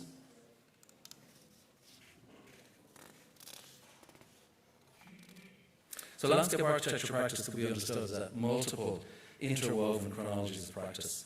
And in this case today, I just want to concentrate on a specific and actually rather lengthy chronology of practice, which I call finding and reusing, and I've abbreviated it just for the purposes of this presentation. As we all know, finding and reusing is a fascination that we all have from childhood. But with a heightened awareness of this fascination, we can, I suppose, cultivate quite elaborate practices on site. And in this case, with this slide, it's just to do with the effect that found objects have on geometry, whether permanent on the left, which is a project in Dublin, which was influenced as we built by archaeological finds, or whether temporary on the right, one of a number of tests as part of 2019 LANDLAB with LW Circus in Firenze. And I just want to dwell on the project on the left just for a moment because it triggers another chronology which is linked also to Bridgefoot Street in the sense that this church here, if you can just see at the top, is the only medieval church still operating as a church in Dublin, so right in the medieval heart of the city. And when we were building this project, we had to remove a lot of spoil to get down to more, let's say, authentic archaeological or historic layers. So we couldn't store this, use the spoil on site. So actually this is only about 500 metres away from Bridgefoot Street. So when we were building this project, we were designing Bridgefoot Street, and we were able to move a lot of that material directly to the Bridgefoot Street site. So this idea of projects and ideas and methods interweaving is a really helpful way of trying to improve our skills, I think, as practitioners. And in this case, through teaching to do with the effect of particle size or pH or moisture content on the way that spontaneous vegetation germinizes and colonizes waste materials. So the students in UCD worked with materials. They actually crushed the materials to particular particle sizes, and then they were each asked to prepare a 1 square metre swatch of materials, and they collectively made a pattern of swatches on the campus and put a membrane underneath so that no material could come up through. So we were only looking at no plants could come up through. So we were only looking at plants that germinated from above. And it's a kind of a pseudoscience, if you like, but it's a really enjoyable way for the students to observe and see what might happen with different particle size or colour or moisture content or pH. And in this case, through the practice-based research I was doing with RMIT University, by separating, cleaning and crushing waste items, we can eliminate their form. And we can just isolate colour as a working medium. So we can work as an artist or a chemist or an apothecary might work. And finally, to bring some of this work to fruition and just to finalise this abbreviated chronology, as one of our projects that predates Bridgefoot Street. So this is a project that we started working on around 2013, and it's for Kingston University in London. The site used to be a car park, and there was a building to be demolished and so on, and we could tell from looking at the building that it was a modular building, so we thought, well, maybe if we could get inside that building and see the structure of the building, we might find things that we could use in the landscape. So the steel components we found in the attic, eventually we got into the attic and we measured all those steel components. There were different types, maybe 3 to 5 typologies, different lengths, dimensions, sectional cross profiles and so on. We measured them, we scheduled them, and then we developed a scheme based on them. Obviously, there were other factors that fed into developing the landscape scheme. But in the end, contractually, we couldn't use the steel. There were 1 or 2 important contractual reasons why we couldn't use the steel. but nonetheless you can see how the scheme had its genesis, let's say, the idea of reusing those steel components. And actually what you see there is actually a lot of recycled materials there. For all the surface materials, the gravel and so on are recycled, and where the planting is, we've got 50% recycled construction waste mixed in with the topsoil. So I suppose, hopefully, it's obvious maybe now that, maybe I would take the view that natural intelligence is low-tech. Finding and reusing is not high-tech. It just needs a little curiosity. And I think that this curiosity could be foundational to natural intelligence. So, natural intelligence is low-tech, and it can be messy. It's emergent, it is responsive. And this early photograph of the site of Bridgefoot Street encapsulates twin strands of the landscape architecture of construction and demolition waste. On the one hand, the material you see at the top, we're about to work with this, and it's tremendously varied. And it's even unknown in form. This material was on the site, but we actually had to use a lot more material, and the type and form of that material was unknown to us as we were developing the technical documentation for the project. And then on the other hand, there's a sort of inevitable and beautiful, and only partly predictable, colonisation of the waste by life itself. In this case, broken, degraded asphalt, concrete and subsoils on the site are sort of flushed with poppies and borage. So that was a kind of a brief introduction to the chronology of practice, which is relevant to Bridgefoot Street. But I'd also like to contextualise the project spatially and topographically.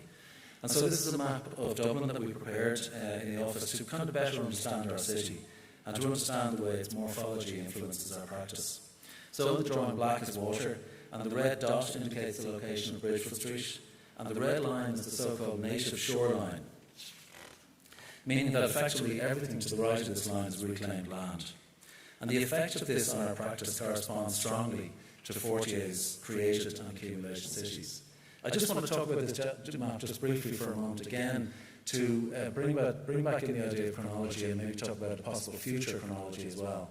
And after this slide, I'm going to show you two photographs which kind of represent accumulated and created cities. The photograph I'm going to show on the left will be of the accumulated city, it will be Bridgefoot Street. And the photograph I'm going to show you on the right is, oh yeah, there we go. I'll just go back to explain where that photograph is taken from. This is the kind of, from around the 1700s, 1800s, 1900s, this was the docklands on the south of the river here, and there was a corresponding area in the north. And so the photograph on the right is taken sort of a bird's eye view from around here, looking back at this corner here. And then finally, as we move out into the bay, which is the UNESCO biosphere, which is a very interesting concept actually, because it kind of allows for this idea of thinking about human beings with other species living together in a certain kind of biosphere. But in that biosphere, we still have one of the main waste treatment areas for sewage and energy production in the city. So that's the engine of the city, if you like. And, maybe in a couple of weeks or 2 or 3 weeks or maybe after Christmas, we're going to be cycling around that area, possibly and hopefully with the clients from Bridgefoot Street to see if we can actually replicate some of the things that we found useful on Bridgefoot Street on a larger scale. So to represent, if you like, photographically, the accumulated city and the created city, in a way I think that the photograph of Bridgefoot Street, it does represent that in the sense that there's a kind of let's say a vagueness or an ambiguity in terms of the emerging geometry of the site, which represents the complexity of the accumulated city. And then on the right-hand side, I think it's clear what is meant by the created city. And we find that when we're working in that context, we perhaps practice in a completely different way, where the context for a landscape project is often almost purely the architectural structure, the architectural context. So I've superimposed a map from 1756 onto our map, and hopefully that 1756 map shows you the sort of centre of gravity, if you like, of Dublin City. And you can see that the red dot Bridgefoot Street is just to the left along the river. And I mean, if we zoom in to that, you can see that the urban grain of the mid-1700s there on the left, and you may also be able to make out the name of the street to the north of the site. At that time, it was known as Dunghill Lane, and the cartographers have actually illustrated several mounds of what we assume to be dung or animal waste, and that could have been used at the edge of the city for horticulture or farming. And in fact, in Dublin, there's a historic evidence, a sort of archaeology of waste processing for kilometres along the river valley, all the way back to the Vikings. And on the right is a sketch plan for the park, drawn by my colleague Simon Cans, who is here with us today, and over which we attempt to spatially weave together a sort of topographical response to the wishes and desires as expressed by local residents and community activists. So during the process, as the design developed, we had actually a continuum of community consultation and development, because our office is very close to the site, and there was a very strong level of activism to get this park actually delivered. So even though we were talking to people on a continuous basis, we had 5, let's say, official workshops. And the first one was actually on the site, where we spoke about measurement and scale and size and things like that. And it enabled people to get an understanding that if they wanted certain things, they needed certain dimensions, and certain things wouldn't work on a 1 hectare site. For the first 2 workshops, we didn't bring any drawings at all. It was a conversation. We spoke about our preferences and so on. And then, as we moved along through the process, eventually we got to this point where the members of the community and community activists for the park actually made that model in wood of the surrounding buildings and streets. And then we were able to place our sketch model into that. So they gave us their model, then we put our model into it, and then they took it away. And then their model disappeared, and somehow I think our model found its way back to the office. So I don't know where the big model ended up. But in a way, it was, if you like, it was a special moment. I think at this moment the project seemed to have been born in some way. I mean, the model didn't say anything about the programme, but people liked it. And perhaps they couldn't say why, but they liked it. And then much later, as you can imagine down the design process, this drawing appears, okay? And again, as part of the PhD research that I was doing, I became very interested in the fact that the drawings themselves could of course be expressed by chronologies, because of course you need a certain amount of time to develop design iterations. So this is another chronology, and in this case it's 12 superimposed iterations of the plan as we develop the detailed design. And that's the reason for the blurred appearance of the plan. But even though the drawing is bounded, let's say, it's kind of open-ended and suggestive, and there's a hint of ambiguity here, and ironically this ambiguity helps us to get the project through the technical process. It's as if everybody involved must embrace the uncertainty of working with construction and demolition waste. At the same time, however, as we all know, certainty is very useful, and so of course we made plenty of measure drawings and technical details. And this is a vegetation zoning plan. It's not a planting plan. We made a planting plan, of course, but it's more to do with the areas that would be left as soil and the way those areas would be envisaged for the future. So really importantly, on the right-hand side, in the sort of mid-green colour there, on the right-hand side, that's the community garden there. And it's not fenced off at all. There's a history of community gardening on the site, which I'll touch on briefly in a minute. But there's no fencing there. So we had a couple of meetings actually before and after the project was built with the community gardens to ask them to work with us and to not look for a fence or to not look for the community garden to be closed off. And this is in the city centre. They're effectively growing food here successfully. So of course, no waste material here at all, and any material that came in was checked for contamination, and if there was any contamination, it was taken away. So this part of the park doesn't have any waste material. But other colours there are for different kinds of horticultural approaches, not necessarily the specific type of plant, but it's whether we left the subsoil, whether we mixed the subsoil with the topsoil, whether we planted, whether we didn't.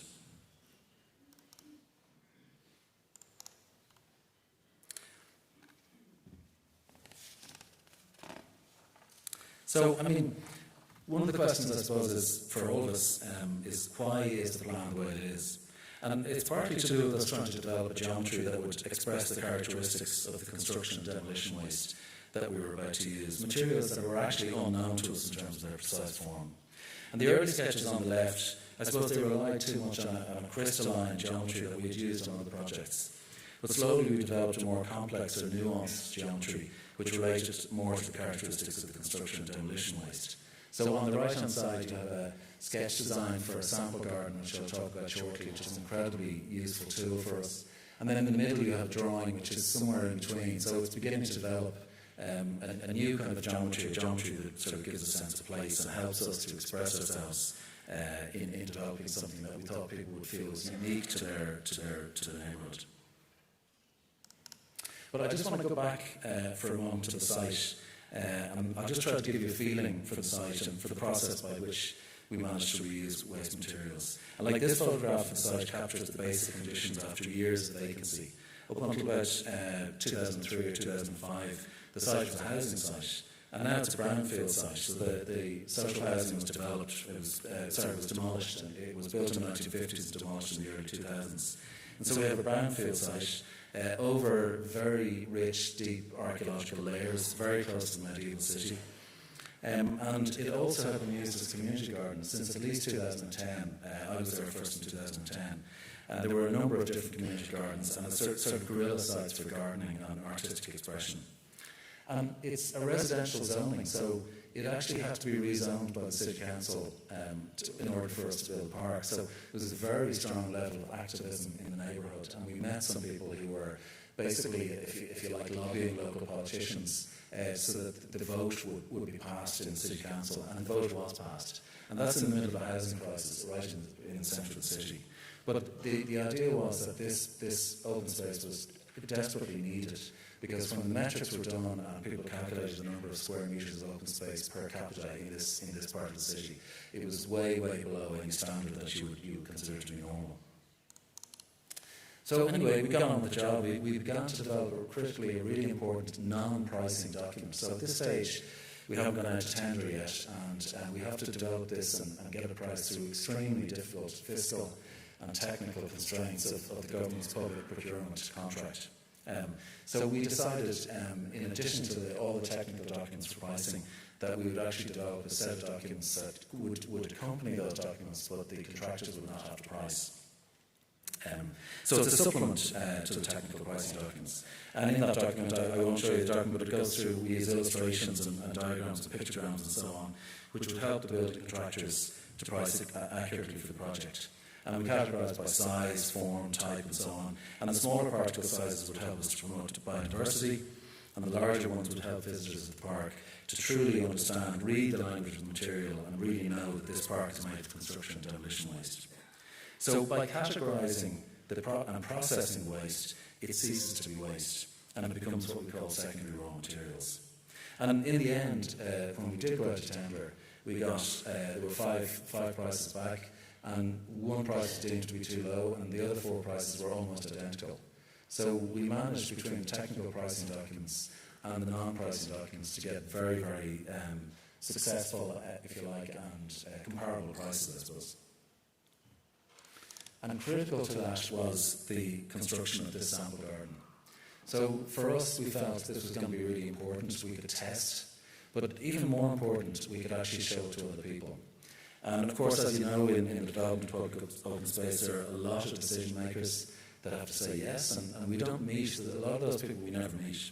So we had 3 direct client contacts: Les Moore, Peter Leonard, and Deirdre Prince from the City Council. And our main client contact was Peter Leonard. So they had an incredible amount of pressure on them to actually deliver this on their side of the line, if you know what I mean. So from an administrative and regulatory point of view, it wasn't easy. And there was tension, and they had to follow their own procedures and their own processes as we developed ours. And luckily in the end, those decision makers did say yes. But I think when there's, let's say, lack of clarity with regard to regulation or laws or guidance and so on, there is a tendency for all of us, I suppose, to willfully misinterpret, if we want, that lack of clarity. And you can do it in a way which is, let's say, good for the collective, or you can do it in a way which is maybe not so good for the collective.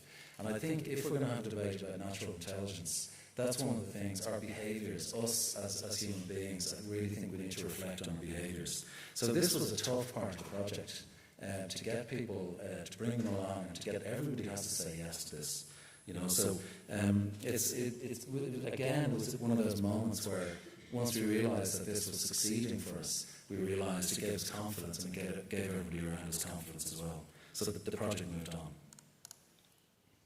So in effect, if you like, the design process emerged between drawing and building. And the photograph on the left was taken approximately a year after the sample was made, and we still haven't started construction. So we had this, I suppose, comfort, if you like, of people coming and going to the sample area and realising, oh yeah, this actually works. And oh yeah, these processes actually do happen and they're beautiful.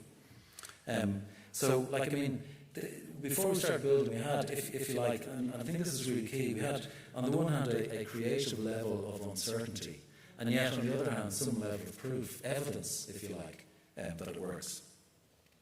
And then the project gets underway. Playground on the left. Sorry. Playground on the left in dark here, and the large hill here which has a university accessible route up to the top of the slide, back down to the lower level, and smaller hills to talk to the big hill. And the community garden, this is an old drawing where there were allotments with gates and so on, but we removed them, the entire area became the community garden. And another small hill, another one here, an area for a cafe and a tool shed for the community. And then really importantly, this kind of X shape, if you like, which is, you know, on a rudimentary level, it functions as circulation from all the four corners. But in fact, it's more than that. And there's a slope on the hill as well. So we had to actually get it to work and make it universally accessible so everybody of all abilities could actually move through the park. And in that sense, it's the core of the park, and it's where everything really happens in terms of the way the language of construction material expresses itself. So of course we made lots of things, technical drawings and things that were still under consideration in terms of the cafe, the building and so on. But we still had to find waste. So we had to travel to find waste because we needed more. And we found this universe of shapes and forms and sizes, mundane material that people had cast away. And in most cases it was in Dublin City Council depots. And the depots are located all around the city. We were able to get them in all of these different places and bring them to the site. And sometimes we got them from live City Council projects, where the City Council were actually demolishing or digging up materials, footpaths, pavements and so on, and we brought them directly to the site. And then as you can see, as the park is being built out from the right, the materials are coming to the site on the left there. And in a way, we're constantly processing. And this is incredibly important. The processing of the waste is the key to regulatory and administrative success, I think, if you want to use waste materials.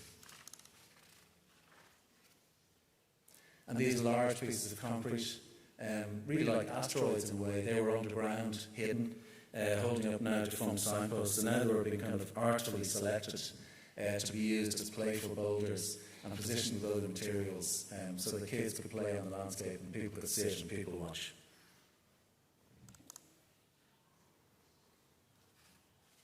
So it was a kind of a rediscovery of the craft. And not just for us, for the builders as well. And we kept drawing and reiterating, and if, let's say, we felt that the builder hadn't interpreted the spirit of the documentation, we asked them to change things. So we made lots of drawings like this where we photographed what they had done and then asked them to move things around. And they did that, and it was an incredible spirit of cooperation, working together on site. And we just recorded how they were actually building over our own photographs. And then we commissioned photographer Paul Tierney to just record the process. So he's recording this process of how geometry starts forming and how there's a kind of specific nature to the materials and the geometry of the site which expresses the materials that we're using. Even with the new concrete, we have green and red recycled materials which are recycled into the concrete, and most of the grey in the concrete is also recycled. So the form is emerging, and you can see that it's explicit that construction waste is being used. And these edges are along that kind of X-shaped circulation, if you like. And then I suppose the moment we were waiting for the flush of life, the mixed degraded waste substrates and subsoil, sometimes with quarry dust, and we placed mixes of different proportions throughout the site, and they started to come to life. And sometimes remnants of previous community gardens, and sometimes garden escapees, in this case kind of a type of mustard plant, which was just there since years of community gardening. And trees are planted and the building goes on. And eventually we arrive at a point where the spontaneous vegetation begins to impose itself. And the clovers will add nitrogen, and the wildness, if we can even call that, is tolerated alongside, let's say, more conventional programmatic surfaces, lawns to lie on Sunday. And I like to think of this as a kind of study, an artistic expression of the environmental sciences, life emerging within a social and artistic framework. in some ways behaving the way we expect it to, but at the same time never ceasing to amaze us. And it's a fascination with these life forms which appear in familial groups by association, a fascination that is deeply rooted in our collective culture, even if we tend to forget how important it is and how important they are. Just like the fragments of construction waste that we used, these beautiful and wild life forms all around us, they just arrive. They present themselves, and they keep working day and night, never stopping, relentless, beautiful. And given the right conditions, they always reappear, as do we humans. When the sun shines, the hilltop becomes a destination. And being there, I suppose, being in a park, being in any park, being in Bridgewood Street Park, is instinctual, it's visceral. Yes, there can be reasons, there can be programs, there can be functions, but the deeper joy of being in a park is irrational. And the benefits of parks are often presented as antidotes to other things in our lives.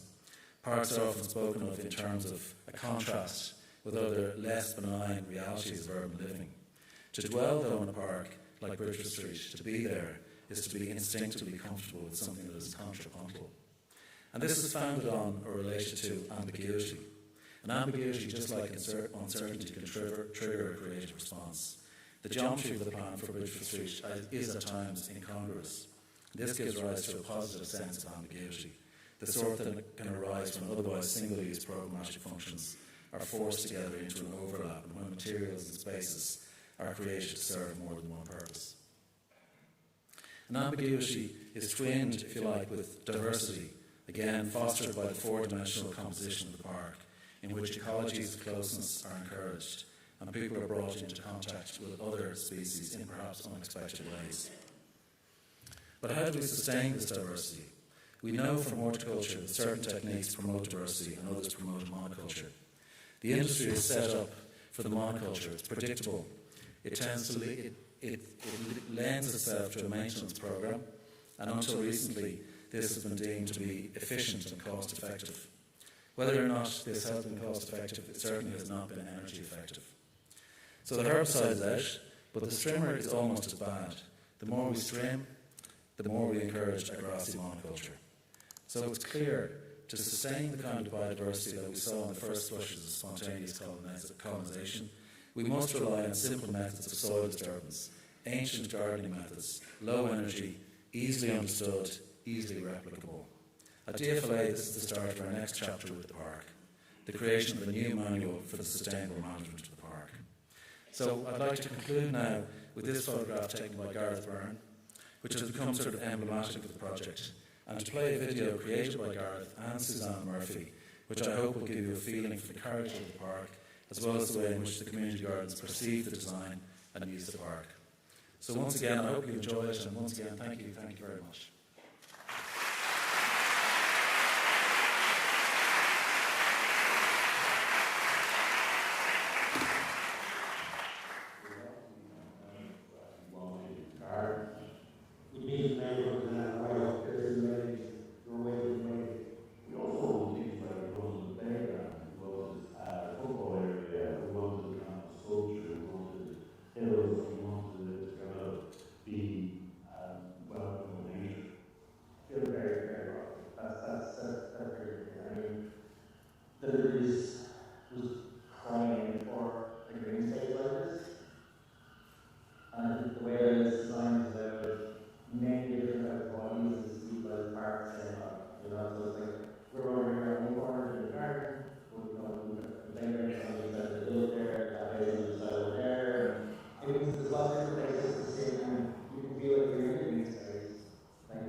This is a community garden, both those words equally important to me.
Muchas gracias. Una auténtica lección sobre las infinitas posibilidades del reciclaje. Continuaremos con la aportación de Edward Conde Serra sobre el corredor integral del Piedemonte de Cali. Él es magíster en arquitectura y urbanismo de la Universidad de San Buenaventura, Cali. Su estudio ha desarrollado variados proyectos urbanos de espacio público, equipamientos y arquitectura.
Bueno, un placer estar con ustedes, un honor estar aquí con este público magnífico.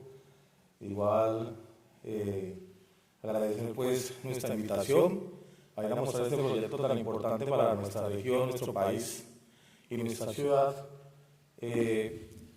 Quisiera como comentar un poco lo que es Cali, que es nuestra ciudad, nuestra región. Cali es una ciudad que nace en el valle, entre colinas y el cerro, territorio que fluye con sus ríos. Nuestro país está ubicado muy cerca a la línea del Ecuador, lo cual hace que es un territorio que tiene, digamos, una condición bioclimática o el clima con relación a una gran zona tropical. Esta zona tropical pues, está llena de una biodiversidad importante, por estar ubicada pues, muy cerca a lo que es todos los farallones que atraviesan, digamos, nuestro país, y está localizado nuestra ciudad en un departamento que está entre la cordillera occidental y lo que es el Pacífico.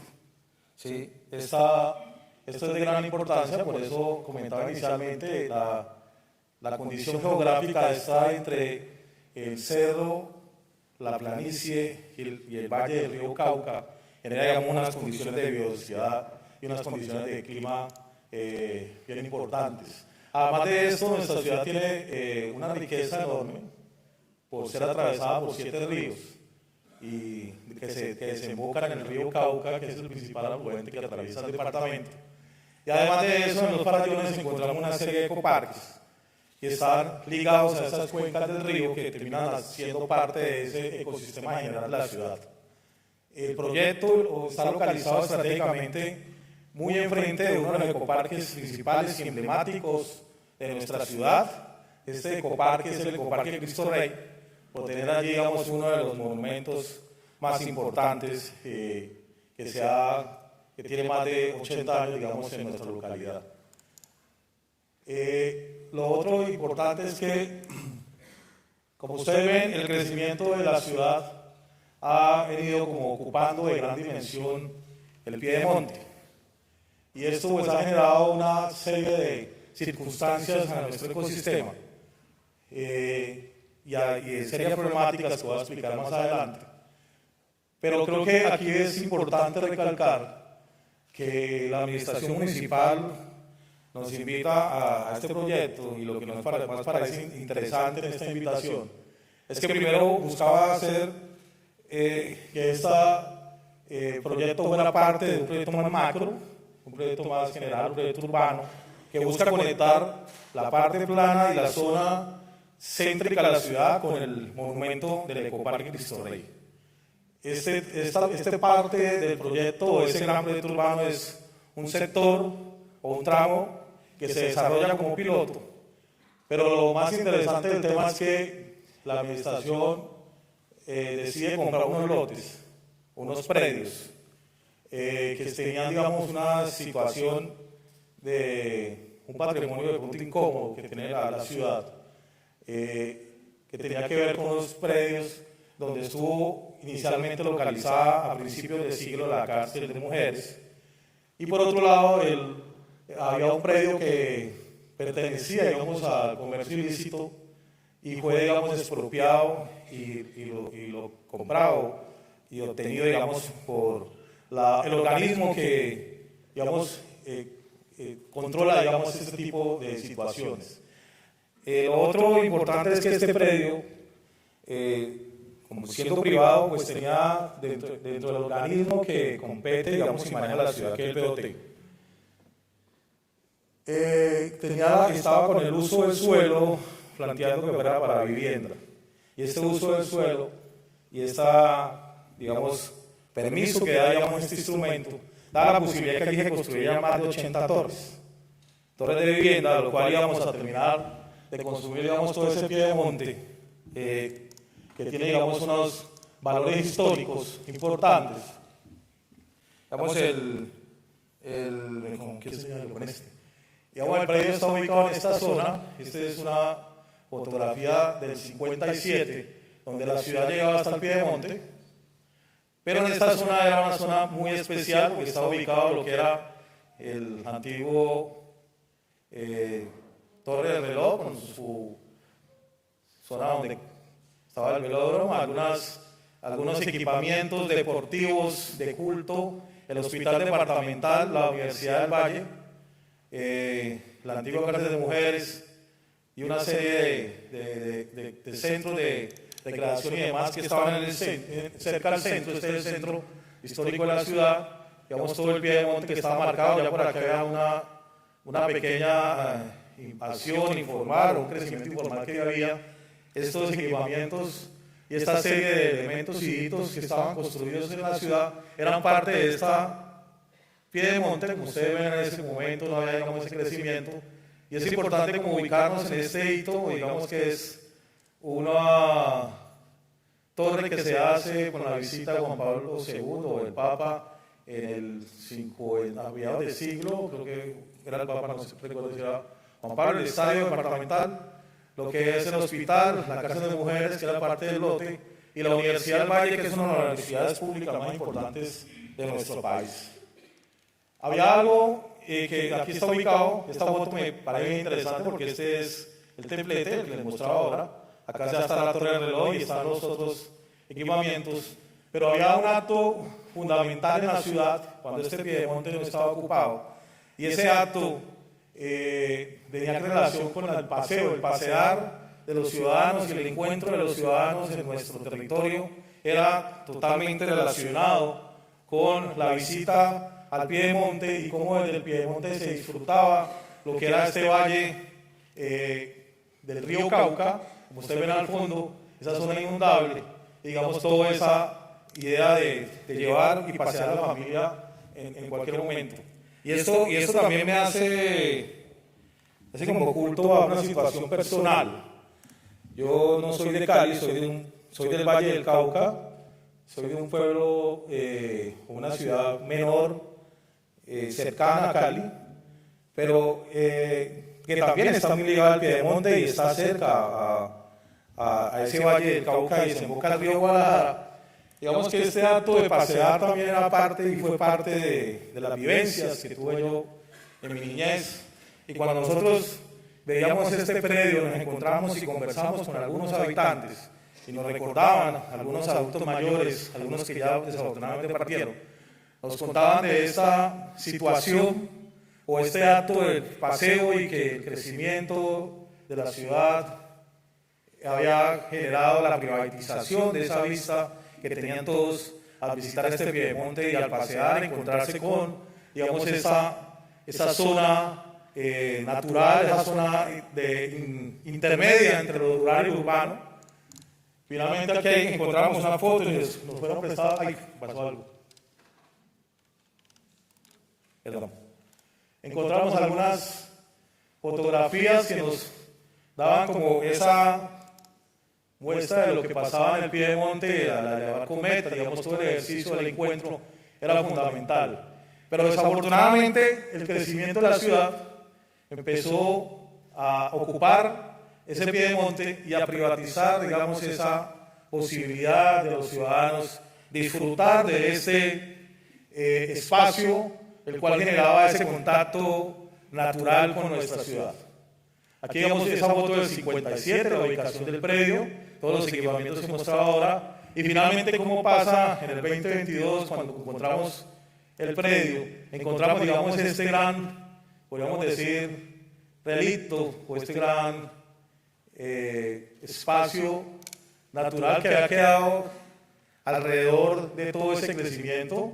Aquí, digamos, esta es el piedemonte, aquí en este lote estaba la cárcel de mujeres en su momento, esta foto es muy anterior, del 44. Esta casa es la casona, en algún momento pues tuvo propiedad algunos personajes no muy importantes de la ciudad, y el predio finalmente es en este momento, bueno, no era tan boscoso porque en esta época la madera era un insumo importante para la construcción, y eso hacía que, digamos, que este piedemonte no tuviera, digamos, esa condición natural que hoy, en el 2024, pues tiene, digamos, esa ocupación, digamos, exagerada de nuestro piedemonte, y que finalmente, pues nos genera una problemática que no solamente sucede en este sector de la ciudad, sino sobre todo el corredor de la ciudad, porque atraviesa toda la ciudad, lo que es este piedemonte, y esta situación de emergencia en relación con inundaciones de esa parte plana que se conecta entre el piedemonte y, digamos,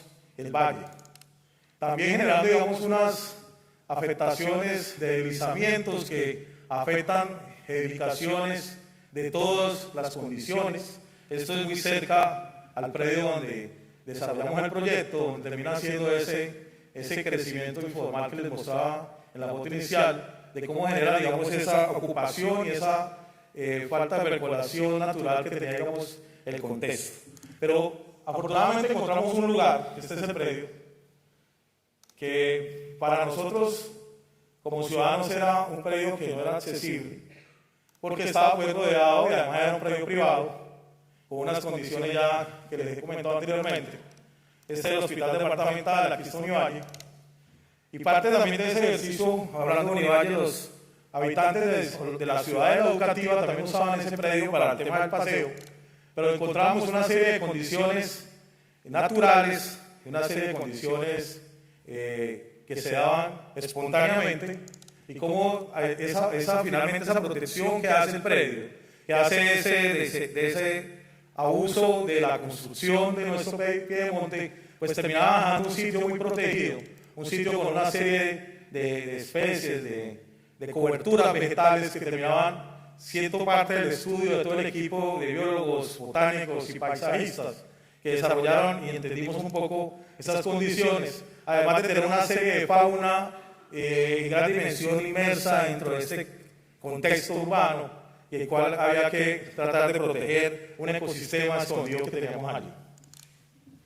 El proyecto, pues, finalmente después de tener y analizar sus condiciones geográficas, topográficas, porque estar en el piedemonte, pues tenía unas condiciones topográficas bastante especiales, encontramos como 3 estrategias y acciones que buscaban, digamos, darle valor a ese oasis que en algún momento nosotros comentábamos con el equipo, ese oasis natural, y esas estrategias de acciones tienen que ver primero con el regenerar esa dimensión ecológica, a ver cómo en busca y con el trabajo del paisajismo, la biología y demás, encontramos la forma de hacer una regeneración, encontramos de nuevo esa acción de reencontrar esa dimensión social y cultural que buscaba de alguna forma que los usuarios y ciudadanos volvieran al piedemonte.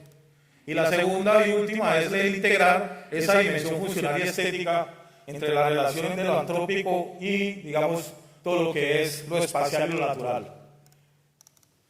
Esa primera estrategia de regenerar la dimensión ecológica, pues la idea era mantener la vegetación existente, revitalizar la vegetación nativa del bosque seco del piedemonte, revitalizar para aumentar la cobertura vegetal con especies nativas, consolidar el bosque urbano, la infraestructura verde para la ciudad, el reencontrar a partir de un sendero continuo que se entreteje, digamos, entre la misma naturaleza, los nodos de encuentro y generar unos nodos de encuentros y esa relación con lo natural. Unos miradores direccionados hacia los hitos y esos hitos patrimoniales que tenemos, digamos, en la parte baja del proyecto, a partir de unos dispositivos que resignifican esos hechos históricos patrimoniales, y adicionalmente una ruta interpretativa acompañada de una serie de señalética en la cual al momento que los usuarios pasean encuentren, digamos, qué están viendo, qué deben mirar y cómo mirar, digamos, en el recorrido.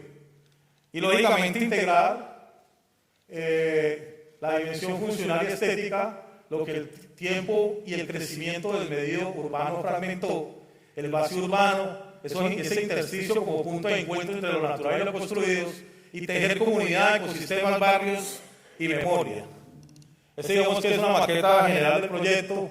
Acá está Cristo Rey, digamos que es el gran proyecto urbano, donde empezamos a tener ese primer proyecto piloto en 5.7 hectáreas, digamos que se logra sumar a ese déficit de espacio público que tiene nuestra ciudad, porque hay un déficit alto de espacio público. Entonces la compra de ese predio y generar, digamos, y entregar este predio a la ciudad para el goce y disfrute, pues ayudaba, digamos, a ese tema cuantitativo. Y cualificando este espacio público, pues encontramos, digamos, también la forma de recuperar ese pequeño espacio que quedaba en todo el piedemonte de este sector de nuestra ciudad.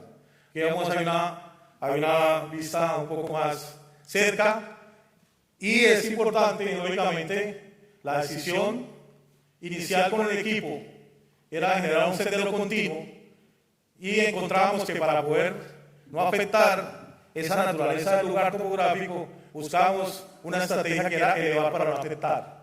Y ese elevar para no afectar se trabajaba con unos materiales mínimos. Realmente escogimos inicialmente 3 materiales, que era el metal, que es la estructura, unas losas prefabricadas que iban sobre la estructura en forma de deck, para que esos senderos elevados también tuvieran una percolación y ayudaran a esa respuesta de renaturalizar el sitio. Y también, digamos, en algunos puntos donde hacíamos algunas terrazas a nivel de terreno, pues utilizamos piedra, una piedra que está localizada y que es fácil de encontrar, digamos, en la región. Digamos que este es un corte de esa sección, de la idea de cómo elevamos al usuario, y a partir de esa elevación del usuario, pues generamos esos 2 espacios y ese respeto por que, digamos, la fauna, la naturaleza tenga su espacio natural y el hombre camine disfrutando de esto sin afectar, digamos, el curso natural. Este es como el proyecto general. Por acá está, digamos, todo lo que es el hospital departamental, la Universidad del Valle, que les comentaba otro. Esta era la zona donde estaba la cárcel de mujeres inicialmente, que termina siendo un lote y queda allí como parte del principio del proyecto. Ese sendero continuo que se entreteje entre esa serie de nodos y espacios que queríamos que las personas tuvieran, digamos, una experiencia significativa al recorrer el proyecto y tener esos puntos de parada, digamos, una serie de elementos que finalmente aportan y ayudan a organizar lo que es el recorrido y ese paseo. Muy importante, una acción que se toma en el proyecto, de generar una plataforma, porque aquí hay un corte importante que sucede en el 2000, a principios del siglo, una gran avenida de los cerros que corta, digamos, esa continuidad. Se plantea una gran plataforma que termina siendo uno de esos elementos primordiales, fundamentales para generar esa conectividad y esa continuidad ecológica. Digamos que esta es la sección, este es el puente. Si ustedes ven, aquí está la plataforma que cruza la avenida, una plataforma verde, una serie de elementos y hitos que nos parecen importantes por la relación con la ciudad, esos elementos verticales que se ubican en las terrazas de inicio y de llegada de cada punto, para poder tener el sendero que se entreteje entre la naturaleza y esa serie de nodos y paradas que el proyecto plantea. Lógicamente, unas acciones de paisaje que van ligadas a esa regeneración del lugar, unas coberturas arbóreas que se plantean con una serie de ámbitos que van generando, digamos, ese complemento a lo que hay hoy. De igual forma, unas acciones de paisaje relacionados a ese ecotón y demás que se genera, digamos, a ese sotobosque que finalmente planteamos para desarrollar una serie de elementos que complementan lo que encontramos en el lugar. Digamos que eso fue como una de las estrategias principales. Y finalmente, algo que me parece importante comentar: ¿cómo se hizo el proyecto? El proyecto fue una obra, aquí están las losas prefabricadas, las estructuras metálicas que les enseñaba ahora, de cómo a partir del cuidado puntual de donde ubicamos los elementos y ese sendero serpenteante que finalmente logra buscar, esquivar los árboles y protegerlo más fuertemente el lugar. Terminamos haciendo un trabajo, y yo creo que aquí es donde es importante también comentarles cómo a partir de un proyecto los diseñadores con la administración, de igual forma con el constructor, nos unimos a entender cómo construir un proyecto, a pesar de que eso nos iba a generar unas ciertas situaciones de tiempo y demás, pero todo en busca de cómo a partir de eso se protegía el lugar. Ustedes ven aquí las estructuras y todo fue subido a mano, ¿sí? Y de igual forma se iba estratégicamente recuperando lo que es, a partir de que se van acabando las obras civiles, se iban buscando cómo se recupera, digamos, este terreno, y a partir de ese trabajo manual, pues garantizamos que ese sitio fuera lo menor afectado. También, lógicamente, utilizamos estrategias de bioingeniería, donde finalmente se encargaban de hacer algunos elementos que al final terminan siendo espacios que se revitalizan y recuperan, digamos, ese suelo. Pero hay algo importante que veíamos ahora en el video, es como finalmente toda esa vegetación, todo ese sotobosque y todo lo que pasa, dándole valor a esa arborización, los hitos, lo antrópico, se mezclan en un solo ámbito y generan, digamos, esa posibilidad de que los usuarios se hagan una inversión importante en lo que es ese paisaje natural. Esa idea finalmente se consolida y lógicamente lo logramos confirmar, de cómo las personas vuelven a los niños a lo que es el piedemonte, vuelven a la familia sobre un paseo que termina siendo parte, digamos, de ese desarrollo y de esa cultura caleña. Y lo más importante es cómo los usuarios usan el espacio para diversas actividades de encuentro, de ejercicio, en búsqueda con la naturaleza, siempre cerca, digamos, de toda esa condición tropical, la posibilidad de disfrutar de esa vista hacia el fondo de nuestros Valle del Cauca y al final con la cordillera central que está al fondo, de cómo a partir de esa señalética entendían en qué lugar y qué podían observar, de cómo la familia con su coche, de cómo los amigos salen a caminar y vuelven de paseo a lo que es el piedemonte, algo que se ha perdido y algo que era privatizado en nuestra ciudad. Esta es esta infraestructura que atraviesa la vía, que finalmente logramos que tuviéramos un elemento verde, y aquí como los ciudadanos terminan también disfrutando de seguramente alguna mariposa o picaflor o alguna especie de una ave especial. Aquí hay algo importante para finalizar, de que quiero mostrar como una serie de fotografías de cómo el proyecto, a pesar de que estamos en una topografía muy fuerte, resolvimos para que fuera un proyecto accesible, que las personas pudieran ir en sus coches, los adultos mayores puedan volver en sus sillas de ruedas y no tuvieran ningún problema. Y además el encuentro familiar, el encuentro en ejercicio haciendo yoga, los amigos, los niños disfrutando de esa serie de vegetación, de esos sotobosques y esa vegetación natural, el encuentro ciudadano vuelve y finalmente un espacio donde servía para mirar, un espacio que nos alegra mucho cómo la vegetación ha venido apropiándose de él después de haber sembrado, después de haber revitalizado, y cómo a partir de estas imágenes y ese encuentro en la naturaleza, pues los ciudadanos vuelven al piedemonte a partir de un proyecto que buscaba salvar el último relicto boscoso que nos quedaba en, digamos, este piedemonte de nuestra ciudad. Creo que para finalizar es importante comentar que este proyecto no fue desarrollado solo por mí, hay parte del equipo aquí que quisiera que se parara.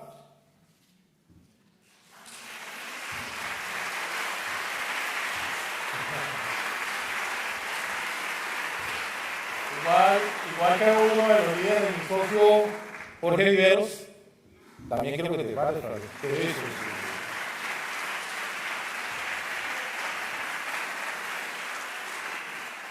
Un proyecto que realmente me da mucha emoción contar y creemos que somos muy afortunados en venir a un evento tan importante, en contar esta experiencia en Latinoamérica, en Sudamérica y sobre todo en Colombia y más en nuestra ciudad Cali, que hoy es denominada una de las ciudades más biodiversas, y poder compartir, digamos, esta experiencia y este gran proyecto que nos llena de orgullo. Gracias.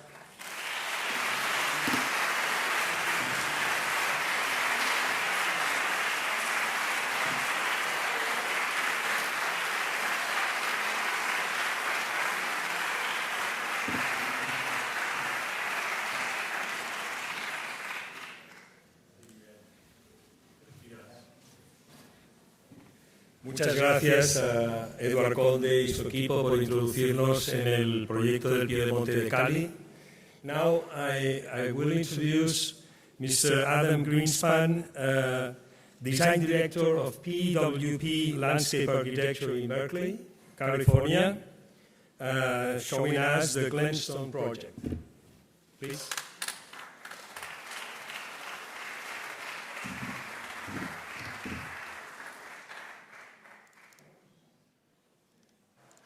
Well, thank you very much. I'm very honored to be here, and I'm looking for the first slide. Can we start now? It is an honor. I appreciate everyone and being part of the group of fantastic projects that we've been watching and hearing about today. And thank you to the selection committee for considering ours worthy.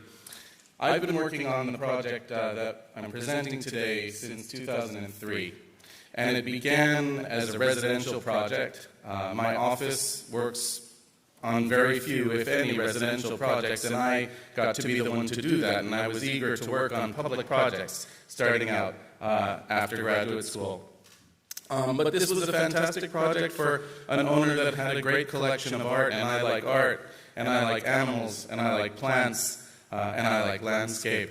And so it was something to work on for a bit, and the thing that I think has happened is that it turned into the project it is today, which is about 400 acres, or about 200 hectares of integrated landscape that's a destination, to use an American term, for art lovers. But what has happened is that the experience that people get when they think they're coming for art is much more. It's been an organic growth. It's entirely organically maintained today. But the way that the project has evolved over time has also been rather organically. It's in Maryland, which is about 25-35 minutes from Washington, D.C. It's a classic American suburb. It's where houses were built on subdivided land that was forested, where all the trees were cut down, and you have plot after plot after plot of 3 to 5 acre estates or developments with a single house on each of these plots. So when you drive from downtown Washington, D.C., when we first went to the site, what you pass is one after another after another after another of all of these types of yards with asphalt roads and driveways, lawns, tennis courts, pools. When we began, we said you shouldn't be thinking about this as a yard. The architect working on the project, which was going to be a residence, a house, and a private museum, said that we were great landscape architects, really enjoyed the work that I had done with them on a different project, and brought us over. And the architect thought that we would do landscape around each of these buildings. When we came to the site, we said you shouldn't think about it like that. It's not about decorating this building and that building. Our phase 1 of the project was the entire right side of the image that's in color in the plan, and it's about 60 to 80 acres. And in that, what we did is we really looked at the site and thought about a different way to imagine it and made a proposal to work with the entire site, not just the area around the buildings. It was completed in 2006. Phase 2, which is the gray side, was completed in 2018, and Phase 3 sort of was a rolling completion 2021 to 2023, and that's in the outskirts. Gwathmey Siegel was the architect for Phase 1, and Thomas Pfeiffer and Partners was the architect we collaborated with on Phase 2. And this is what it looked like when we first came there. This is our site. Our site was graded to be a subdivision. So there were going to be 20 to 30 houses built on this property, and the owner had bought that property and built just one house 20 years before we came in 2003. And the way that the property was graded and engineered was the way that roadways are engineered in the area in Maryland with highway structures like you can see, excuse me, here. And what we said was, instead of thinking about it as driveways and roads, we should think about this property related to water and hydrology and also topography. So we made this map which showed the elevations on the site, and what you can see really clearly is that there are 2 creeks that surrounded the main portion of our property. And what we did over time through master planning was worked with the owner and then what now has become a nonprofit foundation to expand the property, to reach out up to the highest peaks around, so that we're really creating a closed system that we're able to rehabilitate in order to direct water to flow over horizontal surfaces, to be cleaned and infiltrated through the planting there, and then also to be collected and used for what's now a legacy project open to the public that's meant to be open to the public and used for over 100 years. And that process, which began with the first 40 acres, sort of became the generation in a way of what became the Foundation's stated mission, which is the seamless integration of art, architecture, and it was landscape then, but now it's become art, architecture, and nature. And really it's the landscape design and the landscape architecture that creates the seamless integration. And that's not only because of the sinuous grading which we try to achieve in order to spread the water out and allow it to move slowly, but it's because of the interactions of all of the systems, the landscape systems, the social systems, the ecological systems, that this design, the landscape design, like architecture is designed and like art is made, is reaching out into and becoming a part of in the region. And so you can see phase 1, we planted 1,500 trees. Phase 2, we planted 8,000 trees. And then since phase 2 was completed, we planted 4,500 more of 70 plus native species. And when we came to the site initially, this is the way the existing trees were laid out. Each color is a different tree species. And we said the way that they're laid out was completely chaotic, and it was because this was a single owner that wanted one of these and one of those and planted them in different places. But the scale of this property is much bigger than the scale of the 5-acre or 1-acre plots along the way. Both the way that the trees could be distributed and designed could call attention to the scale of the property, but also the way they're intermingled could relate better to ecological systems and hydrozones. And so this was our reorganization of those existing trees, because by lifting them, we also were able to regrade the site so that it wasn't ditches and catch basins, but was instead overland flow in broad swathes. And this shows the combination of existing trees, relocated trees, and new trees that were planted in that first phase. And so we used the site as a nursery. We relocated trees of all different sizes. These are some of the very big ones, but we had some that were done with tree spades and some as small as 5-inch caliber. One of them, which was the one that was sitting where the new museum, the Phase 2 museum, would go, was an 80 or 100-year-old sycamore tree that was moved by house movers and set into a swale in our proposed location that was very similar to the swale that it came from. And that was done 11 years ago now. In phase 1, when we came, some of the site had been graded and excavated. When we did soil tests, we learned that the site did not have native soil. The soil had been dumped there about 100 years earlier and was regraded from a century ago. And so this was very low,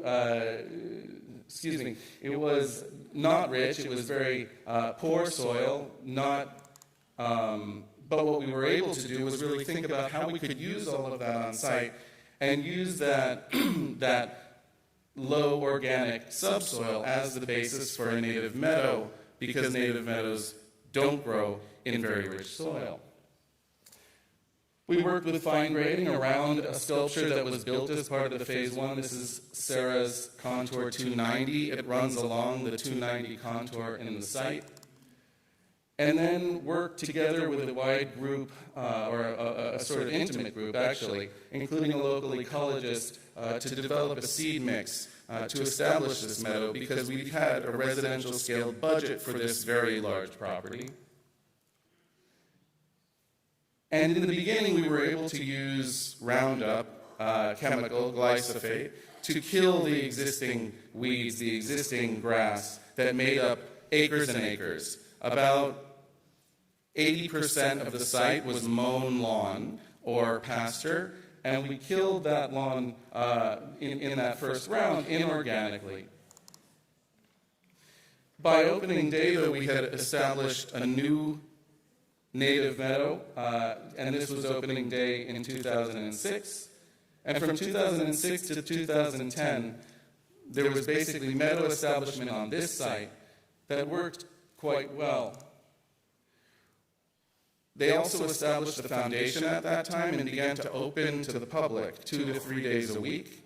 And that became something that was inspiring and part of, I think, the generation and desire to expand and create a museum that would be able to offer more of the collection to the public on display all of the time.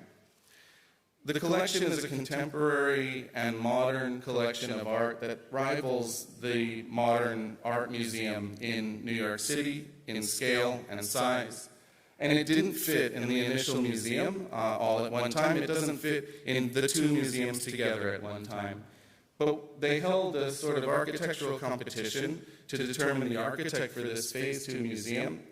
And we were part of the team that both was a counselor about those proposals, but also a collaborator for any of the competitors that wanted to collaborate with us as the landscape architect on the property. And Tom Pfeiffer and Partners is who won that competition and really proposed something that came to shape the master plan in a way that's really meaningful. He proposed that people would not come to this art destination in their car. They wouldn't park at the museum. You would come and park your car and experience the landscape on foot when you went to the museum.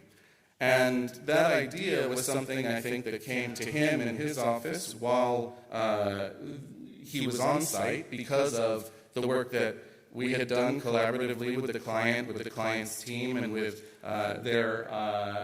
their stewards through time. But it became really a compelling focus of the work that we did together.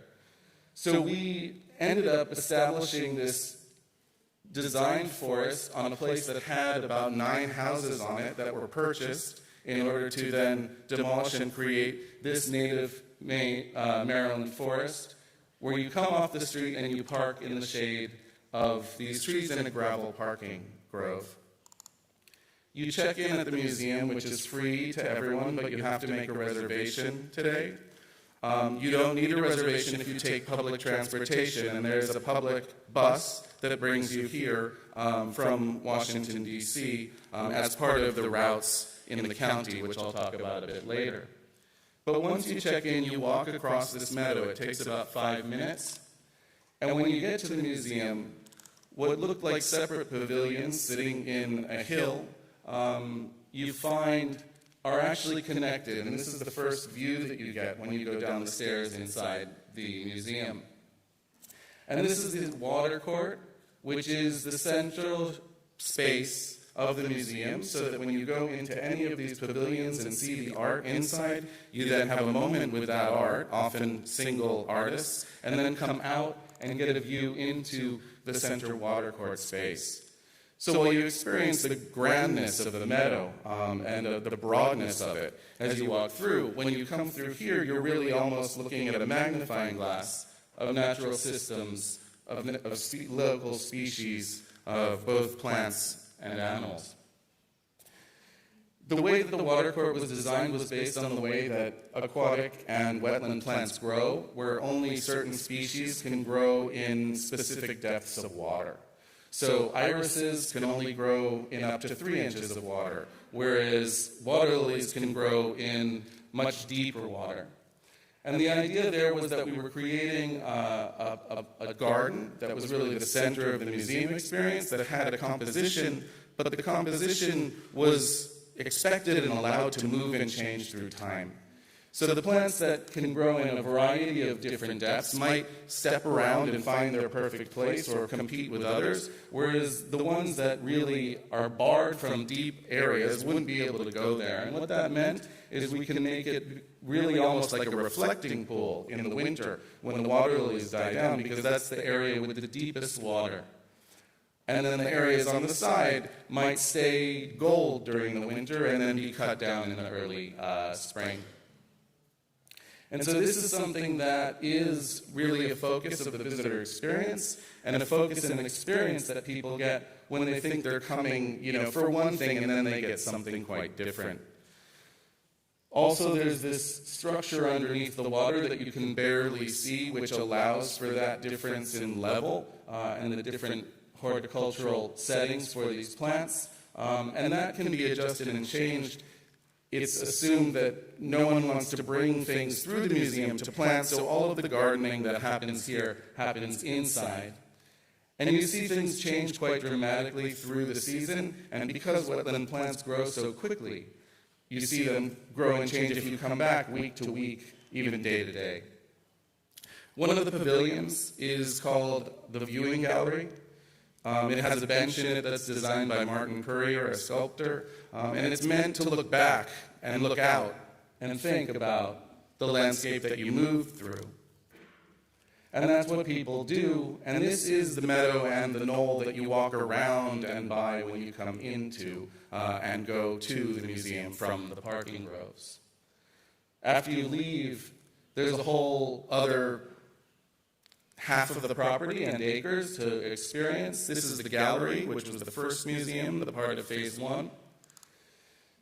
And this was the pond that's next to that museum, which receives roof runoff from that museum that's used in the irrigation system. And that was sort of the beginning of the idea of the prototype for collecting water from all of the acres that I talked about earlier.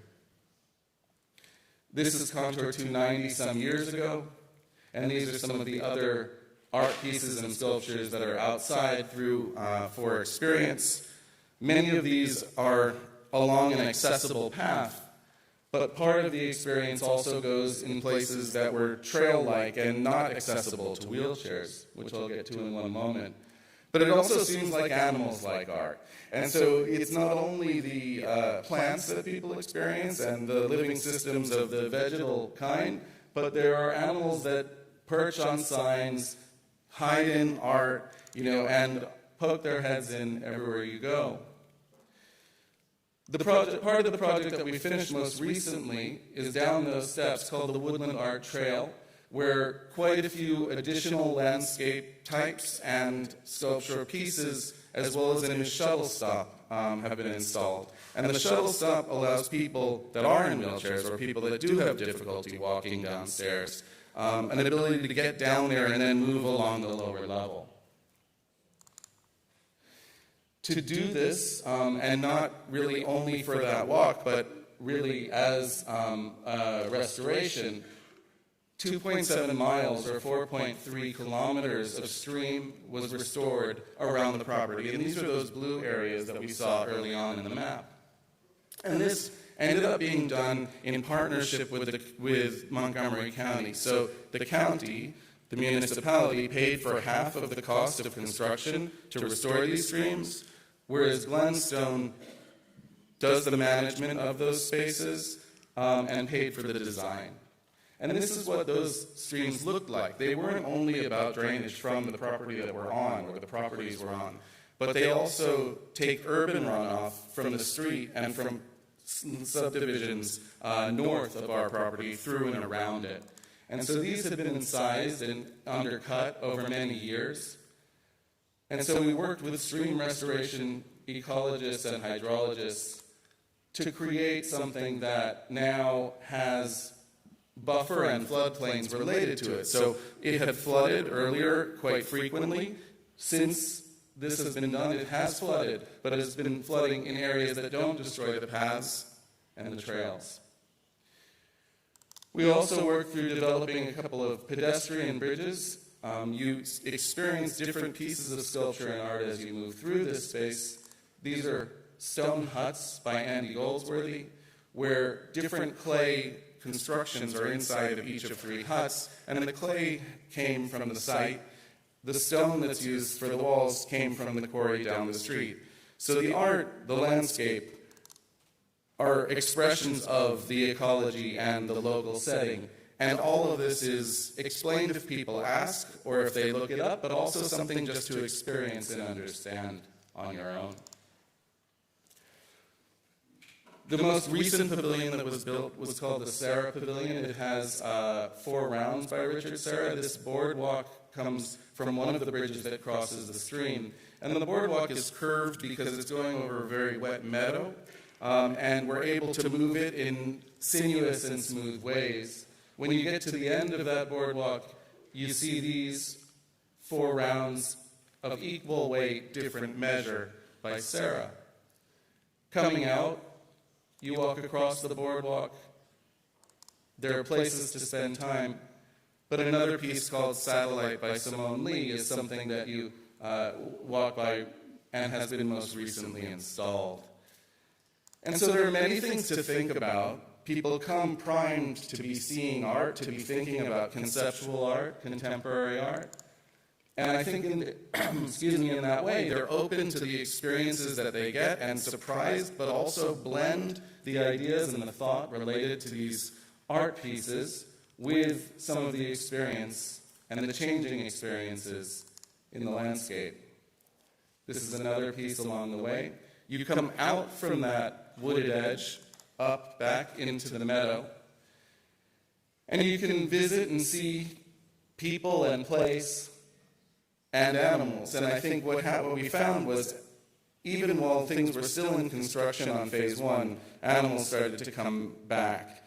Phase 2, they started to really proliferate, and now that people have been gone from construction and that the pandemic shut the place down for visitors for a few years, they're really everywhere.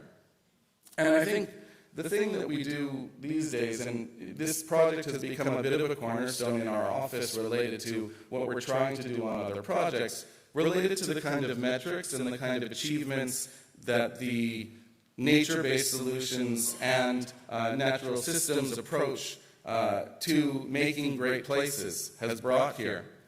So we worked with the Landscape Architecture Foundation and the University of Virginia on a case study that allowed us to track and understand how the landscape has been performing. But while that's something that we focus on in some ways, the reason that we're into it and the reason that we think it's a great place is because of the experiences that you have, and that those things, those numbers, are happening underneath and inside of the ephemeral experiences and the moments of change and blurriness where an understanding, can happen through the people that experience the place. And that happens in a lot of different ways. Some of it is just this movement and walking through and noticing things. It's also about communication and outreach. And Martín, who's the landscape superintendent, when talking about how to get something from mown pasture to native grass and perennial meadow, has really focused on it being a process. And that was a process that we had to convince the client of in the phase 1. But after phase 1 happened, we were able to work with the client to develop a bigger picture for phase 2.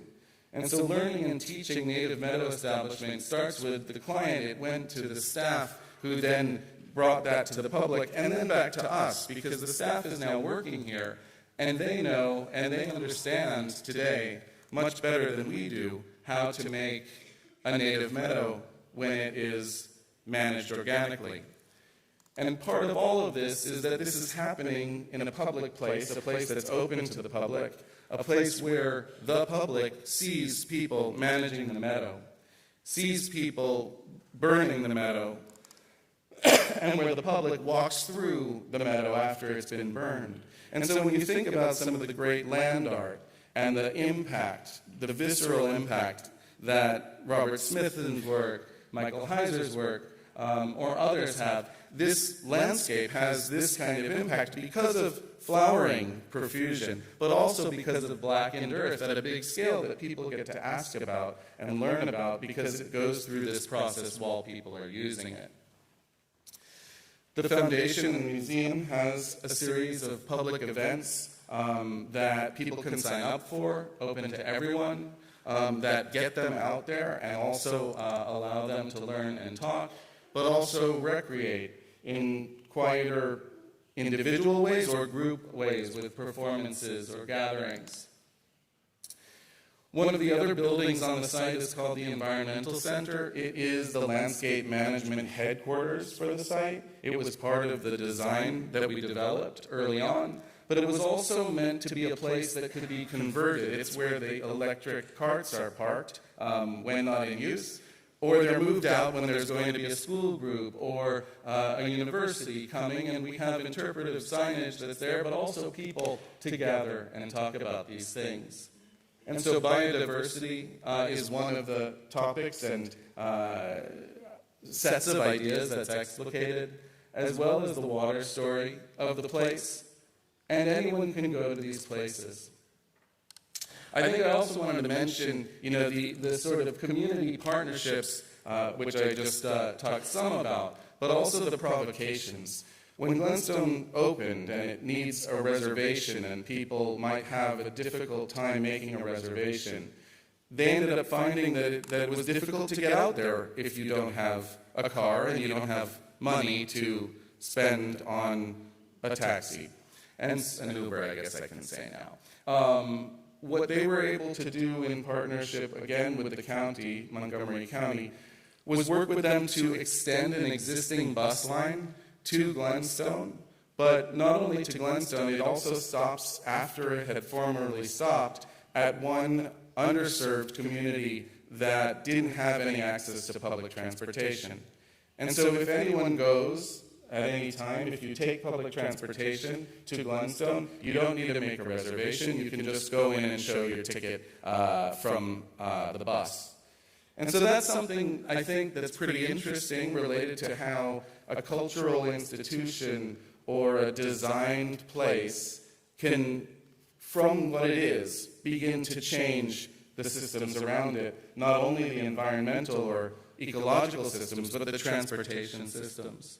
They've also partnered with Montgomery County Schools for high schoolers to come and experience a 50-hour work week with any of the types of work that they have there, both in the landscape as well as in the museum.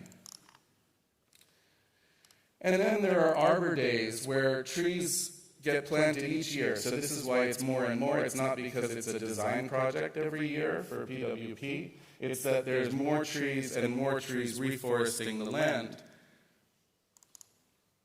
And each day, there are nature walks that are guided for visitors. So people that come for the art can get a guided walk through the landscape or walk themselves, but they have to walk themselves in order to get to see the art.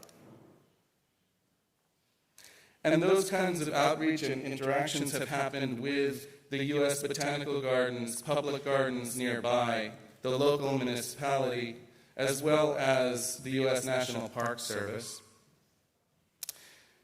And I think this is all just to say that it is a place that really isn't about us anymore, and it never was. But it sort of were some ideas that started with ideas that we brought to the table.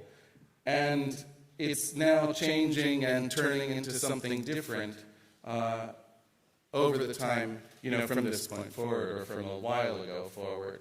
And so this is an image of it back in 1998. And these will go through the changes that happened across the land up until 2025. And what you can see is that even though many people might go and think it is a natural landscape, one that wasn't designed and just exists, so much of this site has been touched over the last years and has been re-stitched together and rehabilitated.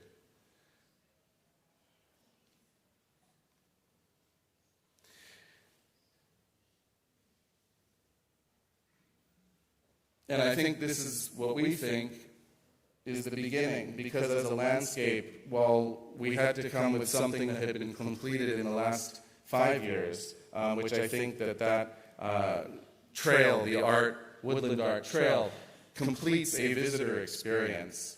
The landscape will be evolving and changing through its own work and through the management efforts of the staff and the stewards from now on.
Thank you very much, Mr. Greenspan, for introducing us to Glenson tonight.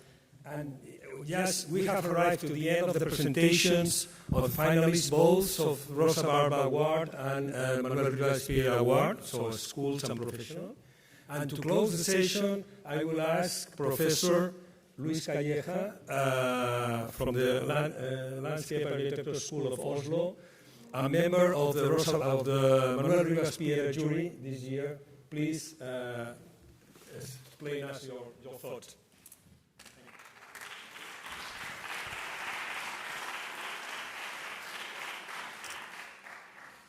I will try to make us all a favor, and I will cut my presentation a bit, so you will go to the website in the weekend and check the projects, or some of the projects, send me an email, and I'll tell you personally about the projects. But so I will cut it short a bit.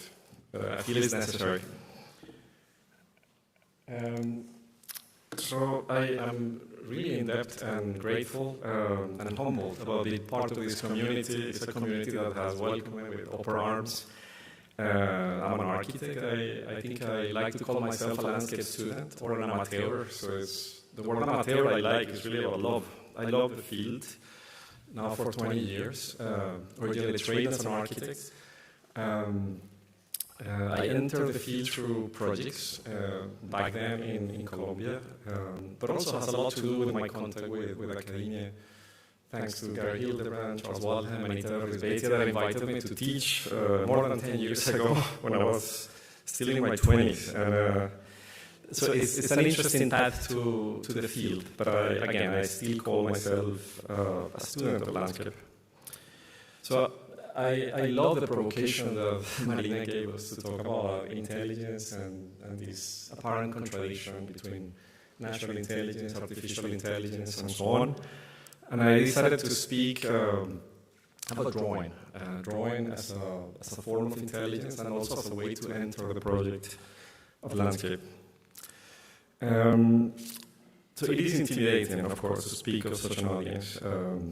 But having said that, I want to speak about two taboos, both delicate yet very fertile. One is the intersection of architecture and landscape architecture. The other is the intersection of academia and practice. The third issue, the seeming contradiction between nature and intelligence, is not really my main topics in my practice or teaching, but I enjoy the challenge posed by the Biennale. The feeling around this new medium, which is what I think it is, these new forms of intelligence, it feels oddly familiar to me. In fact, very similar to how I felt 20 years ago when I first discovered landscape architecture while writing my thesis in my architecture school. So I think we can all agree that we are all, we don't agree with this guy, right? So on the question of natural intelligence, I think it is safe to say that all of us in this room are in the business of proving Plato wrong. You know his famous line, trees taught me anything people in the city do. Philosopher, very skeptic of the idea of learning from nature. And of course, we are long past the Kantian idea that intelligence is a monopoly of the human mind. We are not there. I do think Simondon, better than Latour, in my view, helps explain why intelligence for him is never separate as a mental faculty. It's never a monopoly of the human mind. It arises only with individuation, as he called it, the ongoing formation of beings and relations. The intelligence is already embedded in matter, in organisms, in technical systems as well, not only plants and trees, and environments, of course. As Gary mentioned yesterday, of course I adhere to these thoughts, but I think, and I agree, we should separate intelligence from cognition. In this sense, I'm not only adhering to a materialist idea of intelligence, but also suggesting that forms that we describe as artificial are simply new variations of predictive systems that have been operating for 2,000 years. So artificial intelligence is nothing more than the radical scaling of what Aristotle started. Or if we want to get Wittgensteinian about it, let's call it language games. That's all it is. So this understanding, this mysterious intelligence of living things is what drew me towards landscape in the first place. As I said, I was not trained as a landscape architect, but I can say that I have been a landscape student for 20 years. Back then, I shifted direction because I realized in architecture school that living things offer forms of intelligence that architecture alone could not produce. Intelligence that was, back then, my interest was mainly formal, generative, and creative, of course. And I must admit that it started with form, patterns, composition, but it quickly became an interest in the spatial capacity of natural systems or phenomena to produce intense spaces that inert bricks and concrete could not match. This you all know very well, better than me. In other words, for me as a young architect, discovering plants as a medium felt not so different what many might feel today discovering artificial intelligence. It felt exciting, maybe scary, but it felt like a medium. I felt unprepared, but nevertheless felt that it was necessary to engage with this medium. So it is not just a stylistic shift. It's epistemic, and it is simply about acknowledging that there is intelligence outside of the human, which we all know. Landscape became, for some in my generation, the only medium expansive enough to engage with those intelligences directly. And by generation, I mean architects trained here during this period of time. So I started 2001, finished 2008. And I present these diagrams as a provocation recently at the BARCELONA. I was lecturing for the landscape program there, coincidentally in the chemistry auditorium, which was an interesting experience, but not a trivial coincidence. It's a quick diagram that I made in a hotel a couple of years ago when I was asked why I insist so strongly on the intersection of architecture and landscape architecture, which is a subject that sometimes makes me an equal number of friends and enemies in both fields. My point is that both disciplines are separate, yes, very solid, of course. You cannot deny the solidity of chemistry and physics, of course. And they are separate and they're bounded, and they never fully merge for good reasons. One is older than the other, one has more members than the other, but there is no question about the solidity of each of them as autonomous and independent disciplines. However, and this is a big however, these disciplines combine in ways that are difficult to anticipate or control through the mechanisms of academia or institutions. In the 20th century, they combine in moments of intense innovations or crisis, mainly through projects. And think, for instance, of the moment when we don't know if light is a particle or a wave. Physics and chemistry, new journal arise, departments, trouble, right? But these are intense moments, mainly in the 20th century, that to me have parallels to moments that we all know have happened and continue to happen in between those two disciplines. These are moments when the solidity of the old disciplines collapses, as Barthes puts it, into a new object that demands intelligence beyond a bounded field. It's not easy, it's not cozy, but it's often very productive. In architecture and landscape, of course, there are comparable moments which I won't describe in detail. We all know them very well. Some have to do with the arts, others with the rise of ecology, and so on. All I will say is that in our field, this intersection happens through projects, mainly, often in the messiness of practice. But what is interesting today, particularly for my generation, trained at the turn of the century, is that we are here at a moment when climate change challenges again to combine forces and mediums. I don't think it's an exaggeration to say that this is one of the main reasons why so many architects are attracted to landscape today. They see it, of course, as a fertile medium to deal with some of the most pressing issues affecting us all.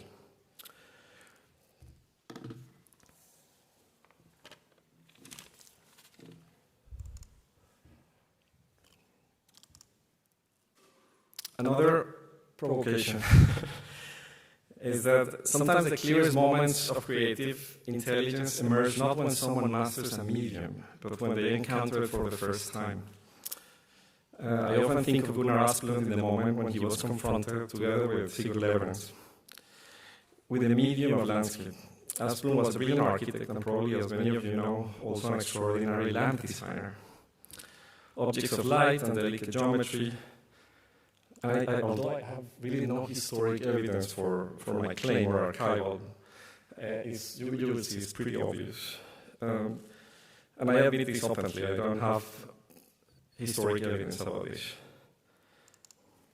This is the ceremonial pond at the Woodland Cemetery, as you know, one of the greatest works of landscape architecture in the last century. They were probably, I mean, you even have the filaments there in the drawing, right?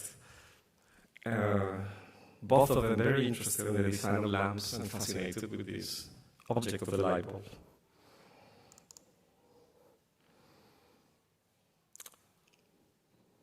So he turns to the geometry of what they already understood. In this case, the geometry of light contained by the bounded geometry of the light bulb. These are some of the drawings trying to figure out how to make this actually into a space. And all this means, again, is that creativity is the moment when one field is stabilizes just enough to allow a new form to emerge. There you see the light bulb in the making. Of course, Aspen and Leverens were unqualified for the task ahead.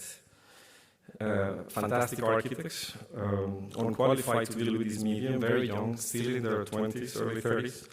But they used the mechanism of the drawing as a way to deal with their familiarity with the medium. This is why, by the way, the cemetery, beautiful as it is also childishly overdrawn. A team of landscape architects probably would have done the job with fewer, more precise drawing, but these architects needed the multiplicity of drawing to discover the medium, so to discover and engage with the medium through the making of the thing. Same thing happened to us. This is one of my first projects, together with Edgar Masso and Sebastián Mejía, confronted with the problem of designing a landscape. In fact, it was a competition for a building for pools in Colombia back in 2007. The brief was very clear: design a building for pools with 2 pools for competitive swimming and synchronized swimming. And we decided to present a landscape. We thought we would be disqualified. Probably we won because, of course, by skipping the roof and the walls, we managed to build 2 more pools, one for children and one for training. And we claim that the mistake with sports facilities when they are enclosed by walls and roofs is of course, that they tend to be quite deaf when competitions are not happening. So that's how we started. When I see it today, it's also overdrawn. And probably we will do it very differently. We will perhaps be more economic with geometry and so on, but it's a similar set of issues. And it's the idea of how to use in that case, the excuse of a competition for a building to create a landscape surface that will also be used as a public space if the administration will decide to do so, which is eventually what they did. I will show a couple of projects only. This is a project that is very large and also dealing with the question of artificial intelligence. I thought would be interesting to discuss. It's a project for the whole of Europe, also combining academia and practice. It's a project about forest clearings in Europe. As you know, forest clearings are one of these archetypal landscape figures, but not only a landscape figure. In many cultures, considered the kind of original myth of architecture as well, especially Germanic cultures, if you read a little bit of Heidegger and that kind of things. In the south, or at least south of Germany, it's a very different thing. It's not a space made of light, it's not this Lichtun or Lissing as it is in the region, but it's more of a kind of managerial geometry. Speaking about France, Italy, Portugal, of course the Latin world, it has a defined shape, as opposed to this undefined form of a jagged perimeter. Me being Latin, maybe my partner being Swedish, and our partner in this project, Maximilian Job, being German, we became interested also on this problem of language and geometry, and how the clearing means different things also depending on where you are. And the fact that we were looking at these aerial surveys of Norway and discovering that these clearings have very particular, quirky, and very inefficient for forestry shapes. They do have those shapes because of many years, almost a century of activism and essentially a public that is very sensitive to how forestry happens around the city. So the public has really influenced how the forestry companies behave, and because of that they have those crazy shapes, which we thought, okay, this is the most beautiful clearings there is.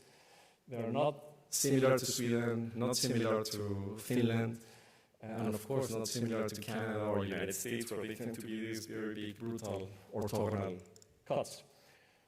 But the provocation started also with this, looking at canonical drawing of bosquets that have certain proportions, dimensions. These are spaces that are somewhat architectural, cathedrals of trees, let's say. And what we started to do was to look for clearings around Oslo that had the same proportions and dimensions. Of course, the geometries are different than those bosquets that are, of course, canonized in the discipline of landscape architecture. And once we found them in the digital surveys, we start editing the edges, almost like trimming a haircut, so building by subtraction, in order to propose that these spaces could perhaps be civic spaces, which in a city like Oslo makes sense. If you know about Oslo, it's a city where the forest is really an urban space. So if you go in the weekend into the forest, you find people here, much more than in the plazas or boulevard of the city, which are, it's not like they're not interesting, but these spaces are much more active. Then we moved to Europe as a project that started with an idea for an European Bauhaus, where we took the learnings from the clearings in Norway, and we said, what if we start to analyze clearings all over Europe? We had to abandon LiDAR because LiDAR surveys are not standardized across Europe. They have different levels of resolution, so we moved to multispectral images. I will not bore you with the details, but all I will say is that we found the beauty in the clearings in Oslo, and this is a very human process of curation and selection. And once we understood what are the characteristics of these forms, we automatized the process in order to look for those patterns in the different systems of basically multispectral images that are available across different European countries. So what we're doing here is automatizing the search for beauty. The curation, of course, happens by us looking at it, and it's thousands of them. Of course, the computer is relatively stupid. It doesn't know if a clearing is a farm or a parking lot, or what is it, right? The computer doesn't know. But it also cannot recognize the specific beauty that we isolated in the clearings in Oslo. So what it's very good at is to translate the parameters into a system that can help us constrain the search, which is what we did, which is a problem of segmentation. And, it's a formal analysis of the clearing, and this you know very well. Something that has inspired me and continues to inspire me over the years. It's not so different than what Enrique Miralles and Eva Prats did with this fantastic exercise, which is how to geometricize a complex and seemingly, it's a non-Euclidean shape that resists being geometrized, which is the croissant. We're doing basically the same thing, but with clearings across Europe, and with the computer helping us deal with thousands of croissants or clearings instead of just one. It has had repercussions in the office and the practice. So at the same time, we were building houses in Colombia, 3 houses in forest clearings. And that became the space to taste this in reality. So in academia as well, this is with the Porto Academy, asking the students to trim an IKEA carpet in order to produce spaces via subtraction, in order to influence the design of architecture. And we try to stop there, right? It's just to see how the forest edge, once edited, engages with architectural forms, which is what we test with the students, or with a studio at Yale, same thing. Students that could not visit the site, also in Oslo, in this case working with the computer surveys. And I think the project in Colombia, what we did is these sites that are, they are beautiful, of course, but they have been subject to 2 really difficult and dramatic ecological disasters. One is the introduction of these mainly Canadian pines and Australian eucalyptus for a wood industry that, it's a tropical country, so these pines are not so, they grow too fast, the wood is soft, They make the soil acidic, so the native forest then doesn't work. And then those patches of grass, which of course they are beautiful, but they are, it's an Australian grass that is it's really bad. It's very efficient for cattle, but outcompetes everything. So it's a landscape of Australian grass for cows, and then these Canadian pines that have zero ecological value. As I often say, there's probably more biodiversity in these chairs and floor than in that grass. So it was kind of liberating, because we could operate in this forest via subtraction, cutting trees and trimming them as opposed to adding, in order to produce a space, knowing that these trees will actually probably die very soon. Again, these pines don't do well in the tropics. They often get taken down by the wind. And they, of course, they create a beautiful space, but they need to be replaced eventually. And it became a problem of dealing with architecture, of course, which is another of our main interests. I will not go there today. But this edge between the building and that trimmed forest that has a few different layers. The first is a very kind of manicured, sophisticated garden. Then is the space that is mowed, and then the trees, which is basically cut. So it's three different types of labor that are going here. And that, of course, influences the design of the houses, which is essentially just three different ways to intersect the clearing. So we like to see architecture in this case as an incident in the edge of the clearing, but the clearing is the actual house. Light again, I'm fascinated by it. I like to do projects for architecture where you can turn off all the lights and still light the interior with an exterior light. So that's something that is common among the three projects. Also for them not to feel so small. So it's a bit of an idea of having a park lamp, as if you are somehow in a park, even though you're not in a park. And as I said, those trees need replacement. So they need to be taken slowly, the soil needs to be replaced. It's a complex problem, which again is liberating. I like to call this our postmodern garden. This is a plant that is very beautiful. You probably don't know it or you haven't seen it. It only exists in an ecosystem called Panama that only exists in the high altitude tropics, Colombia, Ecuador. I'm not sure about Bolivia. So generally speaking, about 2,800 meters, 3,000. There's no trees, only those plants. They grow 1 centimeter per year. Obviously, they are not commercial. You cannot grow them, you cannot plant them, but they create a very intense image that is, in fact, associated with the identity of Colombian landscape, even though it's a kind of impossible plant. So what we did is, this is very banal. This is a palma yucca. You know it. It's one of the most banal palms. You can get it here in Norway, in Colombia. What we do here is we work with plants that look like other plants from the Panama, and we find the commercial, let's say, twins that are commercial that look like them. And because the landscape is off, this is high altitude too, it's 2,100 meters above the sea. So there's often fog. This kind of theatrical experience somehow might make you think as if you are in that landscape, which is impossible to design and construct. So these banal plants are mixed with others that are more precious, like these ground orchids that are very particular to Colombia. I will stop there, or I don't know, maybe 5 minutes. This is a project that we did with SLA, also greatly in depth with Stig Larsson, absolute gentleman that could have swallowed us whole in this project. It's a collaboration that we did in Norway recently for a competition. It's a competition that we did 2019, I believe.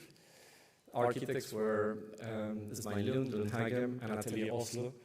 And we did the landscape together with SLA.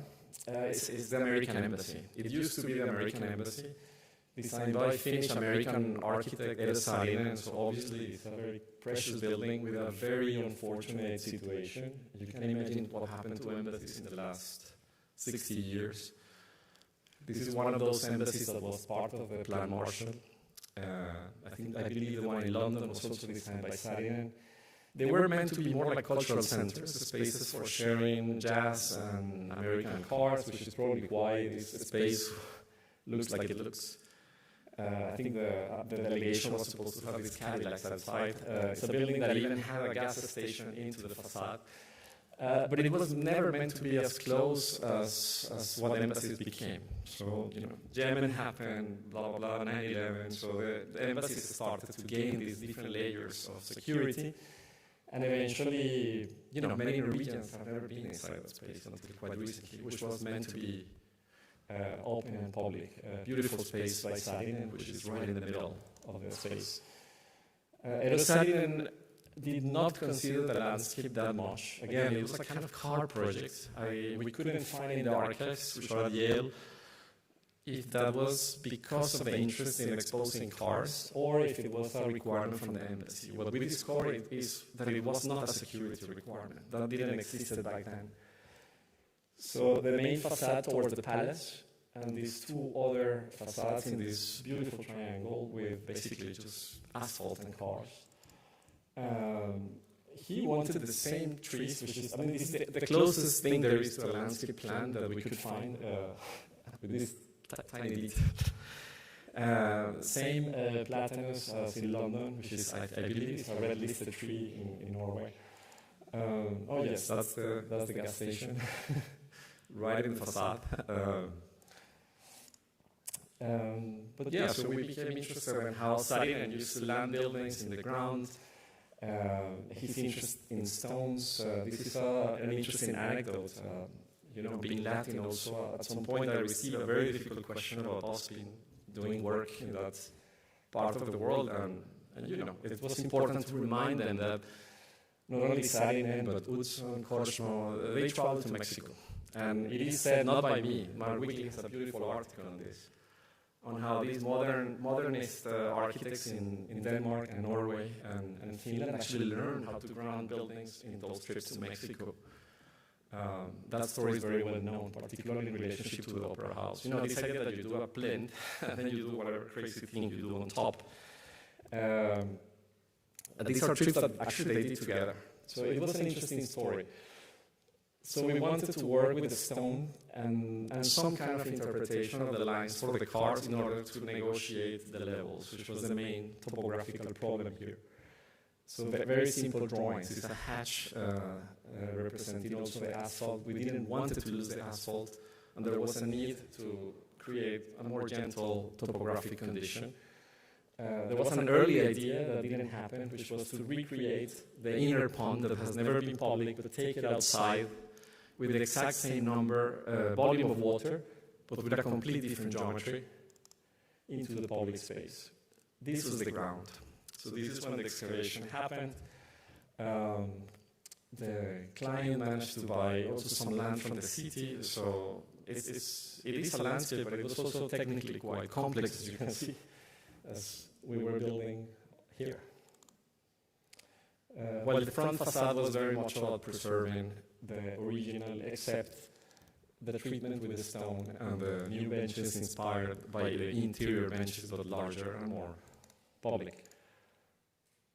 I think I will just stop there. Thank you.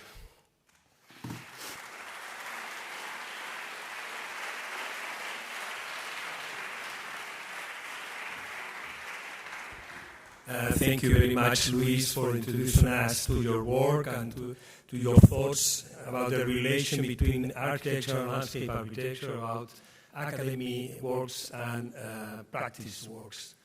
Okay, so now we have arrived to the end.